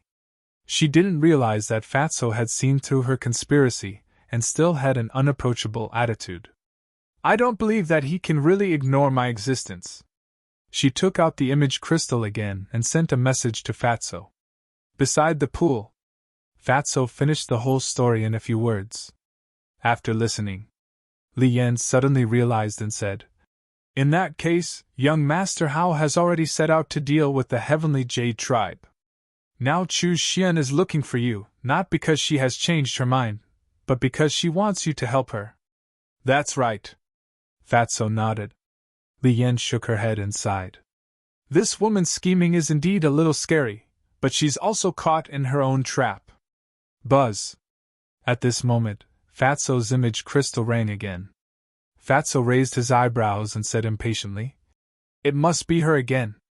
Don't worry, I'll go back with you. Li Yan nodded. Fatso also secretly heaved a sigh of relief. Finally, this problem was solved. He believed that Li Yan would not do anything stupid in the future. But after taking 2 steps, Li Yan stopped again. Don't tell me you haven't thought it through? Fatso's eyelids twitched as he looked at her nervously. Li Yan rolled her eyes and faintly sighed. Don't worry, I won't take things too hard. I'm just thinking, should I anger that Chu Xian a little? How? Fatso was suspicious. Li Yan pondered for a moment, and a sly look flashed in her eyes. She smiled and said, You respond to her first. All right. Fatso took out an image crystal and infused his battle aura into it. 1. The next moment, Chu Xian's shadow appeared. When she saw Li Yan next to Fatso, she immediately raised her eyebrows, then looked at Fatso and said, What's the matter with you? I've been sending you messages since last night, but you haven't replied to me? Fatso was about to speak. Li Yan suddenly stepped forward and hugged Fatso's arm, looking extremely intimate. She looked at Chu Xian and said, He was with me last night. Of course he didn't have time to care about you. Fatso was stunned. This was too unexpected. He had thought of many possibilities, But he did not expect Li Yan to use such a method to anger Chu Xian. But it was quite interesting. At the same time, Chu Xian's face turned green. It was not easy for her to put down her face and take the initiative to look for this damn fat pig, but she did not expect that he had already hooked up with another woman. Give me an explanation. Chu Xian's face was a little ferocious. Lord Fatty can be with whomever he likes. Why should I explain myself to you? Who are you? Fatso sneered. Chu Xian's body trembled, and she looked at Fatso as if looking at a stranger and said, Did you lie to me before? I didn't lie to you. At that time, I really liked you, but suddenly, I found a better woman than you. Fatso hugged Li Yan's slender waist and was extremely proud. Don't go too far. Feeling Fatso's big hands, Li Yan secretly glared at him. Fatty snickered. It's just acting. Of course, we have to make it look good. Li Yan's face darkened, and she looked at Chu Xian with a forced smile and said, Is there anything else? If not, please don't harass us again in the future. What should I do? Chu Xian panicked. If she did not deal with Fatso, how could she persuade Ancestor Mu to help her? Do you have anything else? Li Yan urged impatiently. Fatso looked down at Li Yan and said with a smile, Sister Yanner, why are you talking so much nonsense with an unrelated person? Ignore her, let's go on a date. With that, Fatso was ready to turn off the image crystal. Wait. Chu Xian hurriedly reached out and looked at Fatso. I like you too. Let's be together. You like me? The fatty grinned and said, I'm someone who doesn't have a good figure or strength. When did I become so popular? Chu Xian said, I don't care about that, as long as you treat me sincerely. Still pretending? Fatso sneered secretly and shook his head. I'm sorry, you and I are in the past. Now, I only have Sister Yenner in my heart. I only have you in my heart too. Li Yan was also very cooperative and looked at Fatso affectionately. Looking at the two of them who were full of affection, Chu Xian was furious and shouted hysterically, You heartless bastard, I misjudged you. She was starting to play the bitter game. I'm heartless? Tell me honestly, during this period of time, when have I not been like a mangy dog around you all day? But what about you? Have you ever looked at me in the eye? That's right. You're beautiful and have a good temperament. You're unattainable. I'm a fat man with a big head and big ears. I'm not worthy of you. You feel embarrassed to be with me. Since that's the case, why did you come to me? Fatso sneered. Chu Xian's face was green and red. Fatty's words were like loud and clear slaps, mercilessly slapping her face. Not only did it hurt her self-esteem, but it also trampled on her until she was scarred. But now, she could only endure. She looked at Fatso in disappointment and said, Can't you see? I was testing you, but I didn't expect you to be so weak. Test? Fatso sneered and said, What about your parents? They came here in person to test me too. This woman was really shameless to the extreme. Why didn't he realize it before? Yes. We are all testing you. Let's cut the crap. I'll ask you one last time. Do you really want to be with her? Do you think she's really with you because she likes you? Chu Xian sneered. Fatso hugged Li Yan in his arms and said playfully, Then why do you think Sister Yenner is with Fat Lord? Chu Xian sneered and said, I don't dare to talk nonsense, but it should have something to do with Ancestor Mu. The meaning behind his words was obvious. He was saying that Li Yan was using the fatty. A thief calling a thief? Fatso was stunned. Li Yan was also angry. It was Chu Xian who was using Fatso to get close to Ancestor Mu, but now she was biting her back. Did she really think she was easy to bully? Li Yan looked at Chu Xian mockingly and said lightly, I'm not like some people who are two-faced and only care about profits. The man I want doesn't need to be strong, handsome, or have a strong family background. As long as we get along well, it's fine.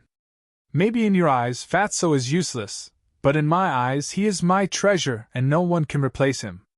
Fatso, am I right?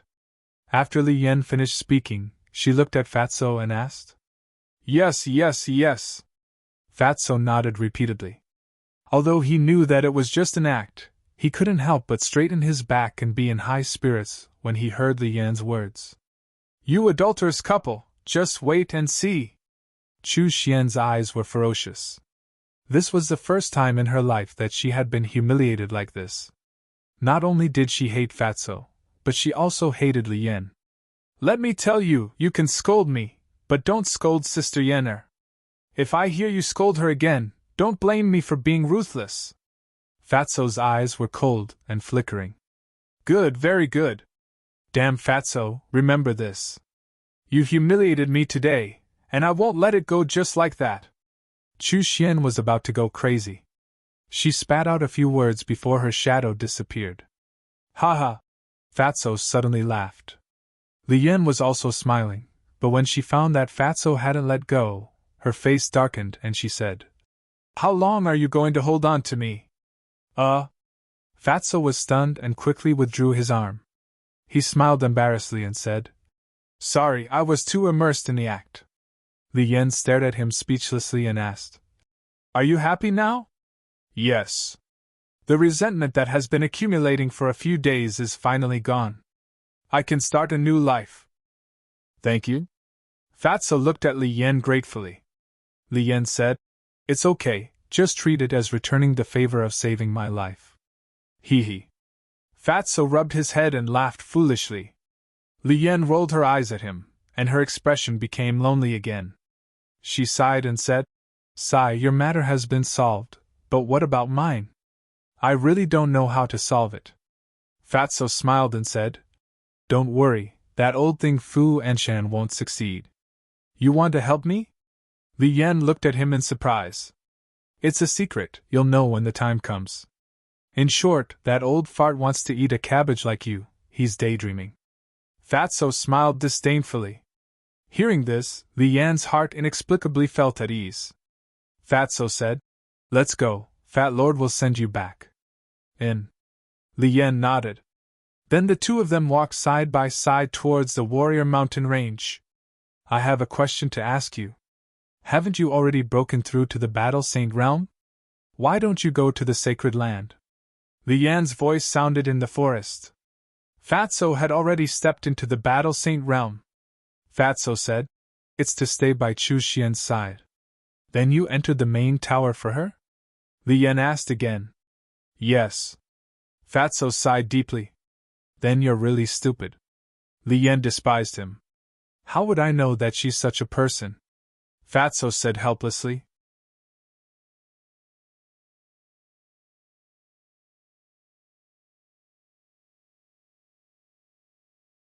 Chapter 1083. Time flew by. There was only one day left before the Heavenly Spiral tribe would be expelled. This morning, Chu Xian came to Soothing Lake and stood by the lake. Looking at the small island in the middle of the lake, she gritted her teeth and flew towards the small island. Roar! However, just as she flew up, a huge beast roared out of the lake. Chu Xian was so scared that her face turned pale. Because it was a sacred beast. The beast stood above the lake like a beast god. It looked at Chu Xian coldly and shouted, The main tower is a forbidden area. Please leave immediately. Chu Xian quickly said, I am a friend of Ancestor Mu. I have something to discuss with him. Please make an exception. The beast said, Since you are a friend of Ancestor Mu, why don't you send him a message directly? Chu Xian said, I haven't had the time to establish a contract with him. How can you be considered a friend without establishing a contract? Do you think I am one of those beasts that have yet to develop intelligence? Get lost immediately! The beast shouted, its huge eyes flashing fiercely. Chu Xian said anxiously, We are really friends. If you don't believe me, you can ask him. The beast looked at her suspiciously and asked, What is your name? Chu Xian. Chu Xian said, All right, wait here. I'll go and ask him. After saying that, the beast flew towards the small island. Thank you. Chu Xian quickly bowed and thanked it. Then, she glanced at Soothing Lake with envy. This place is great. Not only does it have an independent courtyard, but it also has a sacred beast guarding it. If I could live here, why would I need to curry favor with that fat pig? Why is the heavens so unfair? I have worked so hard for so long, but I am still just an ordinary disciple. How many years has this ancestor Mu been in the main tower? He is already a disciple of the main tower master and is respected by the world. I am not convinced. Tightly. Chu Xian clenched her fists. The envy on her face turned into jealousy and hatred. Whoosh! After a while, the beast returned and looked at Chu Xian. Sorry, Ancestor Mu said that he has no time to see you now. Chu Xian's body stiffened. She hurriedly said, Did you tell him my name? Yes. He also specially asked me to tell you that he is powerless to do anything about the heavenly spiral tribe. The beast said. Chu Xian's eyes trembled, and her face was full of despair. The ferocious beast said, Please leave immediately. Otherwise, don't blame me for being impolite. No. I must see him. Please make an exception. Chu Xian pleaded bitterly, but the ferocious beast was not moved at all. It's useless even if you see him. But at this moment, a cold voice sounded. Young Master Hao and Wan Yue both flew over. Greetings, young Master Hao. Greetings, Miss Yue. Chu Xian hurriedly bowed. Wan Yue looked at her coldly and said, Put away your hypocritical face. Chu Xian was puzzled. Why do you say that, Miss Yue? Young Master Hao said. We all know what kind of person you are. There's no need to pretend anymore. Chu Xian's expression froze. Young Master Hao said indifferently, Do you know why I'm dealing with your heavenly spiral tribe? Chu Xian shook her head. Because you provoked Fatso. Provoking Fatso is provoking Ancestor Mu. Provoking Ancestor Mu is provoking me. Young Master Hao said. How did I provoke Fatso? Is it because I didn't agree to his pursuit? Chu Xian said angrily. If that's the case, I naturally won't target your heavenly spiral tribe. But you use Fatso to get close to Ancestor Mu. This is what I can't tolerate. Young Master Hao shouted. What? They really know. Chu Xian's face was pale. How did these people know? Are you wondering why we found out when you hid it so well? Let me give you a hint. We've been to White Cloud City and even met your arrogant brother, Chu Aotian. That's all I have to say. Take care of yourself. With that, young Master Hao turned around and left with Wan Yue. Been to White Cloud City, could it be? Chu Xian's eyes trembled. She suddenly raised her head and stared at the backs of Wan Yue and young Master Hao. She shouted, Why are you doing this to me? I just want to get what I want. Is that wrong? What right do you have to treat me like this? You're stubborn. Only by working hard can you get what you want. You can't use others. Initially, I only wanted to expel the people from your tribe and you could continue to stay in the main tower. But it seems like there's no need for that now. Tomorrow, you'll go to the first district with your tribe. Young Master Hao said without looking back. Boom! Hearing that, Chu Xian felt like she was struck by lightning. Her body and mind trembled, and her mind rumbled. I'm wrong. Let me stay. Please, I beg you. She quickly knelt in the void and begged pitifully. However, young Master Hao and young Master Hao ignored her and disappeared from her sight. Why, I can't accept this. Chu Xian roared at the sky like a crazy demon. Leave now! The ferocious beast shouted. Its ferocious might was like a waterfall as it pounced towards Chu Xian. I don't need you to rush me. I'll leave! Chu Xian retracted her gaze and glared at the beast. Then, she looked at the small island in the middle of the lake. Her eyes were full of resentment. Sooner or later, I'll enter the Central Divine Kingdom openly. At that time, I'll make you regret it for the rest of your lives. Just you wait. She smiled sinisterly, opened the portal, and walked in without looking back. What? You're only going to expel them from the Central Divine Kingdom? At the same time, Fatso and Qin Feiyang were talking through transmission. The fatty's face was filled with displeasure. I just heard it from young Master Hao. He probably misunderstood us. We said we'll make the Heavenly Spiral tribe disappear, but we're actually going to exterminate them. He thought we were asking him to expel the Heavenly Spiral tribe from the Central Divine Kingdom.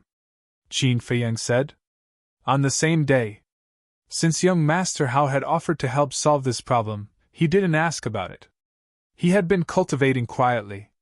When the beast went to find him, young Master Hao came out after hearing the news. He casually asked young Master Hao and found out. Isn't this letting the tiger return to the mountain? Fatso raised his eyebrows. Letting the tiger return to the mountain? It shouldn't be. Qin Feiyang shook his head. Although the leader of the Heavenly Spiral tribe was a 9-star battle saint, they had all unlocked the gate of potential. It was only a matter of time before they surpassed the leader of the Heavenly Spiral tribe. As for Chu Xian, she was just a battle master. Even if she was given time, what could she do? I still think we're letting them off too easily. Why don't we go to the Heavenly Spiral tribe tonight? Fatso's eyes flashed with killing intent. No. Young Master Hao must have gotten the Chief Pagoda Master's approval. If we go and exterminate the Heavenly Spiral tribe now, I'm afraid the Chief Pagoda Master will be dissatisfied. After all, the Chief Pagoda Master already has the intention to get rid of me. Qin Feiyang said in a deep voice. Fatso nodded and said, That's true. If the Chief Pagoda Master uses this as a pretext to make a fuss and accuses us of killing the innocent, then the loss will outweigh the gain. Yes. Now we can't let him seize the opportunity. As for the Heavenly Spiral tribe, if you really want to get rid of them, we can just go to the first district. Qin Feiyang said. All right. Anyway, Chu Xian has suffered enough for the past 2 days. Fatso sneered. That's right. Moreover, for the people of the Central Divine Kingdom, being exiled to the first district is more painful than being killed directly. Qin Feiyang said with a smile. She finally paid the price. Let's see if she still dares to do this in the future. Fatso's face was full of disgust. Qin Feiyang smiled and asked, How's Li Yan? As you expected, she really went to seek death, but now she has been comforted by Fat Lord. By the way, there's one more thing. Fatso's eyes lit up. What is it? Qin Feiyang was surprised. Fatso said, There's a little white dragon hidden in the Chief Pagoda. What? Qin Feiyang suddenly stood up, his eyes full of disbelief. Fat Lord saw it with his own eyes. That little white dragon seems to have been born not long ago, and has not fully awakened its intelligence. Fatso said. Where is it? Qin Feiyang asked. Fatso said. In a pool not far from the sword tip. Why don't Fat Lord take you to have a look tonight? Okay. Qin Feiyang nodded. Then I'll continue to keep an eye on Li Yan. I'll send you a message tonight. After Fatso finished speaking, the shadow dissipated. Qin Feiyang returned to his seat and couldn't calm down for a long time. There was actually a little white dragon in the Chief Pagoda. This was too shocking. He couldn't wait to go and take a look. But reason told him that he couldn't do this. Because there were too many people during the day, if he was seen by someone, it would be bad. Midnight. 2 black shadows swept across the sky above the sword tip. It was Qin Feiyang and Fatso. Fatso chuckled and said, Boss, you didn't cultivate today, right? Qin Feiyang smiled bitterly. With the birth of the divine dragon, how could he still be in the mood to cultivate? It could be said that this day felt like a year to him. Suddenly, Qin Feiyang seemed to have thought of something and asked, Li Yan also knows about the little white dragon. Fatso said. She was the one who summoned the little white dragon, and it seems that they have a very good relationship. I didn't expect this woman to be so capable. Even the divine dragon likes her so much. Qin Feiyang was surprised. Fatso laughed. This means that she is kind-hearted. That's right. Generally, divine beasts like the little white dragon that have just been born prefer to come into contact with people with pure hearts. Qin Feiyang nodded. While they were talking, the 2 of them arrived above the pool. Go down. Fatso waved his hand, and the two of them landed by the pool like lightning. This place was still the same as last night. It was silent, and there was not the slightest fluctuation on the surface of the water. Little White Dragon, I'm here. Fatso looked at the pool, and called out softly in the same way that Li Yan summoned the little white dragon last night. Time passed breath by breath. Even after 100 breaths, there was still no movement on the surface of the water. Little White Dragon, Big Brother has candy to eat. Little White Dragon, Big Brother has a beautiful big sister here. Little White Dragon, your sister Li Yan is looking for you. Fatso tried many more methods, but to no avail. He couldn't help but frown. What was going on? Qin Feiyang thought for a moment, glanced at the surface of the water, and said, "It can't be that only Li Yan herself can call it out, right?" This, Fatso was unable to determine for a moment. Qin Feiyang said, "Come, let's go down and look for it." Standing here and thinking, he couldn't come up with any results, so he might as well take action. Afraid of scaring the little white dragon away, when the two of them entered the pool, they were extremely careful and didn't make the slightest sound. The pool was not big, but it was very deep. The two of them carefully searched. You're tuning into the Phoenix Nights YouTube channel. Don't forget to subscribe and join us on this journey to catch the most captivating stories.